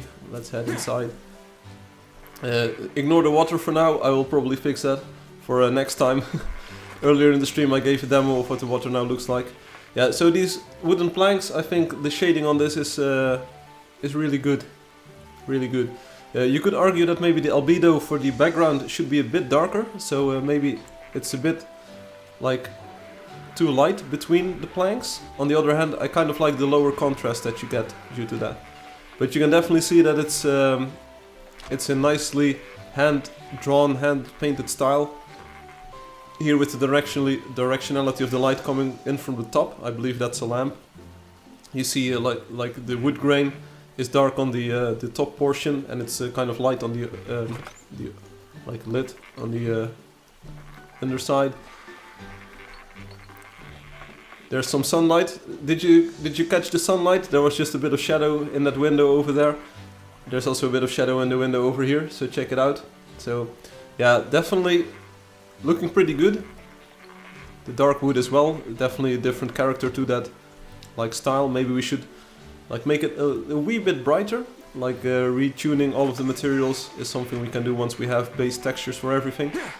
But yeah, as far as the style goes, I'm convinced that hand drawing all of them is the way to go, and it's a ton of work. It's just so much work. But the way that it looks, the way like just walking through the world in this style, in this with these textures, like the craftsmanship and like the sheer joy and beauty of the textures finally shines through. Check it out, some red light coming in from the top left, and then some sunlight as well. Just the way that this is shaded now, it's insanely beautiful, I believe. Check out the lighting on the planks on this side. Is the stream health okay, or is it just me? I can check. One moment.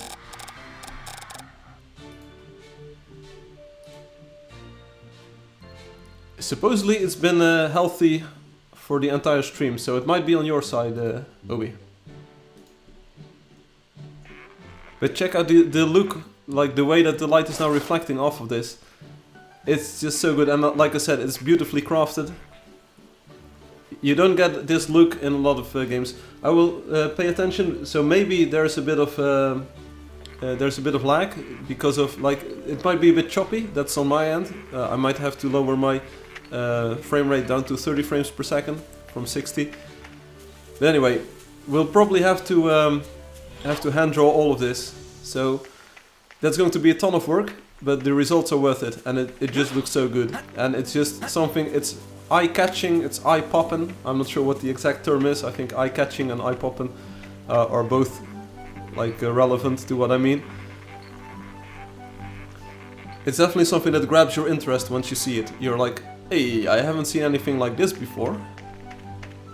With this like fit and finish.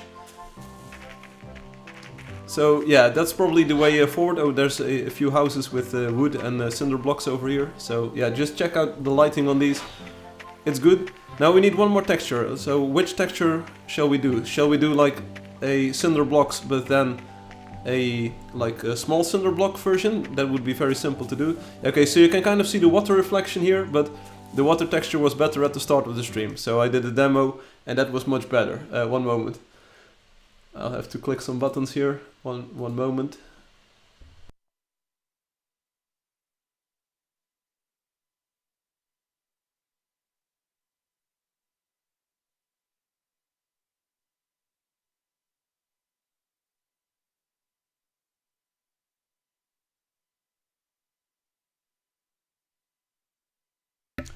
Yeah, that's a good idea, Obi, but maybe not.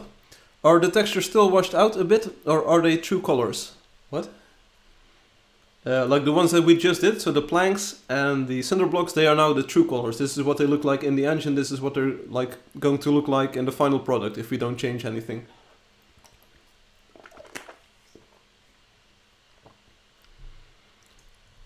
And they're also a bit lighter in the sense that the albedo, so the surface color of the materials, is a bit lighter now. And that makes them more vibrant as well, so they have a bit more saturation going on. But basically this is like the final product, and the ruined stone the same, so the ruined stone is kind of like the brownish colored version of those cinder blocks. But this is basically the final rendering unless we change things. So yeah, I'm wondering what kind of material should we do. We can also do the paving tiles. Those are the tiles that are used on the sides of the walkway here, so maybe that's an idea. We could do the roofing tiles, see what that looks like. I know there's a bit of a problem in the engine for the roofing tiles in the sense that their normals get mirrored every other block, but it might be something that we can tackle. We can just turn it into a repetition. For some reason they seem a bit grayish still. Okay. But the base color is grey, of course.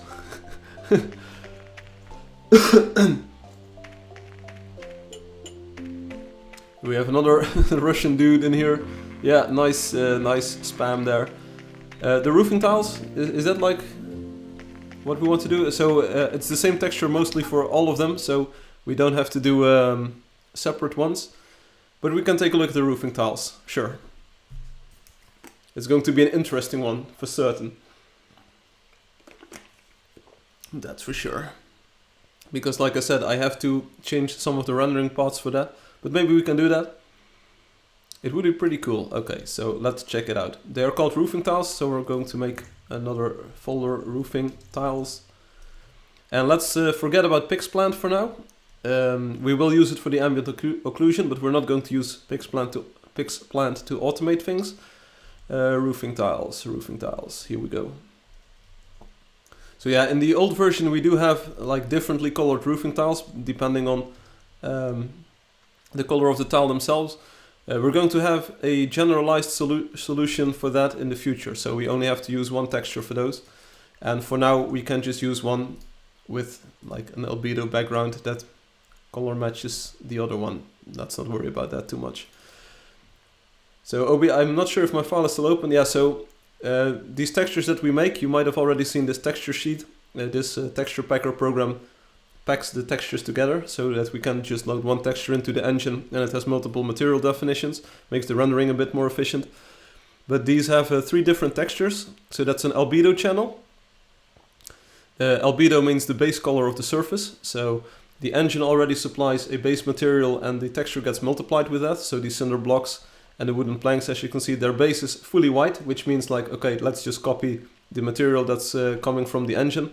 But albedo is like, yeah, they do use different texture files. So the albedo file determines like the base color of the material. For instance, for the overgrown cinder blocks, we'll have to draw in some green areas where like the vines are.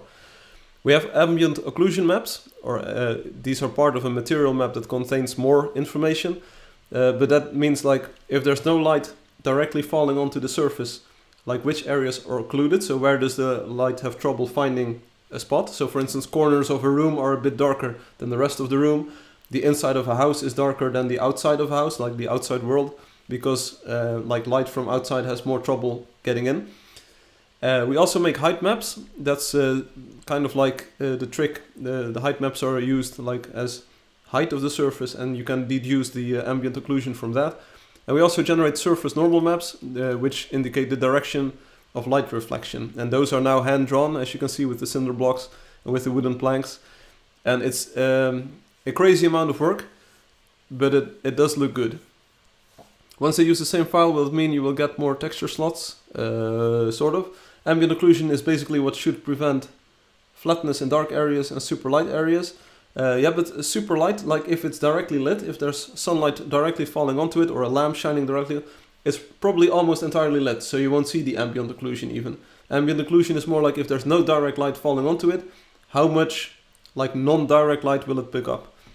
And that just, like, as you can see here in this one, and here in the top right, that is kind of like, it darkens areas next to high things, and it kind of like where light can shine in. For instance, this crease here, or this spot between the rocks, light can kind of fall in there a little bit easier than in these narrow slits. So that's what we're working with. Okay, so this is the base file for the violet thing. So one thing we can do is, what I just realized, is we can add a little bit, just like we did with the cinder blocks. We have these shading areas to the top right and top left, sorry, and top right, bottom right.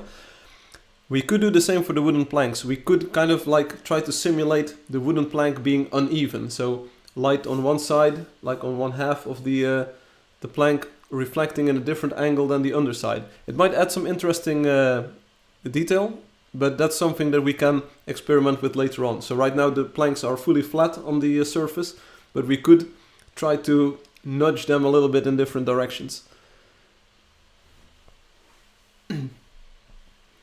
But let's try to make roofing tiles that look good, because I have no idea how that will go. I have no idea what we're going to have to do here. We do want like the base roofing tile picture, so let's remove all of these layers. We don't need those. Don't need this one, this one, this one, this one. Delete. Selection. Yep. Boop. So we have a background. We can reuse the background, and we have like the contents of the tiles. So let's save this as... For this one, we're going to do things a little bit differently. We're going to make the normal map first. I don't recognize the texture at all. Why does it look so weird? Yeah, this is the exact texture. It's loaded into the game like this. Don't worry about it. It's exactly what is in the game. Roofing tiles, PBR, normal. So normal stands for surface normal. We're going to do the normal version first, and we will make the albedo from that, make the height map from that, and then go on to generate the ambient occlusion. You're used to the hand painted tiles. Okay, I don't have those here, but like here it is colored. So this is like, these are the roofing tiles. You asked for the blue ones. So the blue ones, if we remove the background, the blue ones look like this in the game. They're very, very different. Okay, so we're going to have to make something that pleases everyone. Let's close up. Oh, we can keep Xplant open, by the way, don't worry. Right, back to the texture. Normal map first. Let's take a look at the background. So there is a bit of like coloring going on in the background, but for now I want to make the background one single color. So let's remove all of these spots that are on there, the places in between. Sorry, we use 128, 128, 255 for the background, as for most normals. And now we have to kind of like decide, where do we want to take this? We already saw that we don't really need the highlights. We don't need highlights in here. The chips are also probably best reserved for the ambient occlusion map, like we did with cinder blocks. So these are the base shapes of the tiles. Okay, I can dig it. It's different, to say the least. It's different. What do we want to simulate for these? So that's the first question that we have to ask ourselves. What do we want to simulate? So maybe we want the highlights back. Let me just see.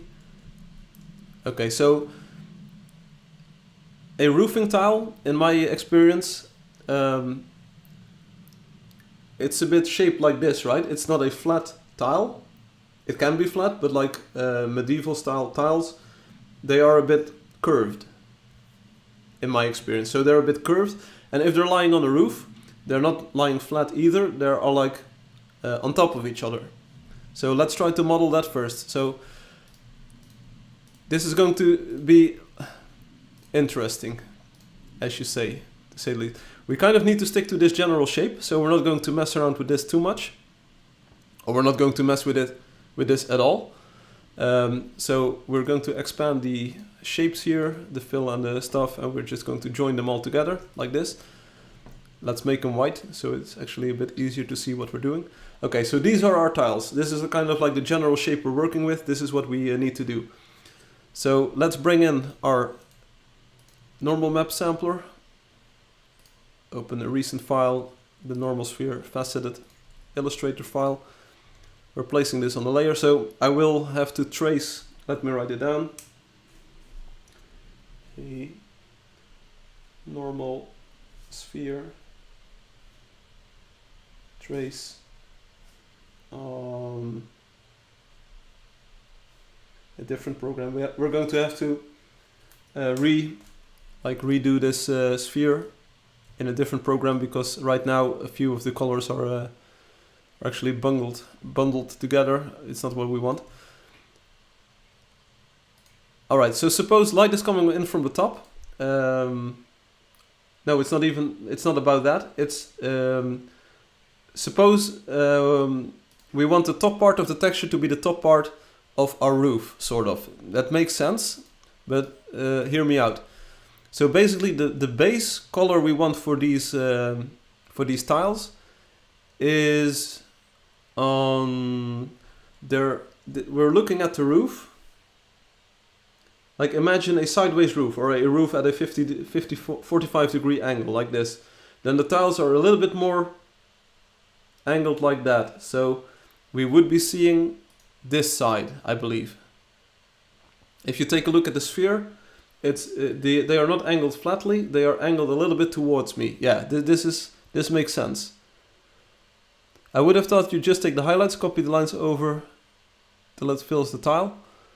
Yeah, no, but this is different. So we're now going to like determine like how angled are the tiles on the roof, because all of them are already slanted a little bit. And now we kind of like how. That's why I wanted to use the highlights for the curve, but we can't use the curve because it's a little bit. The highlight is a little bit imbalanced. So let me open up the file again. Roofing tiles colorized. Like the highlight is to the side, but we want the highlight to be twice as wide, sort of, to determine like to make it have like 3 different styles of shading.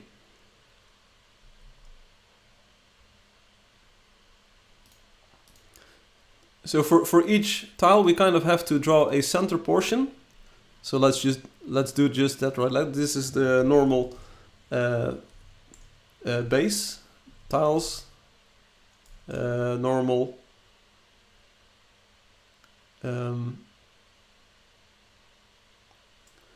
so we're kind of like wanting to use 3 different shades, and they're all from this bottom section, or maybe even this section, to kind of like give them a three-way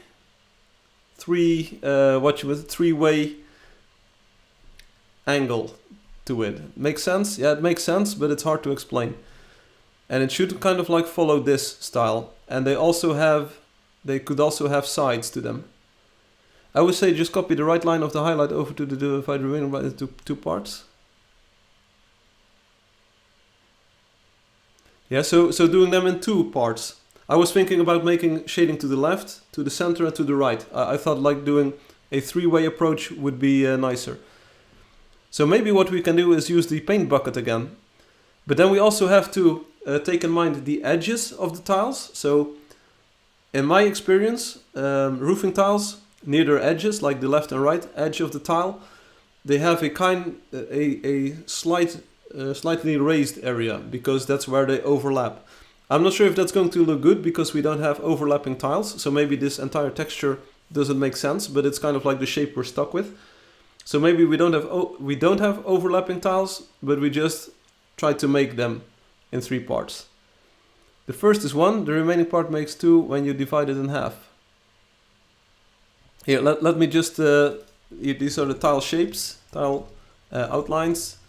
Let me just very quickly try to draw some lines.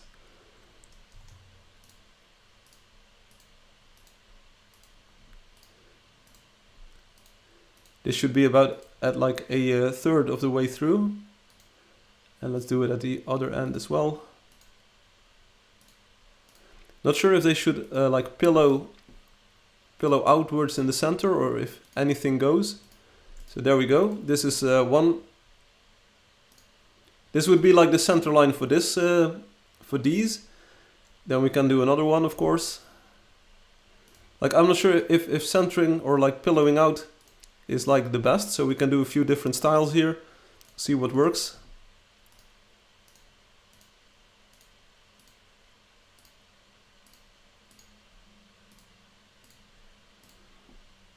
I'm also not sure if we should like stick to the original design of the tiles. Okay, I'm doing the same thing, yeah. I'm doing them all at once though, so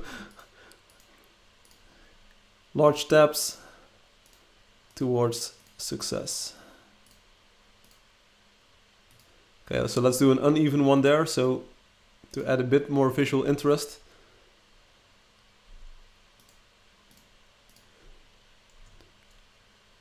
I'm not sure if this is going to bite me later. Can we? Okay, yeah, it's good, sir. It's good this way. Okay, so this is the tile centers. Now we kind of want to copy both of them, merge them into one layer. Boop. Hide these. There you go. Then another big question is, what I was trying to say was that you can just reuse the curve space. Yeah, sort of, but also no. So what I want to do next is to add a bit of a 3D effect to these. Let's see if that works. I have no idea if this is actually going to work. We did this for the others as well. Extrude and bevel. The front. Preview, wireframe. No extrusion, but we do want the classic, the ultimate classic shape. 12, 30. Oh. It helps if you select the right thing. 12. See, so we're kind of getting like the edges of the tiles in here now. Which is good, I believe. Which is good, I believe. Yeah, I think so. Like how thick? Okay, this is a bit too thick. Also, let's first object, path, simplify, straight lines. There we go. Maybe that prevents a bit of weirdness. Classic, 12. So see, I'm trying, maybe you can see this on the live stream, the white things are a little bit in the way now, but I'm trying to give a little bit of like volume to the edges of the tiles.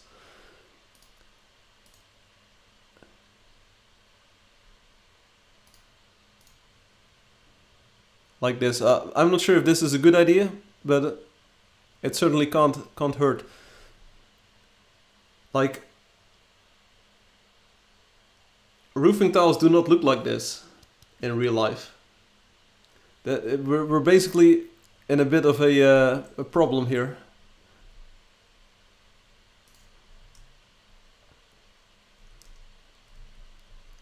Like the width, it's almost identical. Check it out. See the lines, the outlines that we have. Let me remove those white things. The outlines are almost a perfect match this way. So maybe instead of 12 we should use 16 or so. But other than that, we do kind of like get similar lines to that. To what we had before. That seems useful, except I'm not sure if we want that. We're hitting, it sounds weird, but we're actually hitting a very difficult texture to get right, I believe. Yeah, because now the lines are faceted, Obi. So these are just lines, and we need to get some more detail in there to make them look good. We need to make the tiles feel like tiles. Yeah, we work like the tile shape. The tiles should be shaped like this. Except now we have to sort of do a bit of 3D modeling on them. And I'm not exactly sure how to model them. Because what I think we want, let's remove the 3D effect. I believe what we want is something different. We want to have them tile like this, and then also we want to model the underside. So you won't see the top side, because the top side is hidden from view, sort of, because it's angled. But you can kind of see like the bottom part of the tile, like the front part. So the tile has got some thickness to it, and that's something we can model. So let's call this, let's remove this layer for a moment, because we will combine another layer with it. So these are the tile fronts, let's call it top. So imagine we're looking at the tiles like this, from an angle. Then you will see, or will you not see, like the underside of them. Like a small ridge, I think.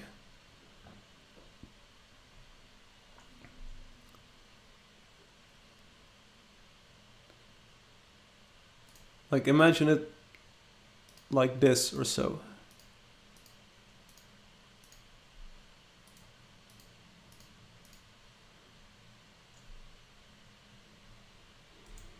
Yeah, the tiles definitely don't go under one another. That's, I'll give you that. But I do believe like realistically, if we kind of like take the opportunity to improve on this design, I'm pretty sure that we would, yeah, like this looks more like you're looking at tiles, right? And is that what we want? Do we want to have like this front lip on there? Can you see like what I'm trying to go for? So trying to add a bit more 3D dimensionality to it. I believe this is also part of the hand painted style, so that you get a bit more like volume to the design. No, you're not annoying at all. It's just yeah, but we are redefining the texture. That's what we did with all of the other ones as well, I believe. But you could also say like, no, you're looking at the top of the tiles, which is good. But I feel it would look a bit flat. And we are actually working on, like, the entire idea of this new texture style is that we do indeed add stuff to it.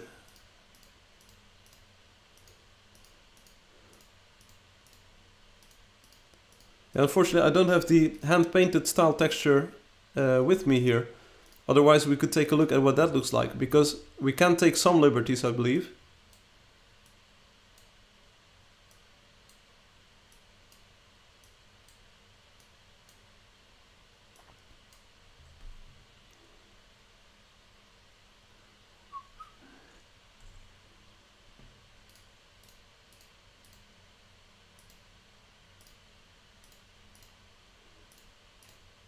So I think something like this.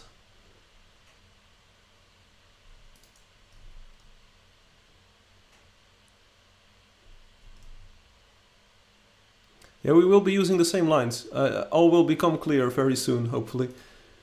So what I want to do now is get copies of all of these.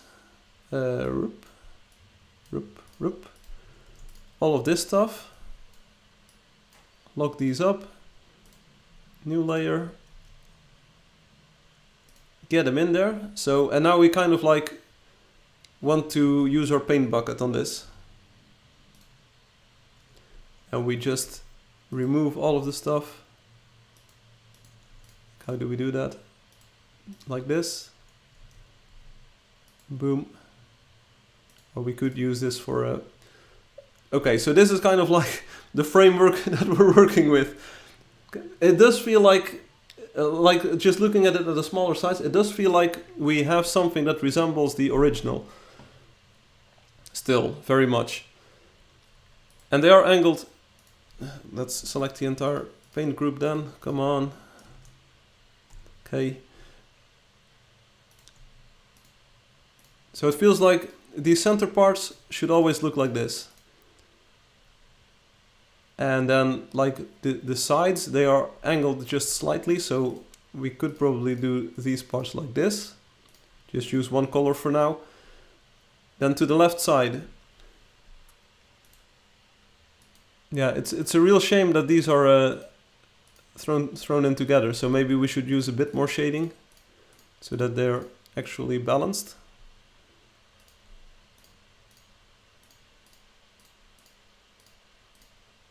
Bloop, bloop, bloop. All right.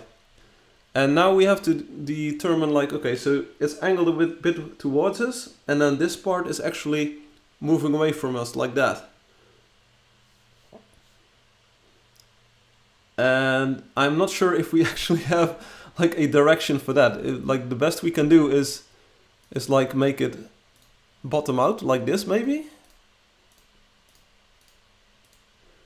And then we use these to the sides.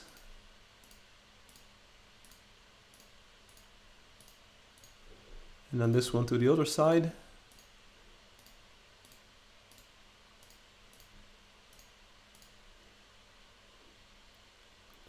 Yeah, he's back. No, I'm still here. I was never gone. Right. Right. Do these look like roofing tiles to you? Did I make a mistake? I think I made a mistake. It's actually the other way around. What you would see is like a top rim instead of a bottom rim. So it should be more the other way around like this. But then still, and then the coloring, like we should use all other colors or different colors because like it's angled like this towards us, and then a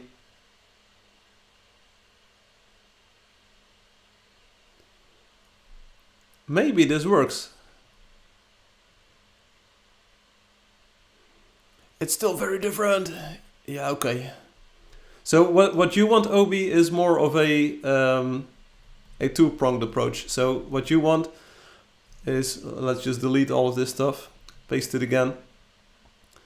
So you'd advocate for removing these lines.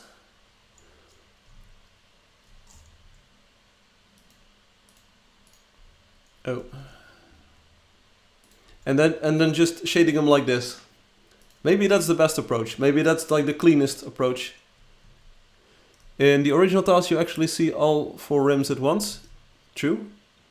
So we could just make it. We could just make it a nice shape then. I think that makes sense. Sort of.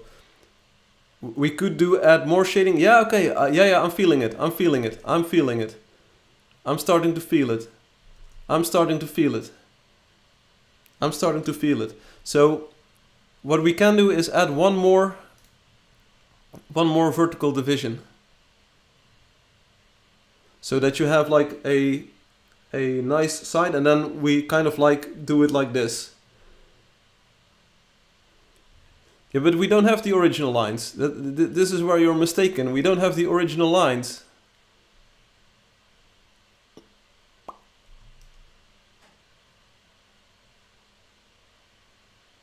Because I would have to, yeah,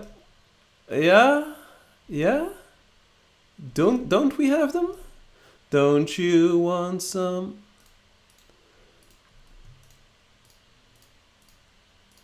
Take 2, here we go, here we go. I think I know what you're saying, sir. So let's remove these. Let's remove these, let's remove these.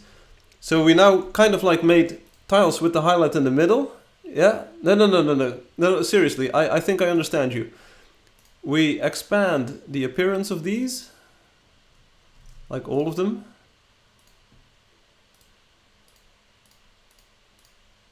Yeah, sometimes it can be hard to communicate these things, but let's do this. Okay, so we expand the appearance here, boom, like this. Then we do the subdivision like we did before, exactly this, okay. Now I just want to group stuff together. So maybe remove the fill here, expand the lines, then we have clean lines. Okay, that's cool. This is what we wanted. They go below those. Then we copy the tile outlines. These. We already had them, but okay, let's copy these. Back to layer 6. Paste in these. Okay, here we go. And now we make a paint group out of these. And then we end up with 1, 2,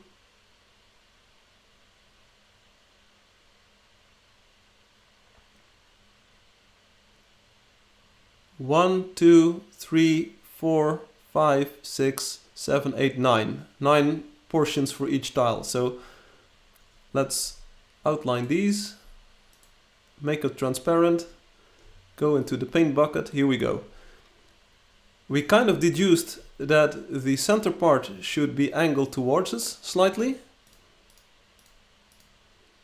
Do you agree with this, Obi? So not making the tiles perfectly flat on this texture, but angling them a bit.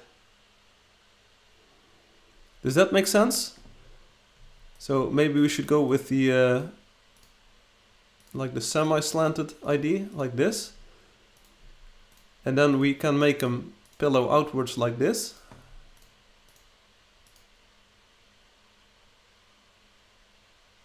You are still missing a step of what I was trying to say? Okay, I'm going to show you what I was thinking of.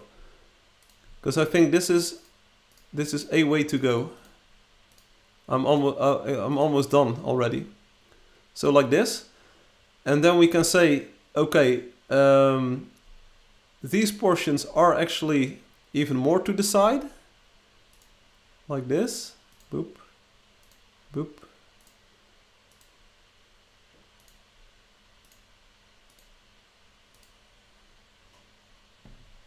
And then this one is more over to the side on that side.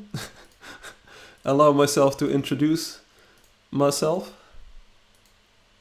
Like that. Okay, and then we end up with like, what do we do with the top and the bottom portions?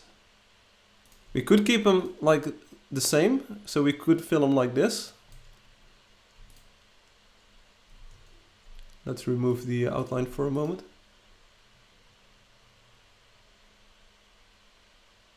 Yeah, the top side should be greener. I'm not exactly sure about that.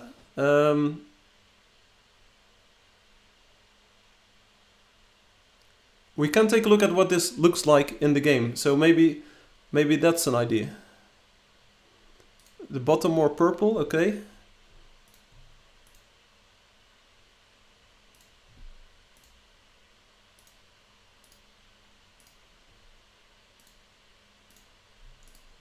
So we do have that. We do have that going, which is nice. Did I use the correct color? It should be this one.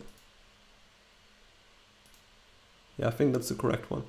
And then we can use this one for the top side, like this. Yeah, okay, so I get what you're saying. Like the side portions should also be... Still though, come on. I can kind of feel it. I can kind of feel it. I would say connect up the sharp edges so you can add more transitions.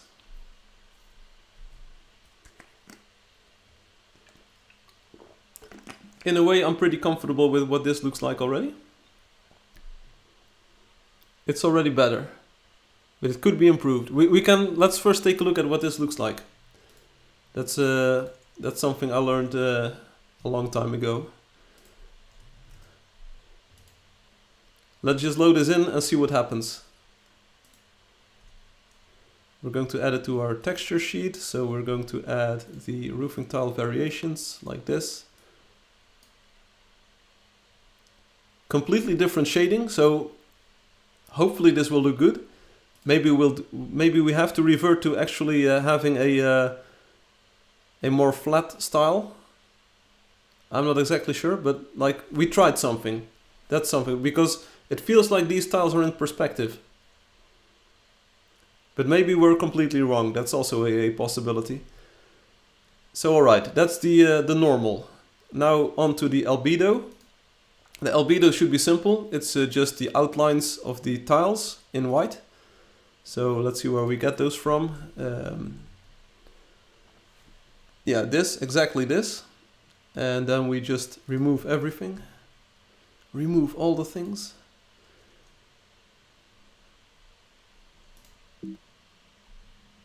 The tiles have a weird perspective. I think the perspective is entirely right. Welcome back, everyone.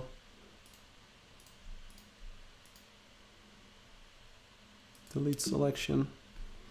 Okay, let's save this as the... Are we in PBR? No, we need to go to PBR. Blocks, roofing tiles, PBR, albedo.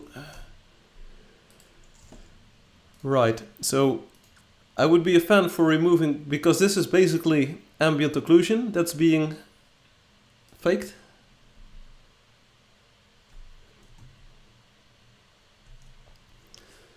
So we don't want ambient occlusion being faked. We remove the highlights because we'll do that because we have cool material properties now. At least hopefully that will be cool. We don't do the scratches. We like the edges of the tiles. There's no way they are actually a different color than the tiles themselves. So we're going to expand all of this, join them together, make it white like this. And then let's try to use 1, 2, 3, 1, 2, 3, 1, 2, 3 for the background color here initially. Save this up. Save it as a 480, 480. There we go, apply. And that's the roofing tiles variations albedo. So that's in our texture packer set now. And now we just need to have the ambient occlusion map made. Oh, but you're not annoying in the least. It's good to have a bit of creative creative stuff going on. Still though, I understand what you were saying. On the other hand, I'm pretty happy with what this seems to look like. But maybe I'm completely wrong. Maybe this is indeed like a bad texture and I should feel bad. Can we open up a normal file? That's what I'm wondering. Can we use the normals for making an ambient occlusion map? Oh, could not load the file. So then let's use the PNG file. There we go.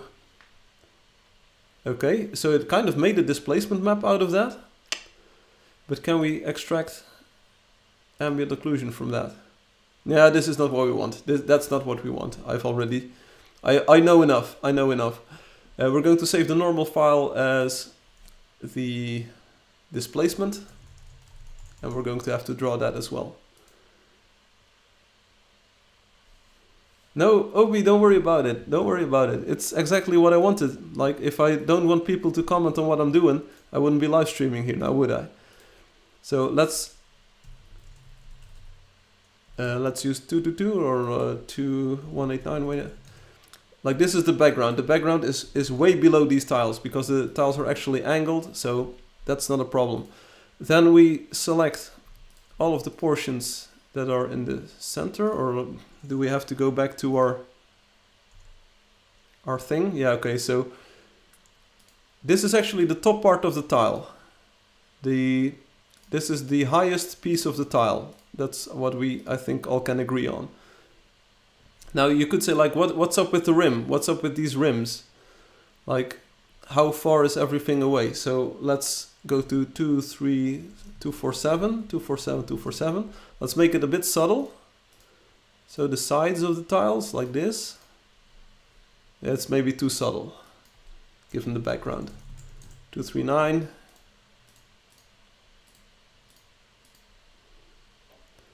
Do we have more Bogus Binted, Gaston? That's always good to hear. Here we go. So this is kind of like the tile receding, and it's also receding to the ends.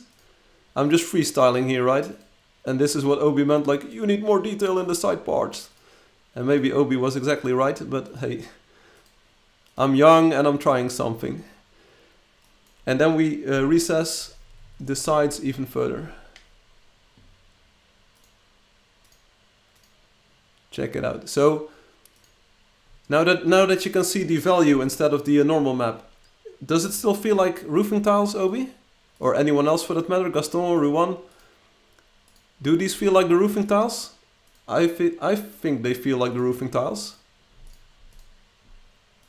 Like this is the height, sort of all of the areas. I still feel like the middle divisions should follow the sides of the tile. I'm not exactly sure, because the curvature of the tile has nothing to do with the shape of the tile. Boom, got you there. Do you understand what I'm saying? The curvature of the tile is independent of the shape of the tile. I mean, you can have this very perfectly curved tile, but it can still be in an awkward shape, right? I believe in my vision. I believe that this will lead us towards victory, initially. Okay, Pix Plant, here we go. Displacement map. Open it up. Here we go. Boom, boom, boom. The displacement. We don't want the normals because we do want the normals. Yeah, okay, this is what the normals would look like generated by Pix Plant. So again, maybe we're running into a problem here that curvature is very hard to convey to this thing. So what does ambient occlusion look like? Yeah, this is not... Ce n'est pas what I wanted. Ce n'est pas what I wanted. So how are we going to do that then?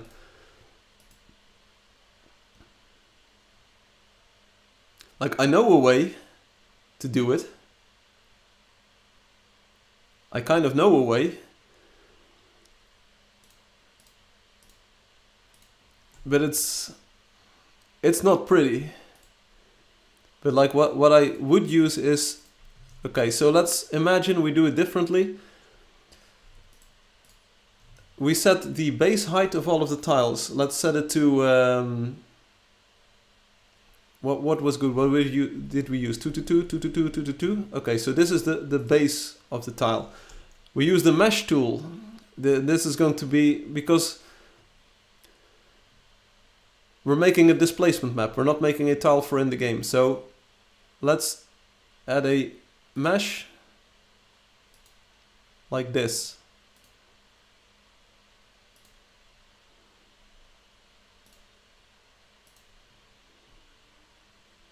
It's completely independent of what we're doing otherwise. It actually follows the highlight that space is drawn. So, oh, oops, we need to put it on this line, sort of. There you go.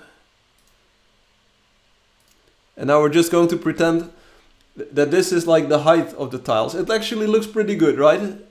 It looks pretty good. So let's save this up. Let's try this. Let's try this on for size. Here we go. Apply, displacement, replace. This feels good. There we go. Displacement. Open it up. Open up, open up. Boom. Check it out. All right. So our normal map, OBC, yeah, we are actually kind of like near what you were asking for. If we do it like this, sort of, but like the problem here is, but hey, you do see the curvature, right? You do see the curvature, so we're definitely onto something. But if you take a look at this, normal map, it's a bit different compared to ours because of reasons. So maybe we have to indeed go to a model that you suggested, like where we do a kind of like saddle shape to the thing. But don't worry about it for now. We're going to like open up the displacement again, because it's actually doing some kind of tricks on it. And we want to extract a ambient occlusion map from that. I can dig it. I can dig it. This looks pretty perfect. This looks pretty much like what you would expect for a tiled roof, I feel. Let's save this as the roofing tiles, blocks, roofing tiles, variations, and we call it PBR material. Boom, there we go. First version. So here's the ambient occlusion, here's the normal map, and here's the albedo map. So one thing that we didn't add just yet, and we might add them, is the chunks that have been taken out of the tiles. But that's a detail that we can add in later. So let's publish the sprite sheet. Let's convert the texture and let's find the roofing tiles. Roofing tiles. We might also copy the PBR style definition first. Roofing tiles, roofing tiles, roofing tiles, ruined stone, paving tiles. Materials, blocks. What are they called then if they're not here? It's an artificial material, right? Smooth material, flat, functional, mirrored. Is it mirrored? Timber framing. No, it's not mirrored. Tapered materials. That sounds like roofing tiles. Yeah, there we go. Reed roofing, roofing tiles, black. Okay, so if we use this one, all of the roofing tiles will get this texture. Roofing tiles, PBR. Sounds good. Compile it. And now we're going to run into a problem. I already know what the problem is, but we can change the code interactively as well, because we're cool like that. Let's see. Yeah, we have a lot of changed files, but that doesn't really matter. Those are mostly new artwork files.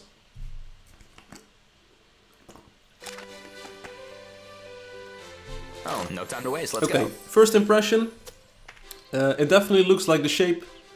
It definitely looks like the shape of the original tiles.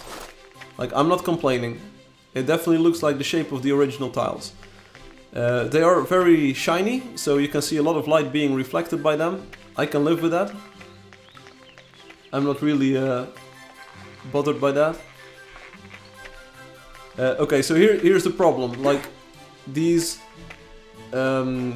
things, these materials get mirrored. So every other block and every other block to the side, the normals get mirrored. So it's as if the light is coming from the bottom instead of like the right side. So I believe, if I'm not mistaken, I believe that these, like this row over here where my arrow is currently at, I believe that one is correctly shaded. But I'm not sure. It might also be the other one. It might also be, yeah, like this one. This might be the correctly shaded one. So you can see there's a bit of a weird pattern emerging here because that's kind of like a geometry optimization that I'm doing. But in fact, what we probably should do, now that these normals are here and the shapes don't really matter anymore. Why is it sideways? What? Sideways? It's mirrored on both axes, I believe.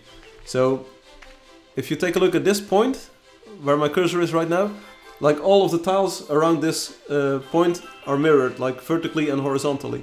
So we need to change the code to actually lay it out correctly. But parts of the roof, parts of the roof are looking good.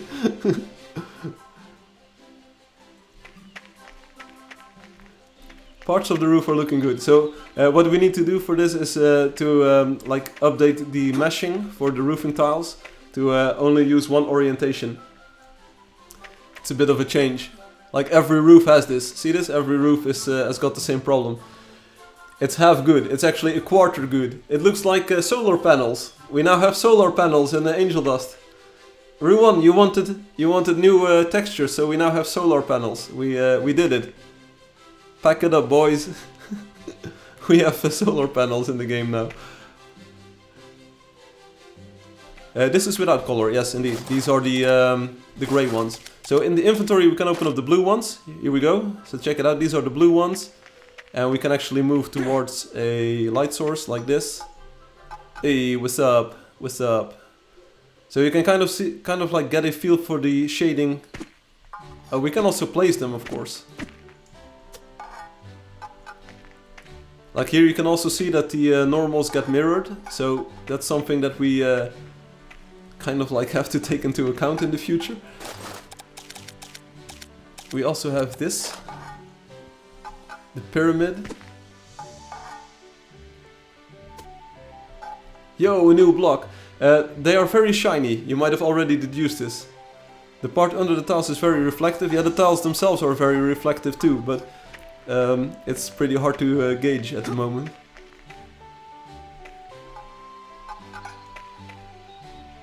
I also have no idea if this normal map is getting used correctly. I believe it is.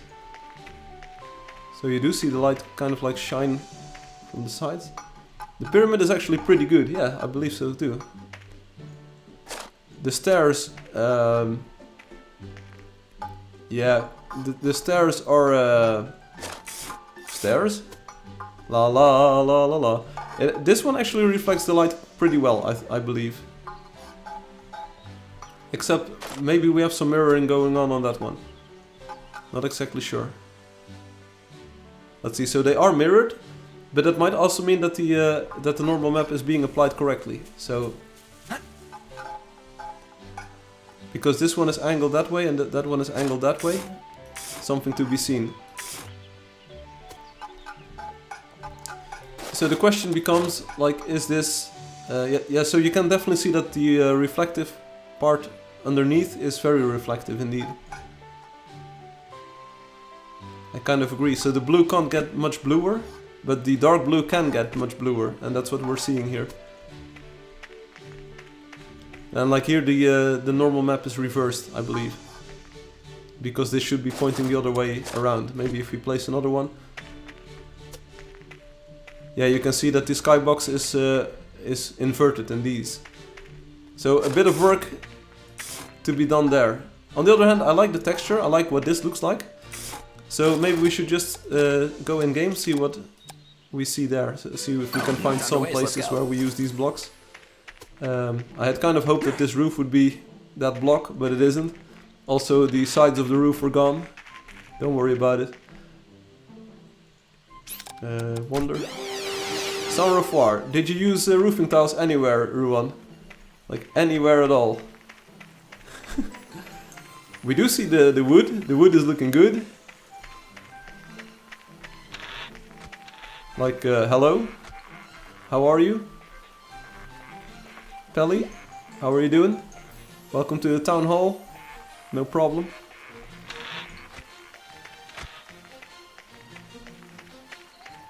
I don't see any roofing tiles. No roofing tiles in my building. Okay, okay. Then we are at San Carlos. I'm not sure if we use roofing tiles here either. The roof doesn't use roofing tiles. They're also very hard to use, of course, so that's why no one actually integrates them into their buildings. These things happen. It just be like it is. Yeah, no roofing tiles anywhere. Oh, here on the lanterns. Roofing tiles on the lanterns. Okay, I can dig it.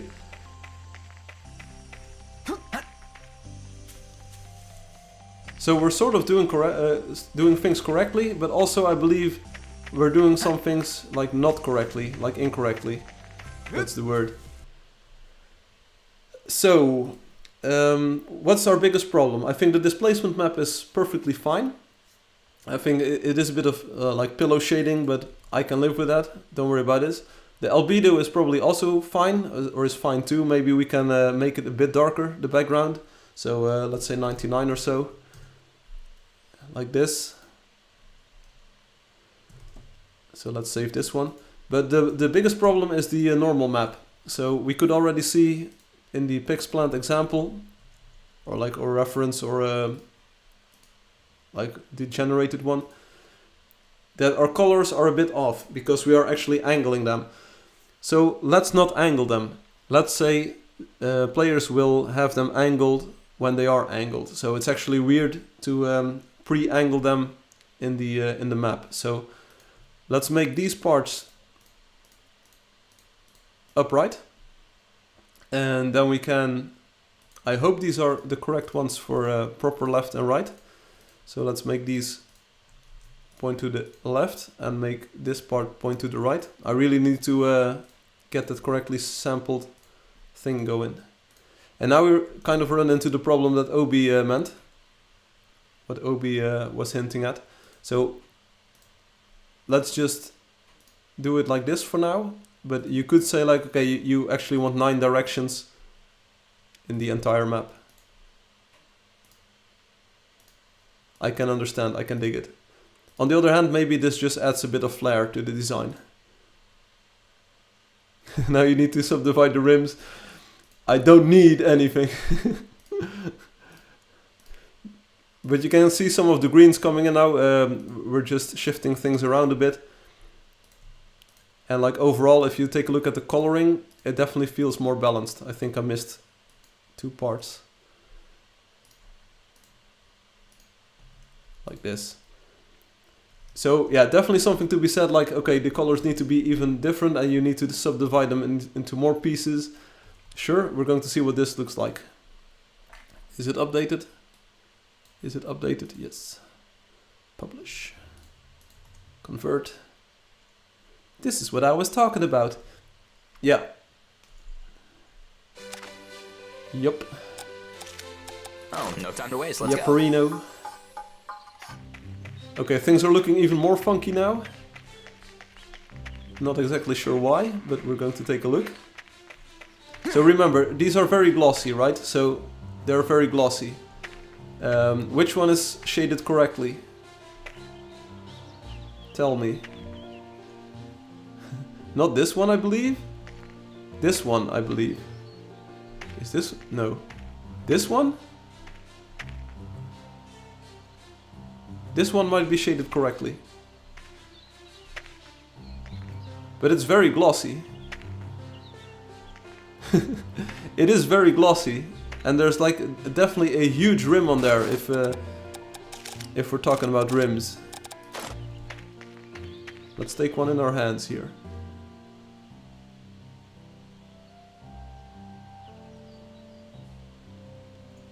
I agree with Obi. Just my luck. Just my luck. Okay. Okay. We can do that. We can do that. We can do that. Let's try this again then. Shall I take the easy way out? I can duplicate this and then rotate it. Or is that not what we want? Let's custom draw some more. Don't worry about it. But like the rims, I'm not sure if we want the rims at all. They look pretty sharp.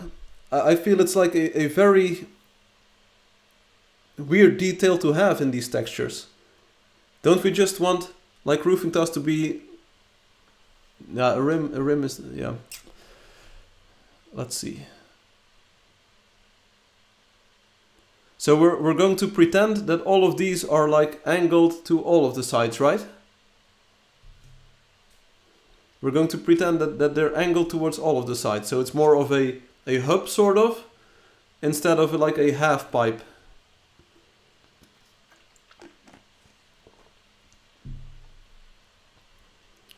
Because I'm trying to like get a feel for what these divisions should look like. Because then I definitely believe that they should pillow out a little bit like this.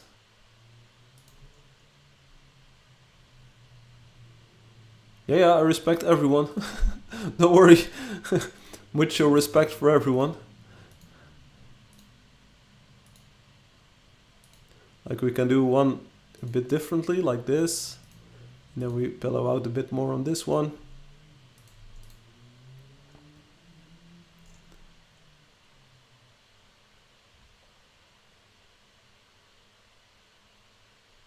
Just use the edges of the rims. I like doing it myself.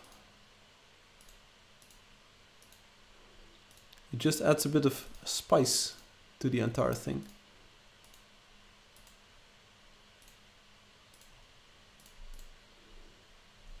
There we go, there we go. So tile centers vertically, tile centers horizontally. It's cool. We want all of these together. And do we then also want the rims? Like, where did the rims go? They are gone. Because nothing is as simple as it seems when you're creating textures.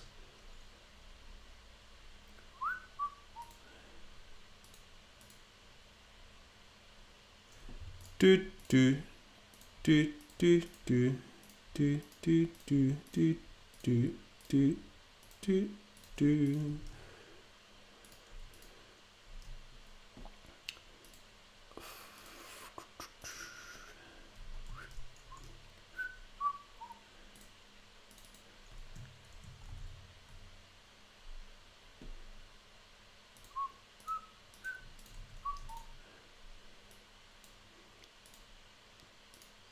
do the roofing tiles, they said. It will be an easy, simple texture and we can all go our merry own little way. Wrong. Wrongo bongo. Worst decision of my life. There we go. So can we now agree that it's not 9 patches, but it's actually 18 patches? 18 patches or so per tile? You're subdividing the top part of them too? Well, maybe I am. I have no idea. So we can stick with the top part being like this. So like this. I mean, we're flexible like that, right? That's just how we do it. And then we use this on the left side. Because I believe it's nice to actually have a bit of direction for these tiles. So I don't mind that they're actually vertically oriented. That's what the original design was like. Am I now deviating from what you were suggesting? Well, I'm sorry, sir. I'm so sorry. But I do believe that we are getting somewhere now.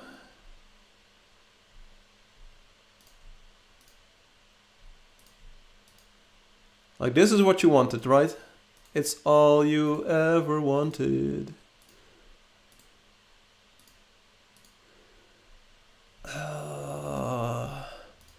Do a live stream, they said. It will be fun, they said. Stream game development. It's going to be real fun. It's not going to be like a chore at all. No, sorry. It will be super fun time. You're making your life harder than it should be.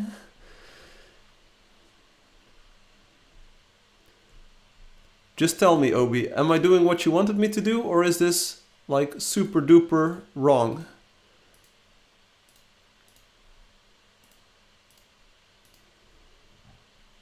Because I believe this comes close to what you wanted me to do.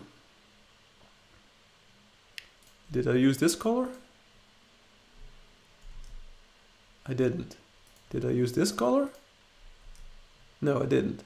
Did I use this color? Why did I use that color? Oh, because we're supposedly... I have no idea what I'm doing.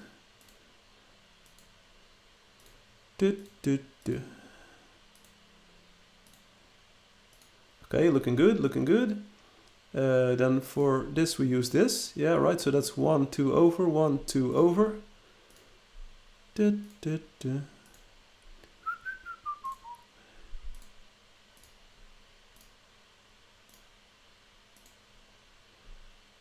then we can use this one, I believe.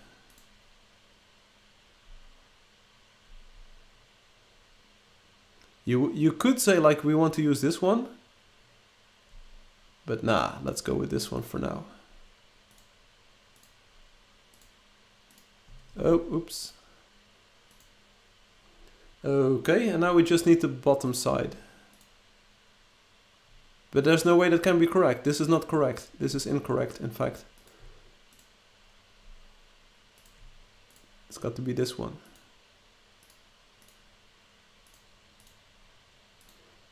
That was the wrong color. Okay. I hope you're not colorblind, everyone.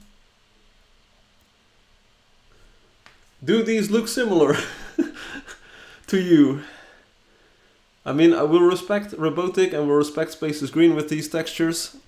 So I do believe we have like the vertical shape going on, and I do believe we have a lot of detail in the rims now. So let's save it and let's check it out in the engine. Here we go. Boom. Save it. Override it. It's all cool. Export this. Come on. Let's go. Texture convert it. And let's run with it. Here we go. Boom. Oh, no time to waste. Let's go. So far so good. Okay, so the one over there looks pretty decent. That looks pretty decent. I'm not gonna lie. It looks pretty decent. The big question is, should we already fix the generation of this geometry? Because I have no idea which of these is now correctly shaded. I believe it's this one. I believe it's this. But then they are indeed on their sides, aren't they? I feel that these are on their sides because we have the pattern vertically, defined vertically.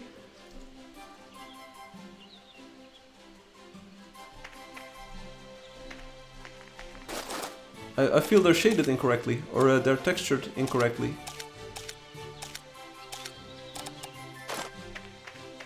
Maybe I'm wrong though, but I feel that something is not right. Like if you see them like this,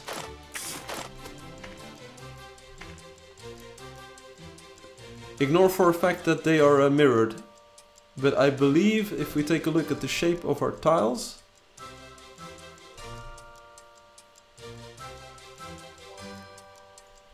I believe this one is correct. So the center one is correct, I believe, this one.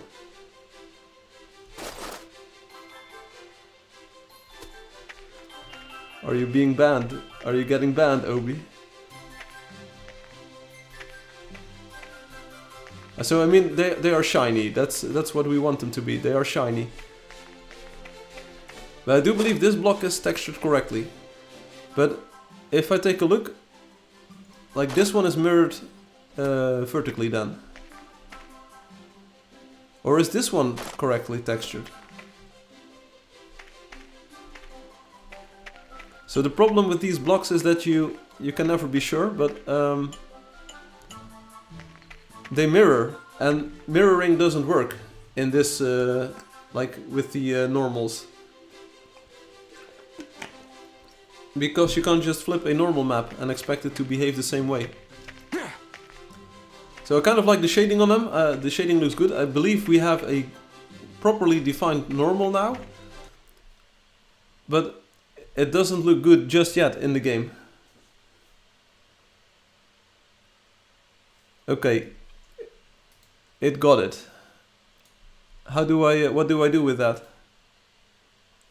What do I do with that?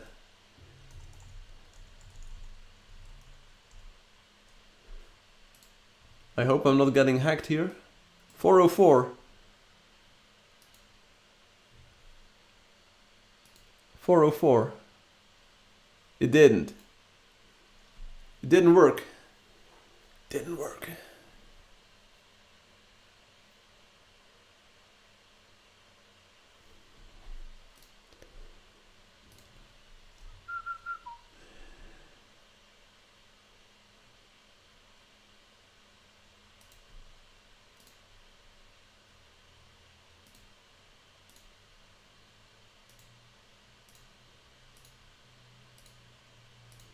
Going to use some different colors here because I feel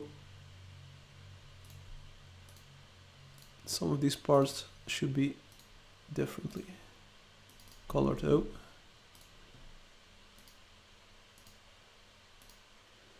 okay, that's good. We use this one for the top part, right? Yes, and then we should use this one for the top left. Okay, there we go, much better.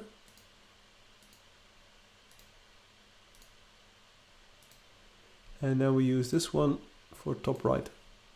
I thought we were already using that, but apparently we weren't. We weren't. Like boom. This is even better, hopefully.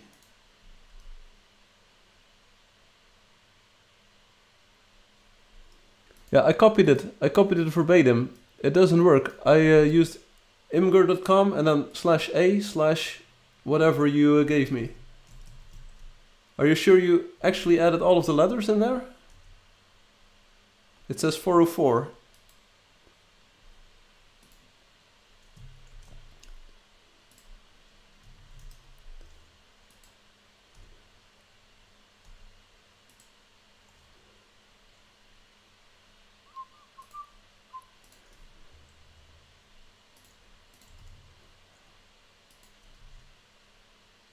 It worked for me. Is it set to public? No time to waste, let's go. Maybe you're not sharing it in a sense. I'm not sure if that's the problem. Maybe you can make like a URL or a link private so that others can't view it even if they have the link. Where's the sun? The sun is over there. But why are these textures applied in a rotated fashion? What's going on with that? I believe they're on their side. Like they're on the side. It's not what we want. It's very weird. I mean, these look correct, sort of. There's the sun.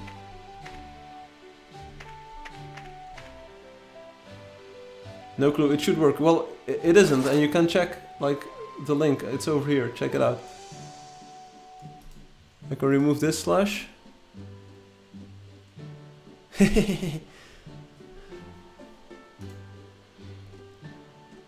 What up, Holmes?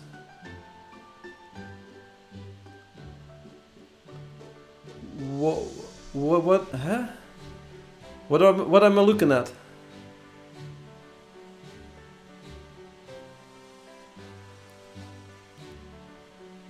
What about this? What about it?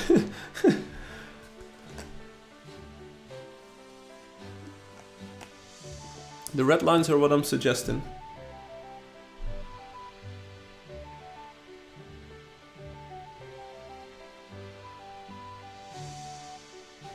Okay. I understand. I just don't have a simple way at the moment to make it like that. I understand what you're saying. So it's kind of like a combination between the 3D extrusion and what I'm doing right now. Still though, I believe that this is for a pillow-shaped roofing tiles. This should be a very usable normal map, except it's not usable. You feel that those would make more sense? Yeah, I agree. I can see what you're coming from. It's actually what the 3D extrusion that I initially did was suggesting as well.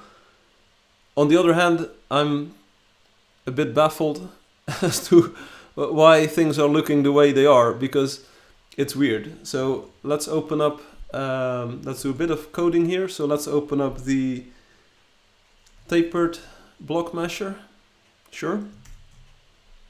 And see if we can find how we are texturing this.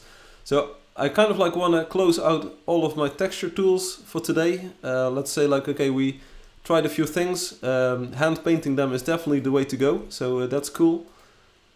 We don't have to worry about that anymore. We tried a few things and this is definitely the way to go. So let's save this thing. Let's convert one more time and let's make sure everything is exactly up to date. So let's now try to make the roof, at least the roof, so those tapered things, those tapered parts look a bit better so that we can actually gauge what the texture looks like. Let's close all the Finder windows as well. We don't need the code generation today anymore. So this is done, this is done. Okay, so let's now focus on the code, on making the roof look a bit better by repeating the texture, hopefully. I think that's the best way to approach this, because otherwise we'll have to flip the normals, and even though we can, I'm not sure if that's a aesthetically cool approach. So let's see what it looks like if we start just using repetition on these. I think that's kind of the best approach. We can also try to debug why they are like this. So suppose the roof is slanted this way.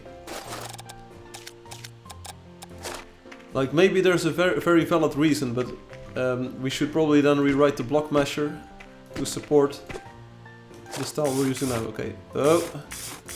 Oh, there's a hole. Anyone know what kind of block we need to have there? Block picker, please. Does that look good? Yeah, it's okay. Yeah, sounds good. Sounds good. Do it that way. Don't worry about it. Why are textures mirrored at all? It's for rendering efficiency. And that's probably something we can we can throw overboard for this new render engine, since we're doing things much differently anyway. Yeah, so see on these sides, the texture is actually looking correct, and I believe the normal on this is actually correct.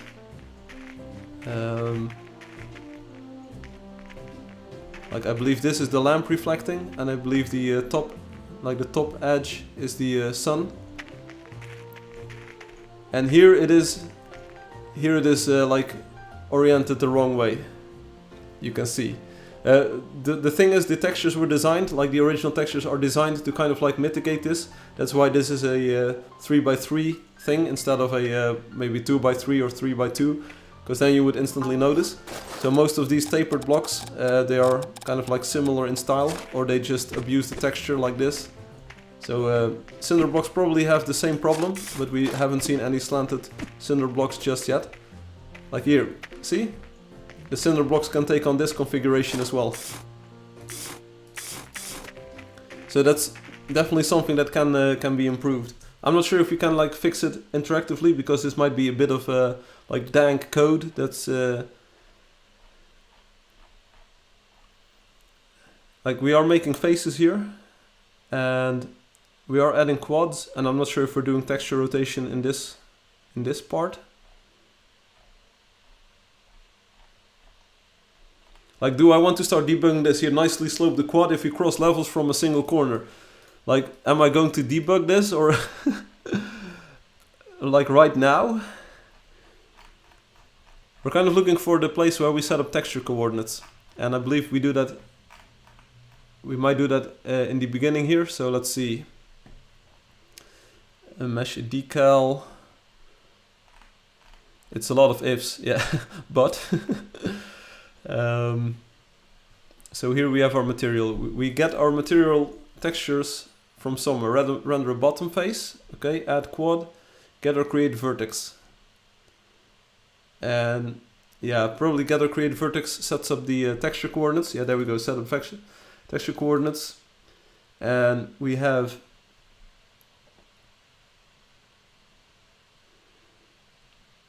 A and B.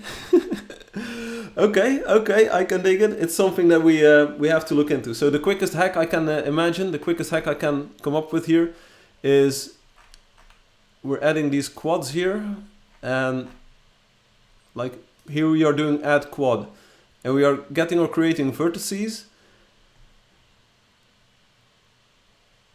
Like maybe we can just like hack this in, so maybe we can just say, and this is going to be a big hack, so please forgive me, we're going just to hack this.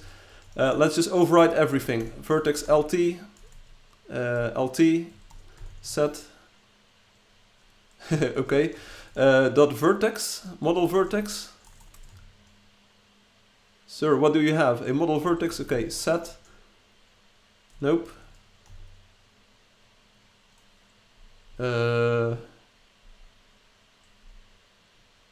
Are we going to crash now? It feels like we're going to crash. It's getting very slow. Beach ball. Texture coordinates. We have something for texture coordinates. Come on, give it to me. Texture coordinate set. Assign, here we go. Assign left. How do we get the texture coordinate set? We get it from the material. Material, get texture coordinate set, okay. For the material style, which material style do we have? Maybe we can just material style PBR, don't worry about it. We get that texture coordinate set, and then we assign the left. Assign left to vertex LT. The left to LB. This is going to be a bit involved, but bear with me. We're getting there. We're going to assign the right to the right bottom, and then we have right top as well. So assign right there. There we go. We do the same thing for the vertical stuff. So assign the top to vertex LT. Assign the top to vertex right top. Then we assign the bottom to vertex left bottom, and then we do the same thing, the bottom to right bottom. So this is probably something that can be better, and I'm not even sure if it's going to work, but let's do this. It's just hacked in there like there's no tomorrow. Yeah, so we're adding quads where faces are missing, and it's still rotated, as you can see. So our quad definition, the one that we're just supplying to the render engine, is just rotated, so we can't really fix that. This one is right side up, but it was already right side up, so It's got more to do with the fact like that we're supplying vertices that have been pre-rotated in a way, because you can still make a quad of them out of them, of course. It has more to do with that than the fact that we're like doing things super incorrectly. Still though, they are very shiny, so I do believe we have to tone down the shininess on them. We do have to fix like the vertex normal calculation for these, because this is not like, this was not a fix, and it's not like the way it is supposed to work. And they are definitely being flipped, so that's why we see this solar panel thing going on. It also means that like the roof of these, like here in front of me, that these roofs are actually oriented correctly. At least some of the like 1 and 4 are correctly rendered here. So let's take a look if we can find one that is rendered correctly. 1 out of 4 doesn't sound like much, but what can you do? So even though it's not perfect, like there are problems here, you can already see that this looks like a tiled roof, way better than the stuff that we saw on the other roof. So this is actually not too bad. It's very shiny. Maybe just don't render the incorrectly oriented ones. That's also a possibility, of course. So it's not perfect. It's not like the way it is supposed to look. There's still a bit of problems with this. But on the other hand, it does feel more like a tiled roof. Like for instance, this part, like looking at it from this way, looks pretty good. That's definitely the look I want to go for. Is it like the perfect roofing tile? Like the best roofing tile you ever saw? No, not really. Does it need to be? Not sure. What we do want to do is to implement like the material property of making it much less shiny, because it's way too shiny, of course. The roughness of the material below should be like very rough, so it doesn't really reflect. And then we're a lot better already. Yeah, there are tricks to making this work. There are a lot of tricks to making this work, but I'm not sure which approach is the best at the moment. But like at a very high level, I'm pretty happy with the way this looks. So I believe the texture is usable in this this form. And now we just like just as with the other thing with the cinder blocks. Now it's a question of like, do we want to add in the chips? And that's going to be a bit of a problem, because the chips, they are in the rims as well, so they are near the edges. And that looks good in the original texture, but it's not something that we can replicate for this one. So having this chip damage like on the side of a tile, I don't think it's something we can add easily. So either we have to cut these out of the normals as well, and we have to cut these out of the displacement map. It is something we can do, but I'm not sure if that's the best way to approach this. Like maybe we can just, like they don't go all the way to the edge, so that's my problem with these. We can try to get them into the ambient occlusion map if we update our displacement. So let's make a new layer. This is the problem. So the game would keep mirroring, but you need to make 4 normals per texture, I guess. Couldn't you just add them to the normal map and make it slightly different shade? I feel like that would work. It's something that would work. I mean, you can auto-generate different normal maps. But there's probably a better way. We can probably, in the vertex shader, like do automatic translation of that. So let's make this cross all the way to the side, and let's just try to make this more subtle. To 2, was that like the lowest we used?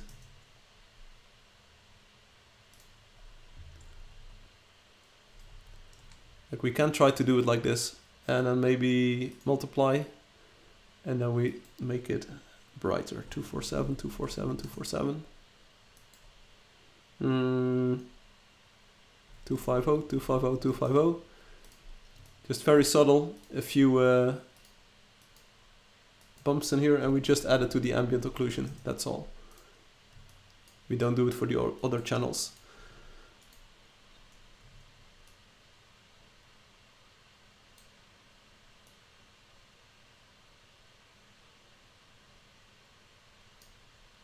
Like this. Copy over the style. And maybe these are already too harsh, so we'll have to see what happens.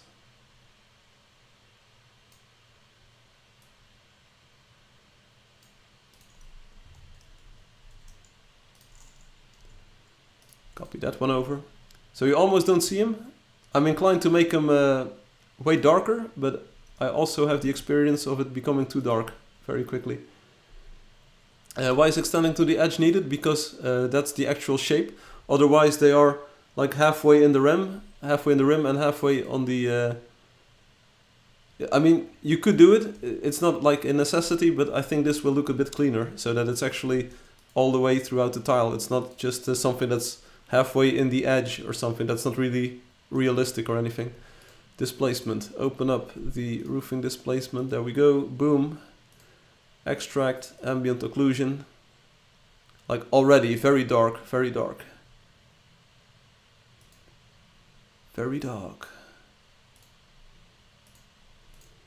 But we're deep into overtime. We're already 40 minutes. Give or take. In overtime, but it's cool. We can do this. 254 is what we used on the cinder blocks. So you don't even see him, but we're going to use him.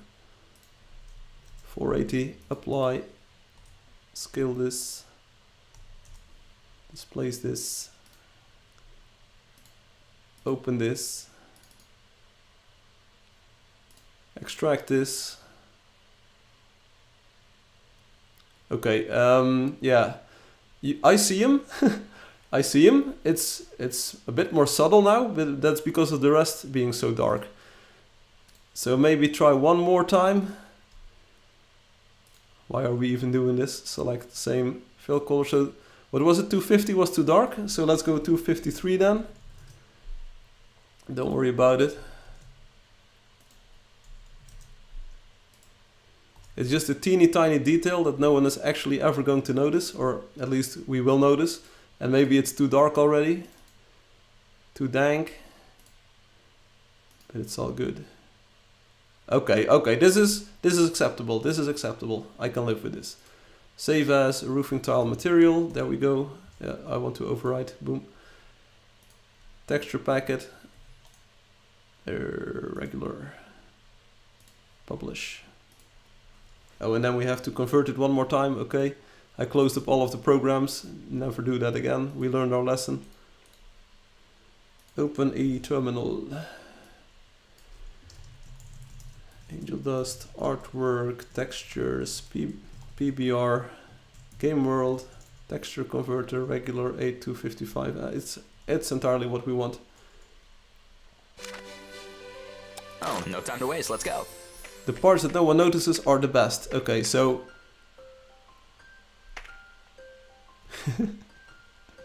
it's the best. Where are they? There's actually light falling onto this side, so maybe we'll have to look on the other side. Okay, I can see him. I can see him.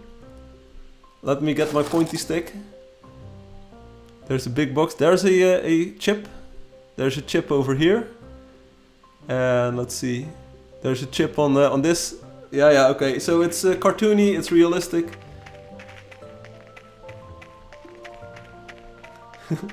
I hope Wendy says, I hope the game you're working on can be successful when it's released. Me too. As you like if we put in this much effort, it would be nice if it would actually become a success, right? So it is looking good. That's something that people can't hate on. It will look good when it's released. So what I kind of want to do for these parts is have the material texture affect the roughness and the metallicness of the material. I'm not sure if we want to do it on this stream, but we now have two instances where it is actually essential to do that, because on the material, like on the wooden planks, we want to have the nails and we want them to look metallic. And now on the roofing tiles we have the background, and we want the background to be very rough, so that it doesn't reflect as much light. There's a lot of things that we need to fix. So maybe I will spend some time fixing all of these problems first, and then we can start working on other textures. On the other hand, so I am pretty happy with the way it's looking. Like these roofs are not the best, but the other ones, they are pretty acceptable. So let's move over to the other roof. It needs to be a tiny bit darker. The chip, the thing that no one notices. Like it's almost as dark as on the cinder blocks. So anyway, this roof looks pretty good. Like the normals are a bit messed up, but that's not a problem. I mean, other than that, it looks good. There are very shiny roofing tiles, but I think it's good to have a bit of variety in the shininess of materials, because if everything is just the same, it doesn't really add much to the experience, right? So you kind of want to have these very glossy roofing tiles with kind of like veneer on top of them. You want to have the more subdued and very rough cinder blocks. The wooden planks are somewhere in between. They are like they have a little bit of veneer on them, which gives them their unique look. But now that we have these differences or these possibilities to shade things differently depending on their material properties, I think it's best to make like extensive use of them. If you just stick to one roughness value and make everything the same, then you still end up with the like old kind of look where every material blends into each other. But right now we have this dynamic shading and like these dynamic sun reflections and so on, and it does make sense to make the best use of those. I believe these bottom, like this part is shaded correctly, I believe. Or is it the one above it? This one is shaded correctly, I believe. If you take a look at the way the sun is reflected, I believe this block, this one is actually shaded correctly. Is there a plan to enter mobile later? So Angel Dust, the game that this is of course based on, is already available on mobile. It's on platform or tablets and on phones. So that's cool. If this exact version or like if the remaster or so is going to be available on those, kind of depends. I have no idea just yet.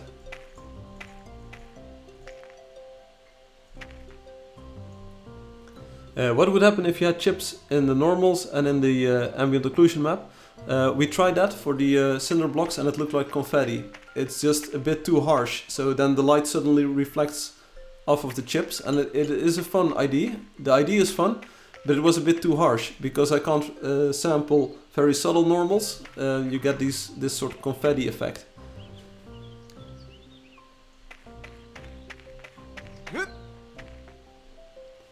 I used the material roughness for this. I thought you already used that. No, not really. So we do use material roughness, but a surface can only have one roughness at the moment. So it's not based on the texture pixels. That is why like the entirety of this this roofing tile business, that's why that entirety is looking like very like specular, very smooth. It's not Unreal, Alexi, it's not Unreal, it's just my own custom engine. The one that you've already known for years now, so don't worry about it, it's just my own engine. I believe these are shaded correctly, sort of. Sun is over there. Or maybe this one is shaded correctly, we don't know. Yeah, it's a mix of, like, that is why the ambient occlusion is called material. It actually needs to pack together multiple values. We're only using the ambient occlusion value at the moment, so let me open one up. Blocks, roofing tiles. So this is kind of like the ambient occlusion, that's all we're using in the material texture right now, but we can have the red channel should define the ambient occlusion, and then the green and blue channels, and there's also an alpha channel of course, but those can in the future override the material properties like, roughness and metallicness. So you can have metallic parts within the texture, and you can have either more rough or less rough parts in the texture. It was a joke. Haha, I didn't really know if it was a joke, Alexi, but it's cool, it's cool. It was a joke. I love how you always say that the wrong one is shaded correctly. Okay, that's how I roll, baby, that's how I roll. So let's now close up all of the tools. I still need this one. This one can be closed. Okay, that's good. So lots of work that I need to do on the base first before we can like have everything look awesome. Especially the texture orientation is going to be a bit of a problem. We'll see what happens. We'll see what like a good solution to that is. This is Salomon's Castle. It uses a lot of cinder blocks, if I'm not mistaken. So hopefully this will give us one more cool picture at the end. It also uses roofing tiles, because why not? And the rest is completely black, because why not?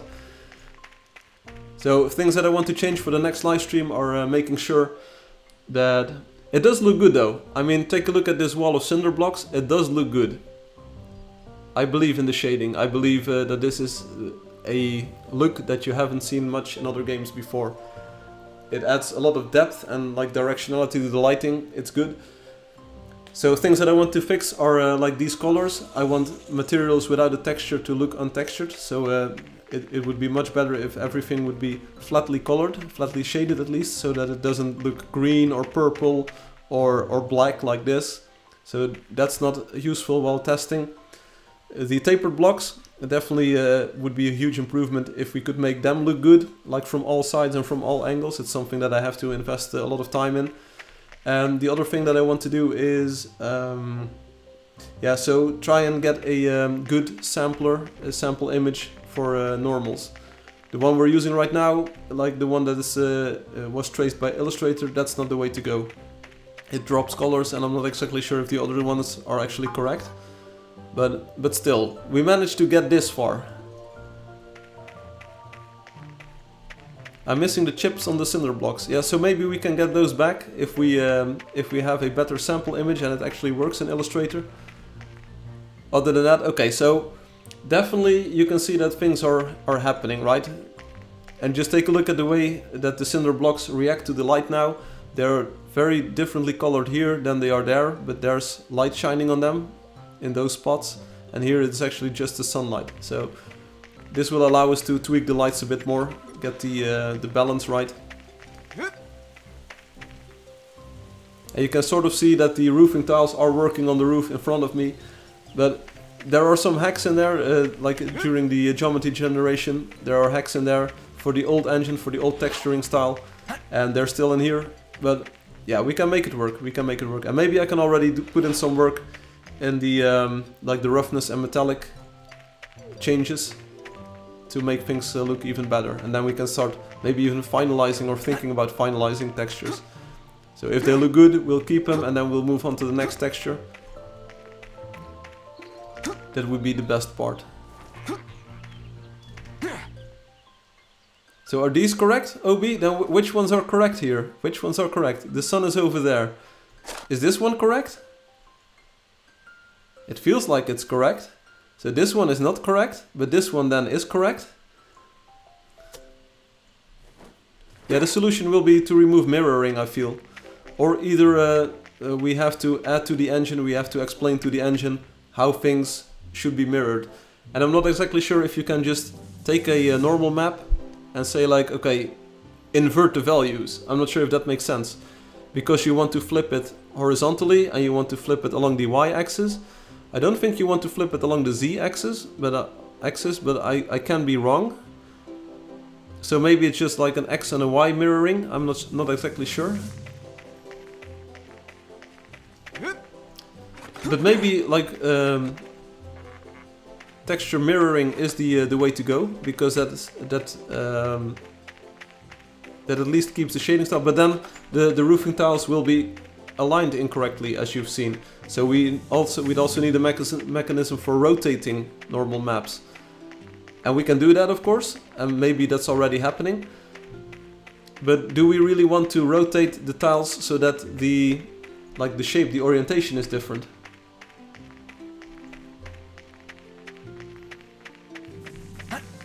So suppose we can get the normals to work right, okay?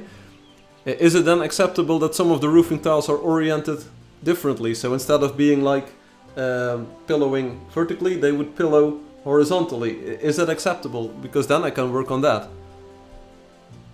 Like in all, this doesn't look too bad. I mean, you can definitely see that it's glossy tiles. You can, yeah, see the tiling going on here pretty well. So maybe that's then the idea then. You could always just hand paint 4 normals. No, it's already like that. Yeah, it's already like that. I agree, but is that acceptable? So it's acceptable, okay. Because I do feel like the normal maps are being rotated alongside the thing. It's just that they need to be flipped in some orientations. If I can get the flipping to work, I mean, that's also good. We do have in the render vertex, so let me open up render vertex.hpp. There we go. So we already have some unused parts that we could use. So we could say like, this is flip the normal x, this is flip normal y, and then we just multiply. It sounds like a rhyme, so it's probably the best idea ever. Except I don't know what it would look like. So you have this normal map, and then you flip it, and then you flip it, and then what? And then what? I could see it happening, like flip normal, and then we just have a extra method here that says like set normal flip. So instead of set normal, we also have set normal map coordinate, and you would supply like, is it flipped horizontally, is it flipped vertically? That might just be the best, like the best solution. So why not? So why not? So maybe that's the approach that I will have to take, because there's more. There's more actually. I already need to implement that, and I will tell you why. If we are going to be doing like rendering like this, and if we're going to be upgrading textures and not like change as much as possible, check out the trees. The trees use a texture. We definitely want to, like, and the block decorations and the stones and all of the things that you see, we render those double-sidedly. We only have one normal map. Also check out the shading on this tree model. Check it out. It's so smooth. It looks so good. So we flipped these textures already, and that implies that we also have to flip the normals already for models like these.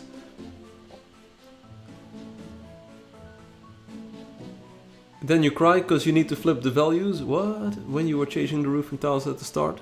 What?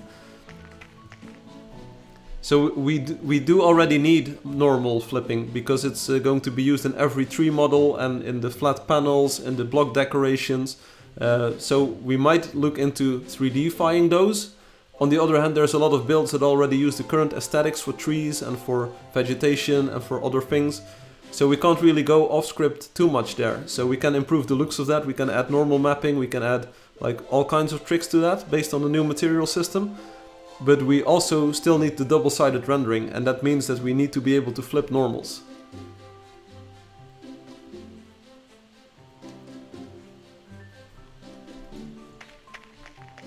So that's definitely the way to go. So I just need to figure out when a texture is being flipped.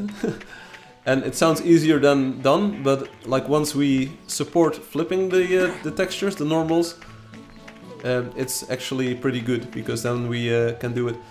And I also read on the internet, I did a bit of research on this. I also read on the internet, like if you're going to flip normals, you want them to be 128, 128, 255 instead of 127. So let's check if we're already doing that. Otherwise everything will look weird. Let's see the background. Okay, so this needs to be 128, 128, 255. There you go.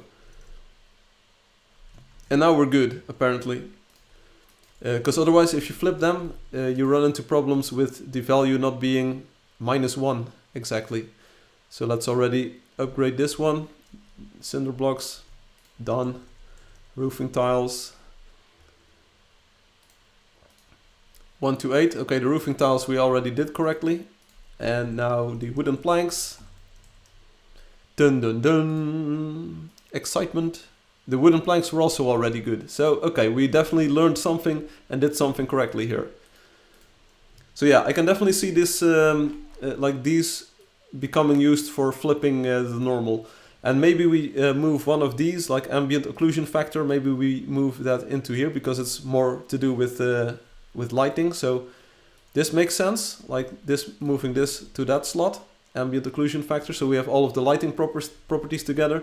And then instead of these being unused, we would say like, okay, this is now a normal map flip X, and this is normal map flip Y, sort of like this. Yeah, it's 8 bits for flipping. It's a bit much, literally. It's a bit much, but it's the smallest data type we can get into OpenGL. So ideally you would say like, okay, 1 bit, and then you have 6 bits like reserved for something else. But I can't supply bits to OpenGL, and doing bitwise math in a shader is also unsupported. So it's a lot of bits, I know. But the idea is that we we send in -1 or 1, -1 or 1, like so maybe it's not a flip, but it's normal map X orientation, whatever, doesn't really matter, and then you set it to -1 or +1. There's no bitwise math there, but that sounds like a good idea. So let me write that down. So normal flipping,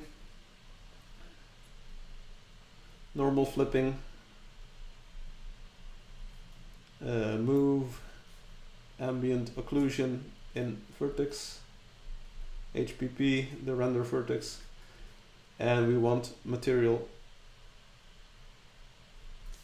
props in texture. Once we have those, then we can just start cramming out. Everything.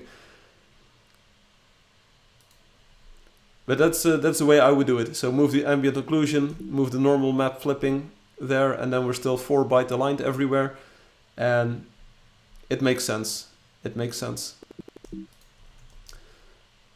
then we just need to like this tapered block mesher. Sure, I mean this it works. I just need to go to 300. Can you throw this into your AI, Obi? Can you use the AI and ask it to tell me what it does?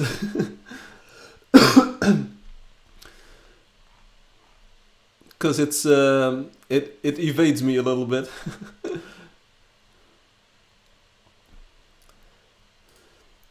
One thing that we could do, that we can use for debugging at least, and I've been streaming longer than I wanted, but okay, we made a lot of progress. Maybe we didn't like get the super gratification that we had last stream, where we had all of the dynamic lights work perfectly fine first time. Let's go. Maybe we don't have that, but at least we made some progress in determining the way forward. So I definitely feel like hand drawing things is the way forward. Oh, this is the lighting. I don't want to have the lighting. I want to show the world normals. There we go. And I don't want the vertex normal in world. I want the shaded normal in the world.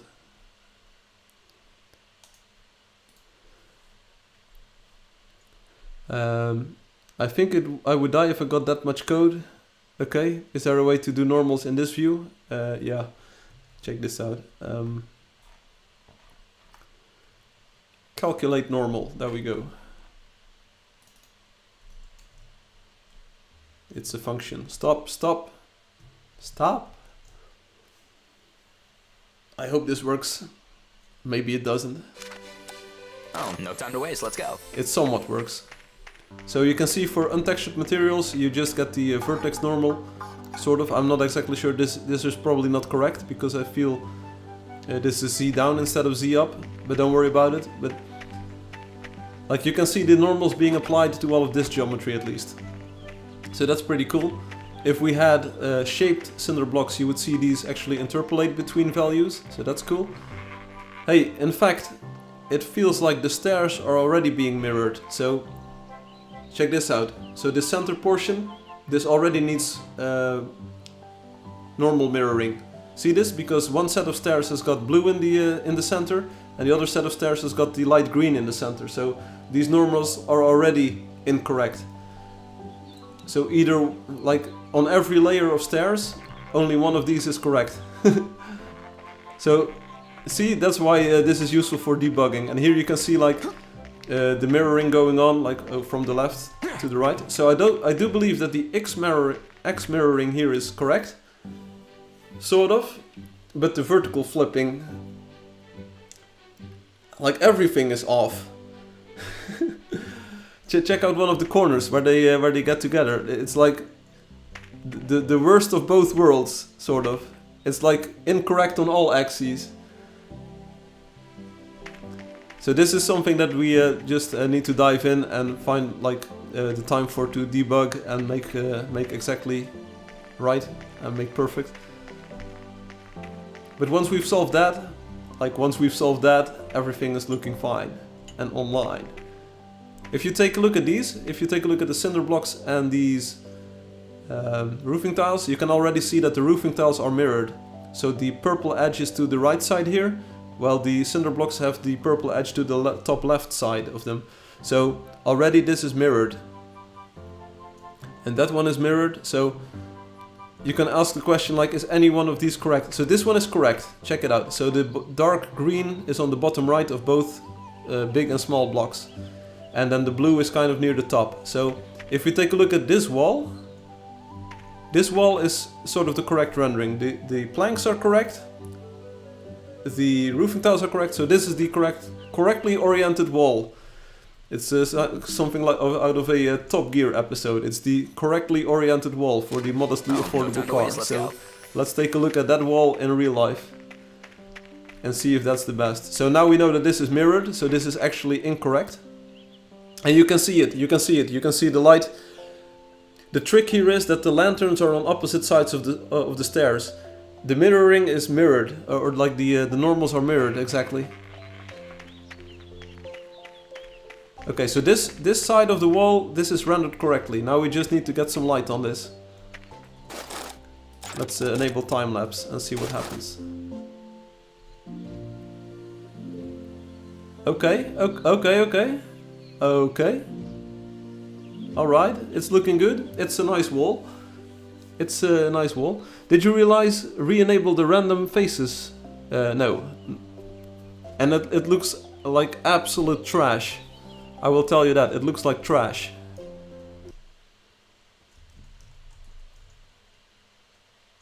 I can show you. Client configuration. If we enable the vertex displacer like this, it looks like trash.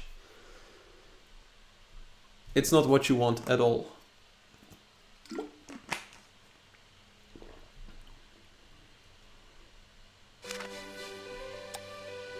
So now it's enabled. Check out these reflections. Okay, the reflections are broken. How am I going to show you that it looks like trash? Maybe you can already see it on the sidewalk here. Sort of, in the sun. Let's see what happens. It's not glossy enough for you to really notice, I believe. You can see that the lines are being broken up, so that's cool. But it's like absolute trash. It's not what you want at all.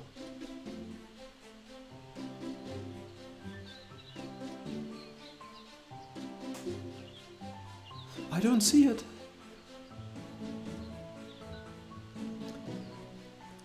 Oh, I see it. Yeah, so the lines are broken up. I mean, the geometry, it is fun for the geometry, but like every reflection, it's vertex displacement. So it displaces the vertices. So let's put it back to 0. Right now you can't really see it because we have this texturing going on and all of the other materials are very dark. But it's absolute trash. Every reflection gets broken up. You don't have like any sense of direction anymore. You're like, what is this kind of weird world? Everything is slanted and everything is weird, and it just doesn't work. It doesn't do it for me. So I turned it off again. So anyway, that's it for today, I believe. We did a lot of good work. We did a lot of like searching for what works and what doesn't work. We found something that works, which is good. Let's go. The downside is that it takes a super long amount of time to make these textures this way. Here we have Unknown Scout. It's Awok. Hello Awok, how are you doing? Check it out. So the normals are actually inversed here on the stairs. But this is a big building with lighting, with planks and with cinder blocks. So in all, even though it's a bit of an older building style that we have here, you can see that it gets updated to the new rendering style quite nicely. And if you start pixel peeping, Also check out the way, like here, lit versus unlit. Check it out.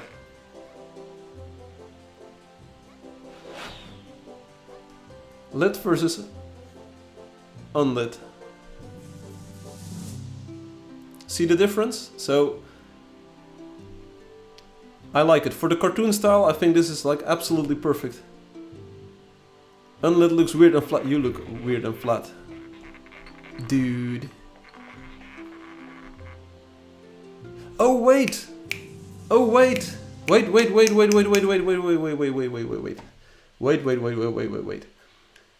You're entirely right, I believe, but I'm not exactly sure. I don't want to do this, but I am going to do this. Like the sun is shining outside, I wanted to go for a walk, but forget to walk. Here's the trick, here's the thing. This is this is the displacement map, but it's based on the old albedo map. So that's not good. What we want is to base it on the new normal map and do the following trick. Check this out. We want the bevel. Yeah, that's what we want. So unlock it, copy these over. Then we can throw them away. So we're going to update the displacement map. What we need to do, the chips are in here, but we also need, the chips need to be multiplied now. Multiply like this. But we also need to throw in like these bevels. And they need to be below the chips like this. And then we need to find a way to like use these as gradients. Make sense? Yeah, it makes sense. So there's kind of like intermediate coloring going on. So the background is, let's see, the background is 222, 189, okay, so 189. These should actually be something like 222, so that you have a bit more depth in the shading. But it needs to be a gradient. Know what I'm saying? Now, you were not right that it was weird, but like, we do need to add some detail in this. So this needs to be a gradient of sorts. I kind of like, I need this inner shape. How do we get this inner shape? No, it was not weird. It wasn't weird. Expand this, and then we subtract or so. Subtract, intersect.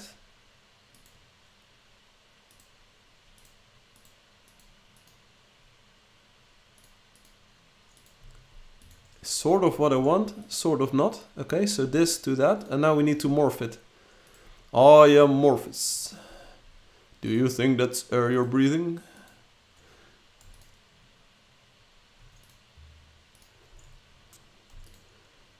It's even more work for the people who didn't think it or believe it was already a lot of work. We need the morph tool. I am Morphous. It's air you're breathing.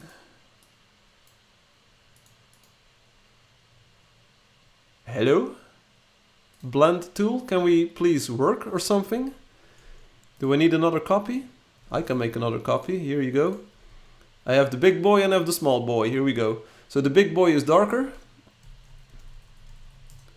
Let's put the big boy behind the small boy and then we blend with the W key. Blend this to that, there we go, boom. See, this is kind of like pillow shading for the cinder blocks. So that's what we need to do for these as well. They're copies, so we can just remove one of them, I believe. Remove this one. Now we copy. What happened? So the idea being here that if we make another ambient occlusion map, that there's a bit more relief in these. So that's the idea. That's why I'm doing this whole exercise. The problem is that it's another process that takes up like way too much time.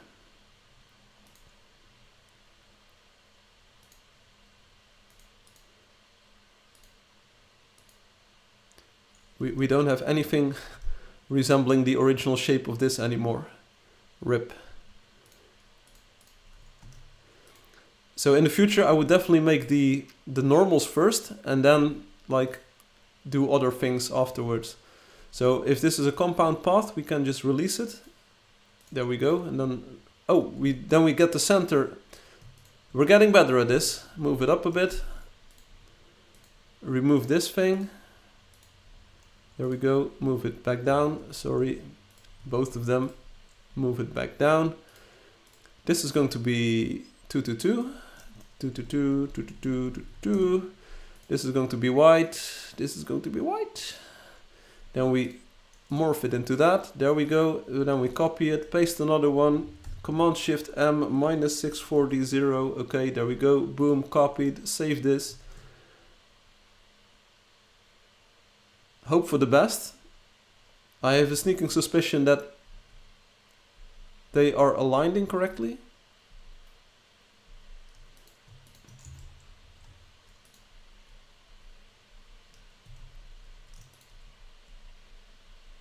This is better, this is better. Save it. Image size 480, there we go. Are the chips still there? Does anyone see the chips?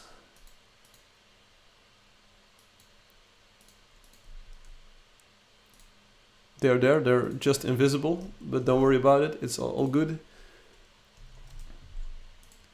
Boom. Cinder blocks, displacement. Save it, close it. Close this one, we don't have to save that one. Pex planned it up, here we go, open it up, displacement, open cinder blocks. Why am I even doing this? Because we want the best result. Extract ambient occlusion. There you go. See, so the sides of the blocks now also have some shading going on.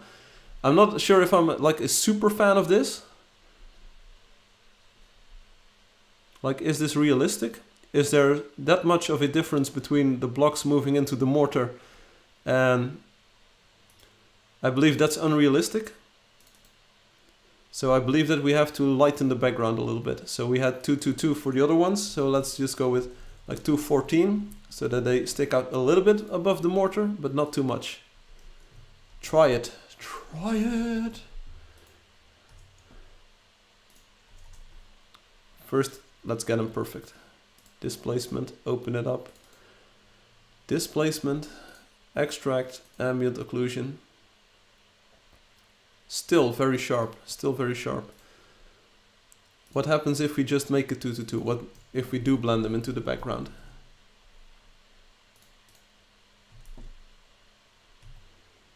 Looks a bit too soft. So let's just go with 221, like the absolute minimum difference between the background and the blocks themselves. But it's already a gradient, so let's not do that. Let's use 220 then. Yeah, this is game design. This is my life.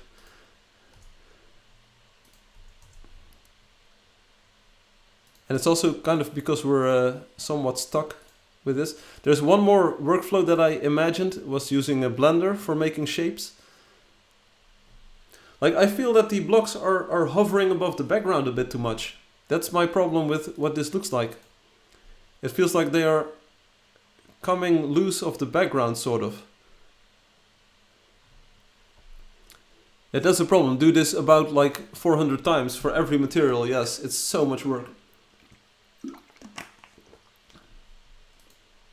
So even though I don't like the result in Illustrator, maybe it is what we want to do. So let's go with 2 to 2 then. I give up. I don't really give up, but I mean, I will try it. Save it. Pix plant, displacement, open it up, displacement. Extract, ambient occlusion.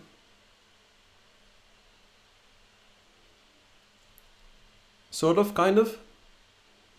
Let's run with it for now. Save it as cinder blocks, variations, material. Boop. Texture packer, publish it. Now we need to convert the texture again, so never close up your windows. Only after the live stream is done. That's the lesson we learned. Textures, PBR, game world, texture converter. There we go. Bloopity bloop. Oh, And no here time we to are waste, let's again. go. So now we're looking at the unshaded side, or at least lacking a bit of shading. There's more depth to it. There's definitely more depth to the entire shading thing.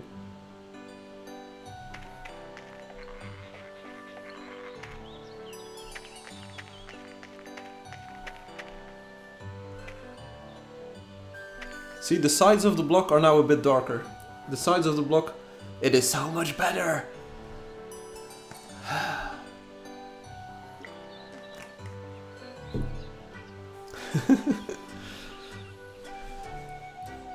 Well, maybe there is some validity to that statement. Maybe it is a bit better, yes. It has a bit more subtlety in the shadow portions.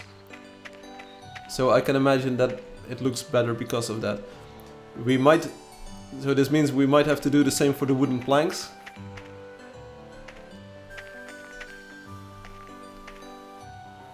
And where the light touches it, it's actually like nicely lit, and the shadow portions are a bit more shadowy. So, okay, I can dig it. I can say like, okay, this looks a bit better than before.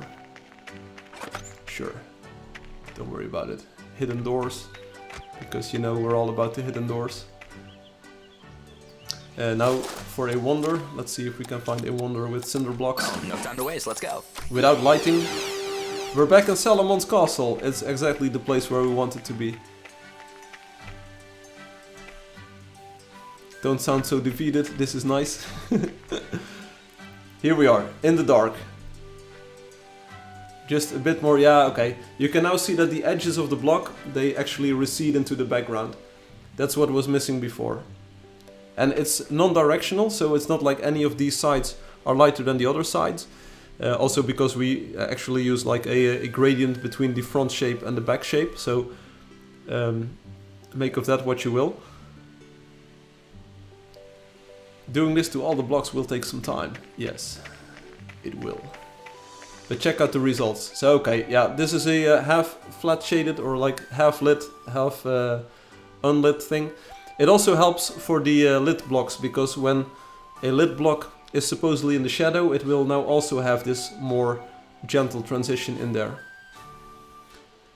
So this is better. Yeah, okay, I agree, I can agree with this. So the process for making these textures is thus as follows. You outline the major points, the major like interesting points of the block. You outline those, then you extrude them, or you try your best to create a normal map in a sort of painterly style. Then you have to make a displacement map with as much detail as you can muster. So you have to emulate with a gradient like all of the detail that's in there, because otherwise the ambient occlusion map will not be good. Then you also have to draw an albedo map, but that's actually some of the like most simple part. That's actually the simplest part. Let's take a screenshot, by the way, it looks pretty good. I would also say include the stuff on the faces from the normals inside. So, what? Inside AO? I feel like every detail should be included. Yeah. Everything must be included.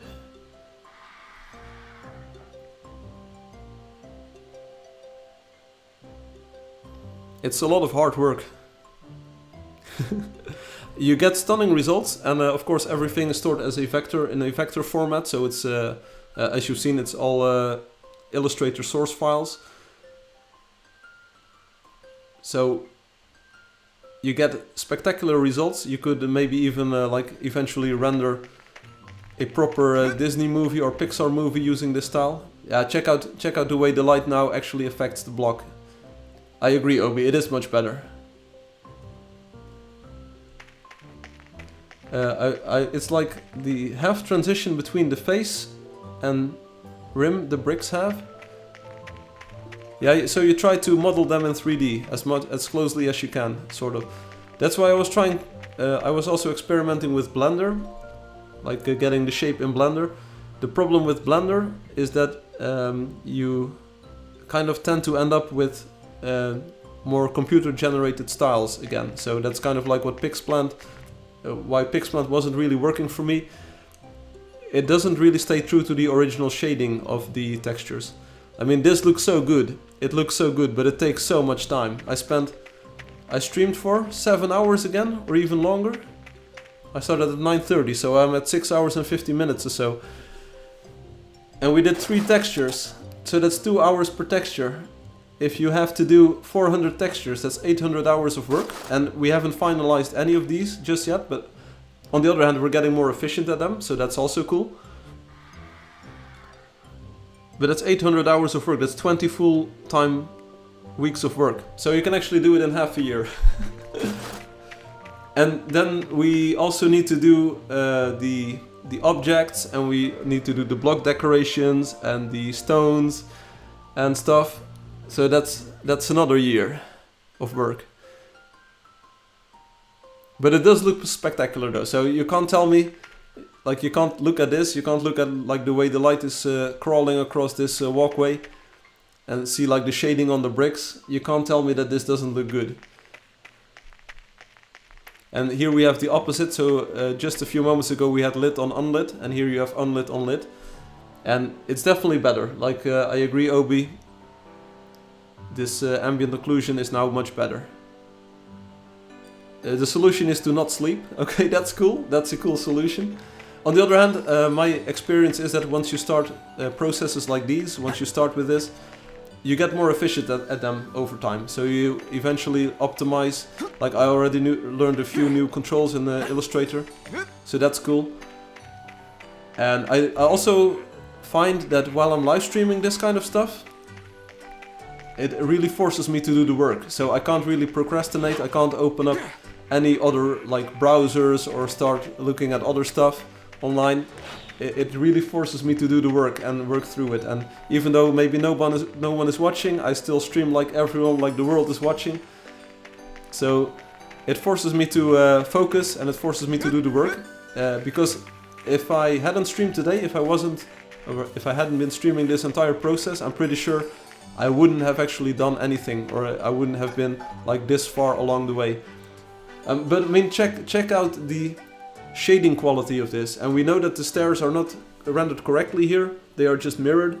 But check out the shading quality. Also the texture is the large cinder blocks instead of like the smaller cinder blocks as well. But okay, like admittedly it takes up a lot of time and it takes up a lot of work to get this right. But it does look spectacular. If you had more people working on it, it would be faster. Yeah, you will find an easy way to make this, I hope, and you'll get Obi telling you to do better. Well, the roofing tiles eventually would look something like what they look like now. That's just the only natural conclusion that you can draw, given the base texture. I mean, still, I really love the way that this lantern reflects in the roof. This is like quality that you see in AAA games, and it's like we're getting there. Even though it costs a lot of time, we are getting there. We have a way to get there. The rendering is working. We need to flip normals. Well, we can do that. I mean, don't worry about that. We can figure that out. It just looks so good. If we can get the entire game like textured like this, it's notches above what we have currently. And this is different light, and you can see that it reflects differently as well. The chips are visible here, but I would say even darker. Yeah, so there's definitely something to be said to like do a bit more work on the chips. But on the other hand, the style is a bit different compared to the cartoon style, but the shape of the blocks is just the same. So that's good already. Obi telling me to do better is just another Tuesday to me. I can dig it. So now I'm wondering, for the wooden planks, do we re-render the displacement ambient occlusion map? Because I think we lightened it up, we brightened it up, but I think we can go with the darker version. It would also make our like entire pipeline more consistent. So let's see what that looks like. Ambient occlusion. What?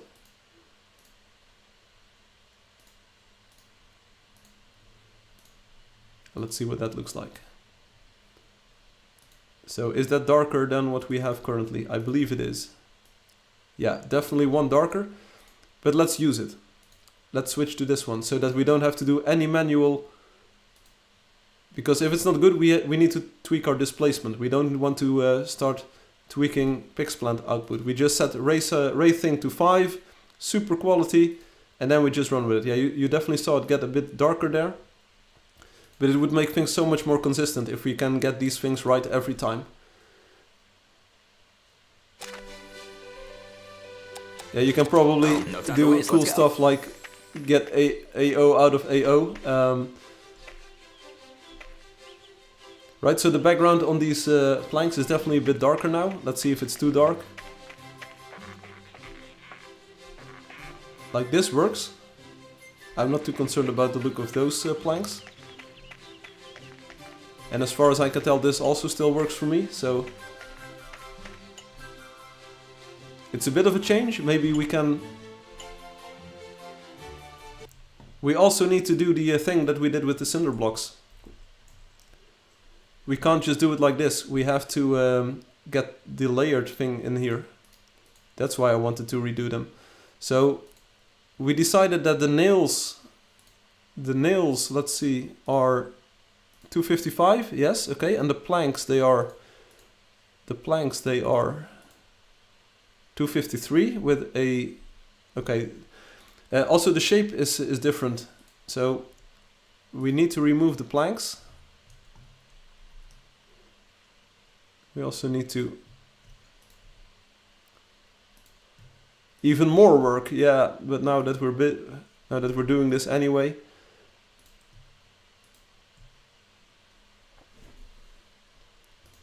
yeah, it's insane. I know it's not really what we wanted or what I wanted, but I try my best because the shape has changed between these textures as well. So I think we want to outline all of these. So let's expand this appearance. We expand the appearance, and then we can actually start excluding these. So we need to get rid of that, and we need to get rid of these like that. And then here's another one that we want to get rid of like this. So that's the wood grain. The wood grain is actually 251, and our planks were 253. So that's good. Now we open up the normals, just like this, and we do the trick that we did with the cinder blocks. I'm not exactly sure anymore how I did it. We copy all of these over.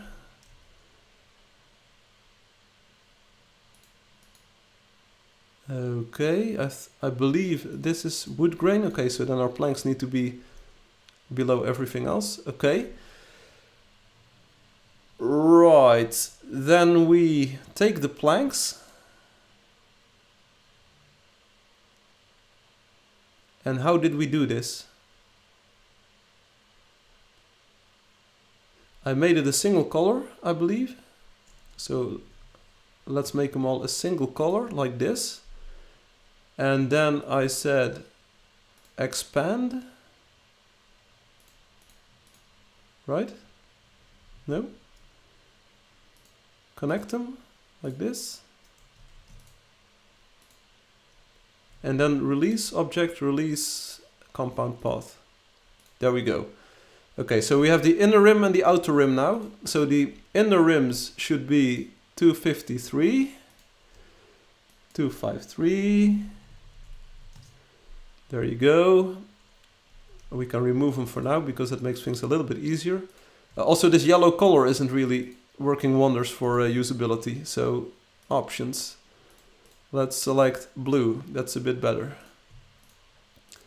And then we want to make these the color of the background, sort of, like this. We paste in these and then we start blending them. So we blend this one to that. See? We blend this one to that. See? We blend this to that, we blend this to that, and we blend this to that. There we go.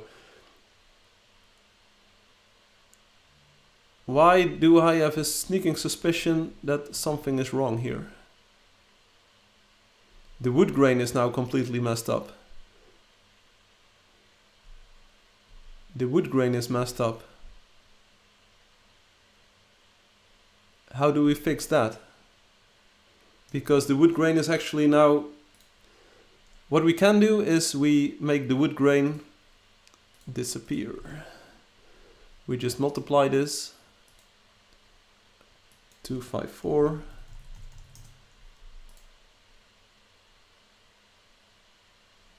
Makes sense? Will this look good? Will it blend? Will it blend? Wooden planks. Displacement. There we go. Open it up in the Pix plant. That's what we do all day, every day.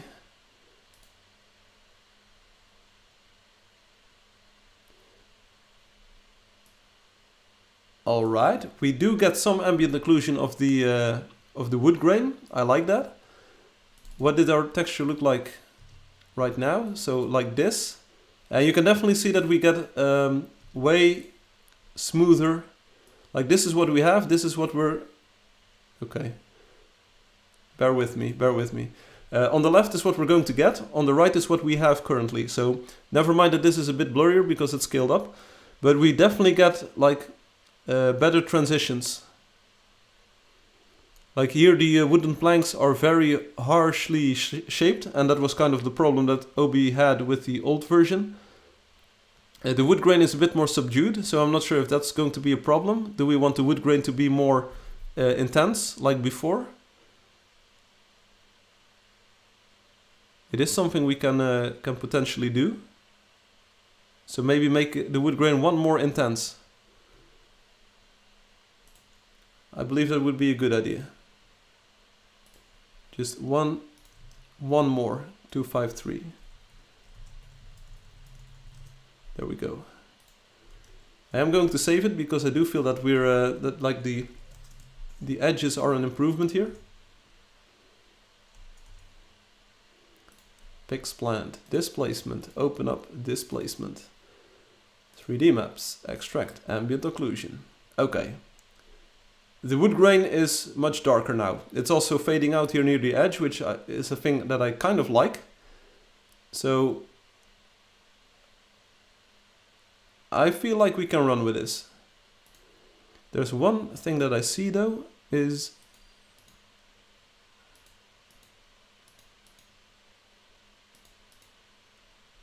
it's probably just all right. Extract from displacement, ambient occlusion. All right. Oh, you saw it change. It changed pretty radically there. So let's save it as a material. Here we go. Texture packer. Publish. Convert this. And run it. Here we go. The grain is to planks kind of the same as chips are to bricks. Yes. Oh, no time to waste. Let's go. So don't have them in the normal map, but do have them in the displacement and subsequently the ambient occlusion map. So what are we looking at? We're looking for the edges of the wooden planks now. The unshaded wooden planks. The edges, they should be a little bit more volumetric, more dimensional. I don't really see anything wrong with this, so... Oh yeah, but the grain is very deep in this. The grain is very deep, so... I'm not sure about the chips just yet. I'm not sure about the chips. It's also pretty fake. It's also pretty faked, all of this, so...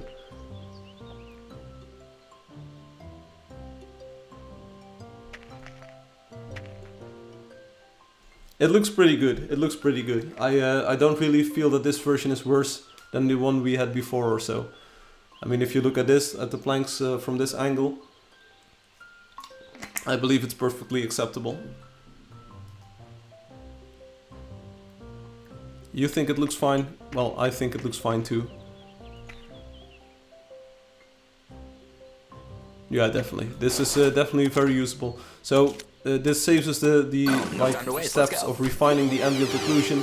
We can just say ambient occlusion is fine as is. Just use it as the result that comes out. So here's a bit more like of unshaded versus shaded.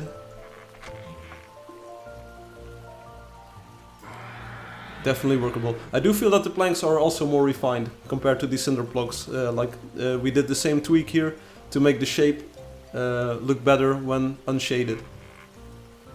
It's definitely more soft and it's definitely more 3D-ish. Welcome to the town hall. Hello, Penny. Strawberry fields forever.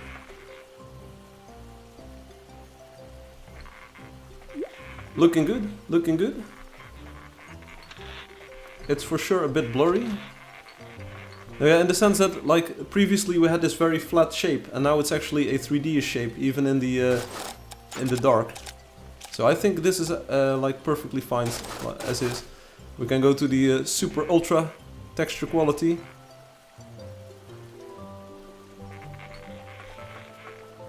Yeah, I feel that this is like perfectly fine. So a lot of detail, a lot of stuff that we had to add, and this is in the normal visual quality or visual detail level. It's a lot of work, but it is worth it. It just looks so much better. But it's a lot of work to get these PBR textures to shine. But still, we're doing it, and it looks good. It looks good. Yeah, Rue on with this. We'll Rue on with this. But this is going to be it for me for today. Seriously, it's a monumental effort. I had wanted to take a screenshot there of the new material, so I can maybe use it in the next thumbnail. Also there, outside, what? Okay, Dragon's Nest Spaceport is entirely untextured. We have none of the metals, so a metal, like the regular metal sheet would be a good thing to do, but yeah, not just yet. I don't have it.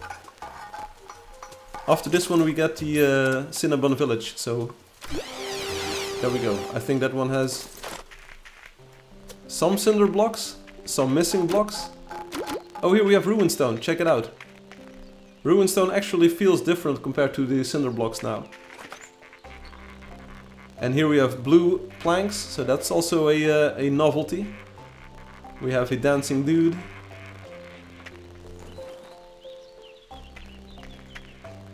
But I'm digging the Ruinstone. The Ruinstone is also looking good. The sound is my MacBook trying to keep up with everything. It's the fans blowing at full speed. It's going berserk. At least that's what I think you hear. I'm not exactly sure. So let's climb up to Rana here. Piranha. Hey bro, what's up? Welcome to Mini House. Hey.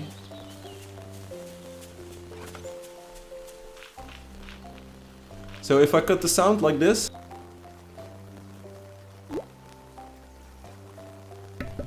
did the rain go away? Because if so, if the rain did go away, it was actually my MacBook trying at full force, or like running at full force. Which might also be a good reason for me to lower the stream quality a little bit, but hey, for now I'm pretty happy with 60 frames per second when available.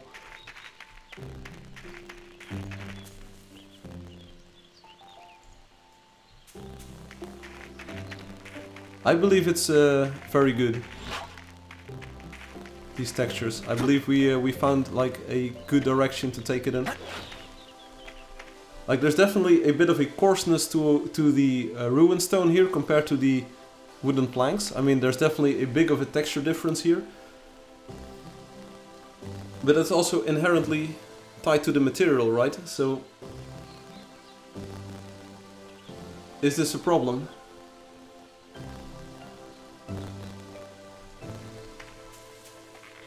Taking some screenshots for future reference.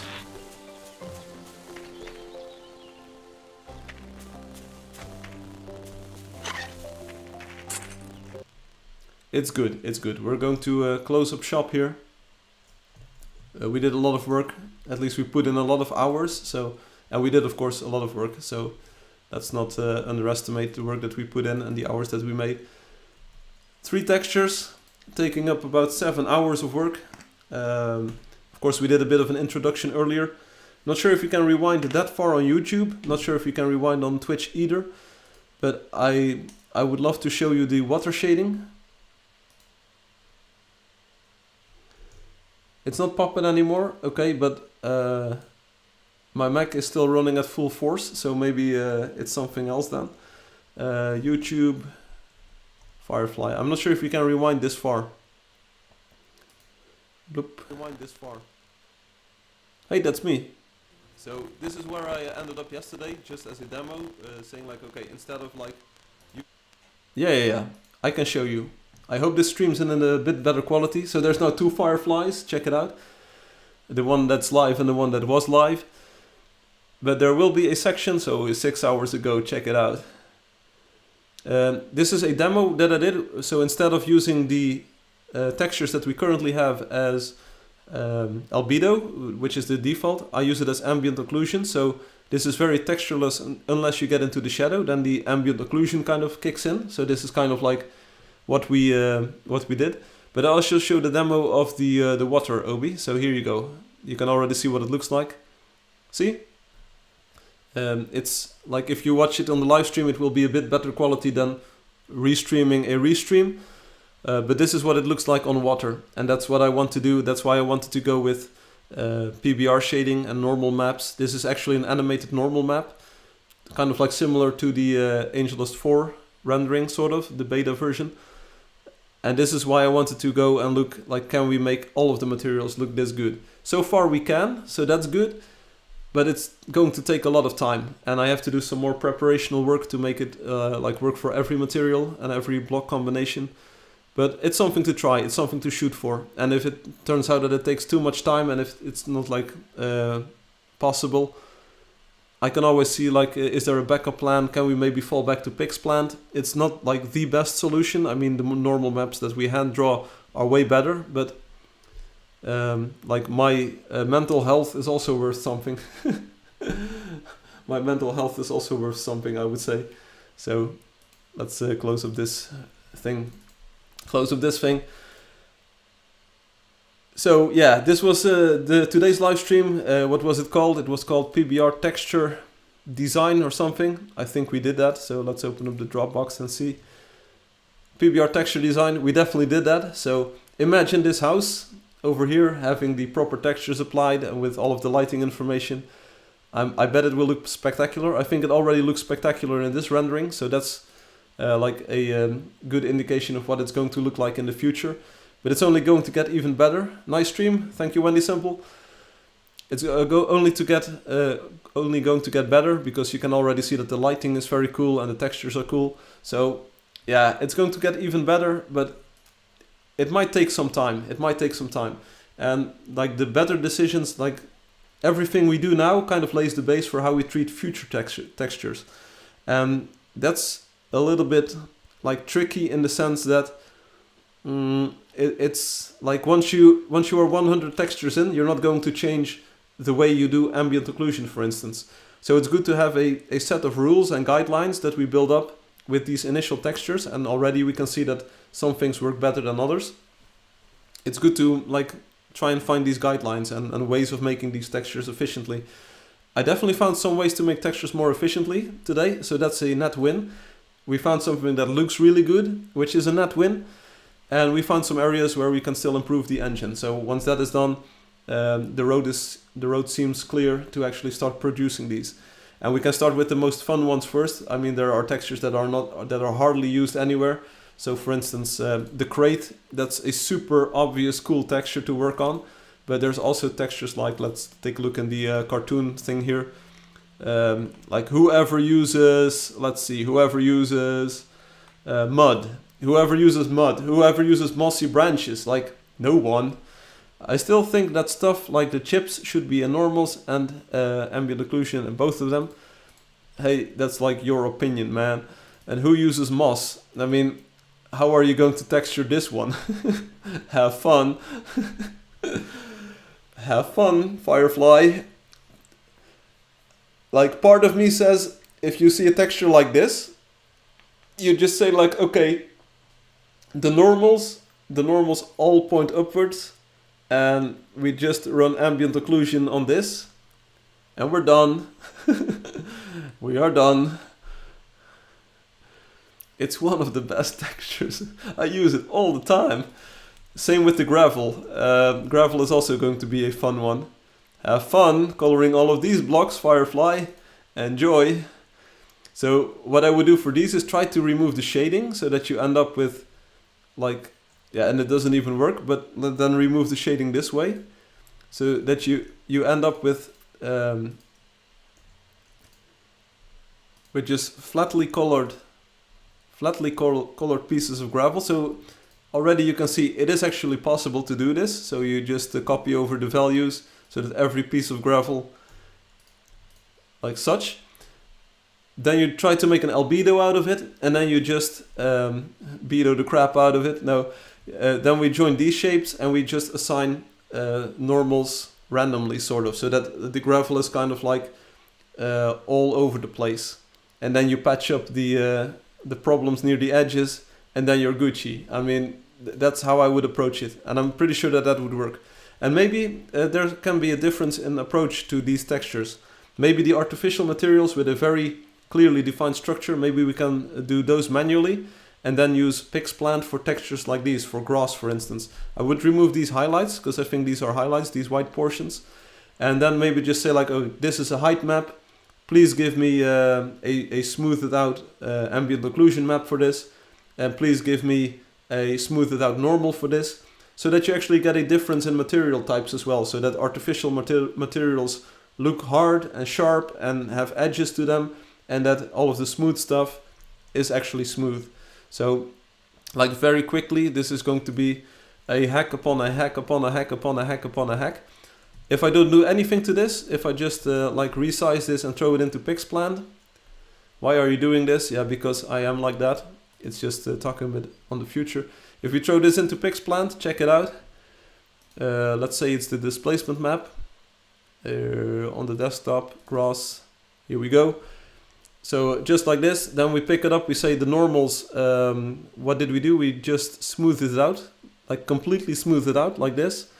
And then maybe expand the range to the maximum, scale it to the max.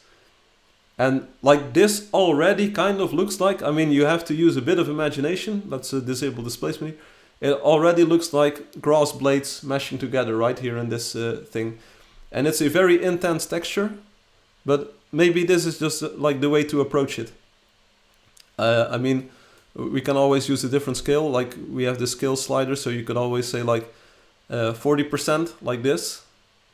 But I feel this is a very convincing grass thing. Oh wait, do it this way for sure. See, it kind of blends into each other, and if we do more UVs even, so this is for a larger area of grass, I feel if the base texture is any good, we can just do it this way, and then we can also just, okay, it gets smoothed out, so maybe then do the ambient occlusion, and you get like the high portions of the grass, you get the dark portions of the grass. Maybe there's nothing, like no improvement needed for this. This is perfect. I'm not sure if I would call it perfect, but we can see what it looks like if we throw it into the engine.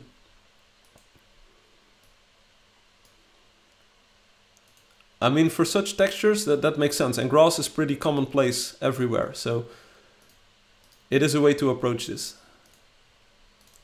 And then it maybe just becomes like finding the best combination of sliders and settings for each individual texture. Because, for instance, for dirt, I have no idea if it's going to work. Like, this is the texture. I'm not sure. Like, the texture isn't even internally consistent. So... and there's shading going on here, so maybe this does need a bit of work. I have no idea, because I feel that this gray portion is actually the portion that's raised compared to this portion. So, but maybe with a few tricks we can get something that looks pretty good. So just create a height map, throw it into PixPlant, create a nice normal map, create a nice ambient occlusion map, and be done with it. So we'll see what we can get. Right. This was the stream for today. Thank you for watching, and thank you for all of the comments and sticking with me. It's been another super long live stream. I hope that like some of the content and the interaction was enjoyable, even if you're watching this like post factum, if you're watching this at a later date. Let me know. Feel free to leave comments on the YouTube video. I will read them, and I will probably reply to them as well, because I am like that. And like every bit of information is useful. Like, did you learn something from this? Do you see a better approach? Do you know maybe of any tools that I can use that are better at doing this kind of like graphics design? Because I can imagine that there is a tool out there that I don't know of that does this like really well. You select the shape, you extrude it, you get a normal map. On the other hand, you kind of lose the hand painted quality from this. Kan Maaike says, thank you Firefly. You're welcome, Kan Maaike. Like, I hope none of you were here for the entire 7 hours. It's been a tough working day for me in the sense that it's been a long day and I did a lot of stuff and we had to take a lot of detours left and right to end up at a good result. So I hope like some of you took a walk and actually went into the sun, but it's already good. Probably Alex knows about some good tools, okay? If I were to create these textures from scratch, if we didn't have the cartoon base and kind of like the guidelines that we have to adhere to and the general shape and form, I think a tool like ZBrush is what we want to use. I think that allows you to kind of like model textures in 3D space, and then you can render those to ambient occlusion, normal map and albedo. That's probably the way to go if you're a professional. We're not stuck. We're gifted with these cartoon textures that look pretty good, and that's pretty cool. And we have to make like new renditions, like a proper remaster of them. And we're doing a good job. We did 3 textures today, 2 hours per texture.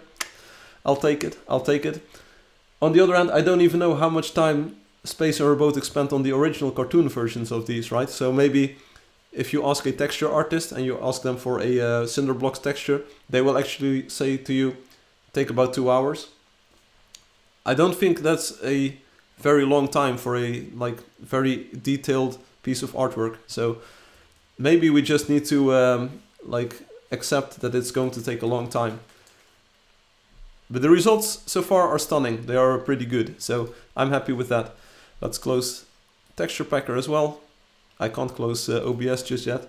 But anyway, this was the stream for today, so thank you for watching, and if you have ideas for future live streams, like different content that you might want to see or other areas of the game that I might be working on, let me know.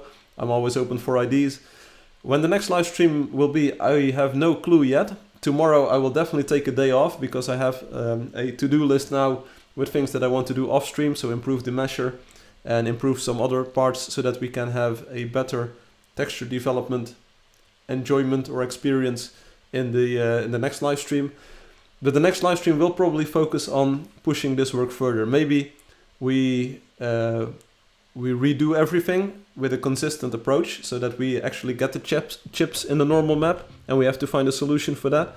So there's something like we need to start drafting a guideline for this, and once you have a guideline and you have like the tools of the trade and you know how to do things, because I already learned a few cool tricks today. Once you know how to do that, maybe then it's just banging out texture after texture, and once you see the results in game and everything looks good, maybe everyone's like, yeah, oh yeah, next live stream is gonna be amazing, we're going to build upon this and we're going to make it even better. That's definitely what's going to happen, I think. When is the next live stream? Good question. So definitely not tomorrow, and I am also in doubt about Tuesday, because I think like I streamed for 3 days in a row now. That's been quite a toll on my energy, though it's just a working day, but it's Sunday of course today.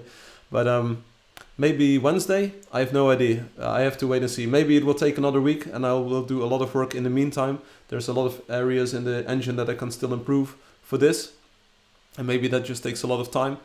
But we made a big dent today. I don't want to kind of repeat content, so either we start actually producing the textures and we just move them at a very fast pace, sort of. I don't want to be stuck in like finding a way to push things forward. We did a lot of exploratory work today. I'm really happy with the results, really impressed with the way some of these things have rendered on screen, and I was really happy, Obi, that you said like, hey, the ambient occlusion on the cinder blocks is not the best, and that allowed us to take that to the next level. So definitely props there. And we're getting close. We're getting close to a workable process, I think.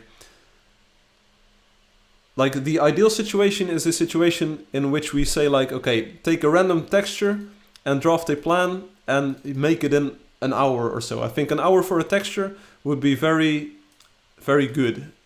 And maybe that's entirely doable, but something like the crate is like a mainstay of the game. This is a very important texture, I feel, because it's already very fun. But there's a lot of wood grain on here, so this is definitely something where I would say like, okay, how are we going to approach this? And I need a bit more time to think about this. There's definitely probably a good way to do this, and there's definitely a super awesome way of like making a nice texture out of this. But it takes a bit more time to formulate a plan so that we can tackle all of these things. The other thing is that I really need to have that material roughness metallic thing in the texture going. If we have that going, we can actually finish the textures. Otherwise we have to revisit them in the future, and we might revisit them, but it would be nice if we could get everything done in one pass. For instance, the nails on the wooden planks, they need to look metallic and they need to be silverish in color. So that's something that we definitely need to get going, sort of. You could you could do each part of the crate on its own, stick them together, like the inner and outer on its own. Yeah, but like, I have ideas already. I just saw the texture, I just wanted to take a peek. I already know what I'm gonna do with it. We're going to use a 3D extrusion tool, and we're going to just, like the 4 side planks, we're going to extrude. Then we are going to extrude like the inner plank and then the planks inside. Like the more shading that we add to it, the better. So the more like directional light that we get on all of the parts, the better. And it's going to look pretty amazing if we can get it absolutely right. So that's it for today. Last time I'm gonna say this, I am actually going to close the stream. Thanks so much for watching. Thanks for sticking with me through this. It's been another like long working day. We did a lot of things. You saw a lot of things. Thanks for all of the comments. I hope there was also something that you learned, that you liked. If you didn't learn anything, next time ask a question. That's like my best advice that I have for you. Enjoy the weekend, or what's left of it, and I hope to see you again in the next live stream. You will see it pop up on the YouTube channel as soon as I know when I will plan it. So don't worry about that. And give me a bell or something and you will be reminded when the next live stream is going to go live. My mouse cursor is on top of yours. Okay, that's a nice comment to end the stream with. I'm going to move the mouse cursor to this screen then. There you go. And I will end the live stream here. So thanks for watching, and thanks for all of the comments, and I hope you enjoyed it. I hope to see you again next time. See you later.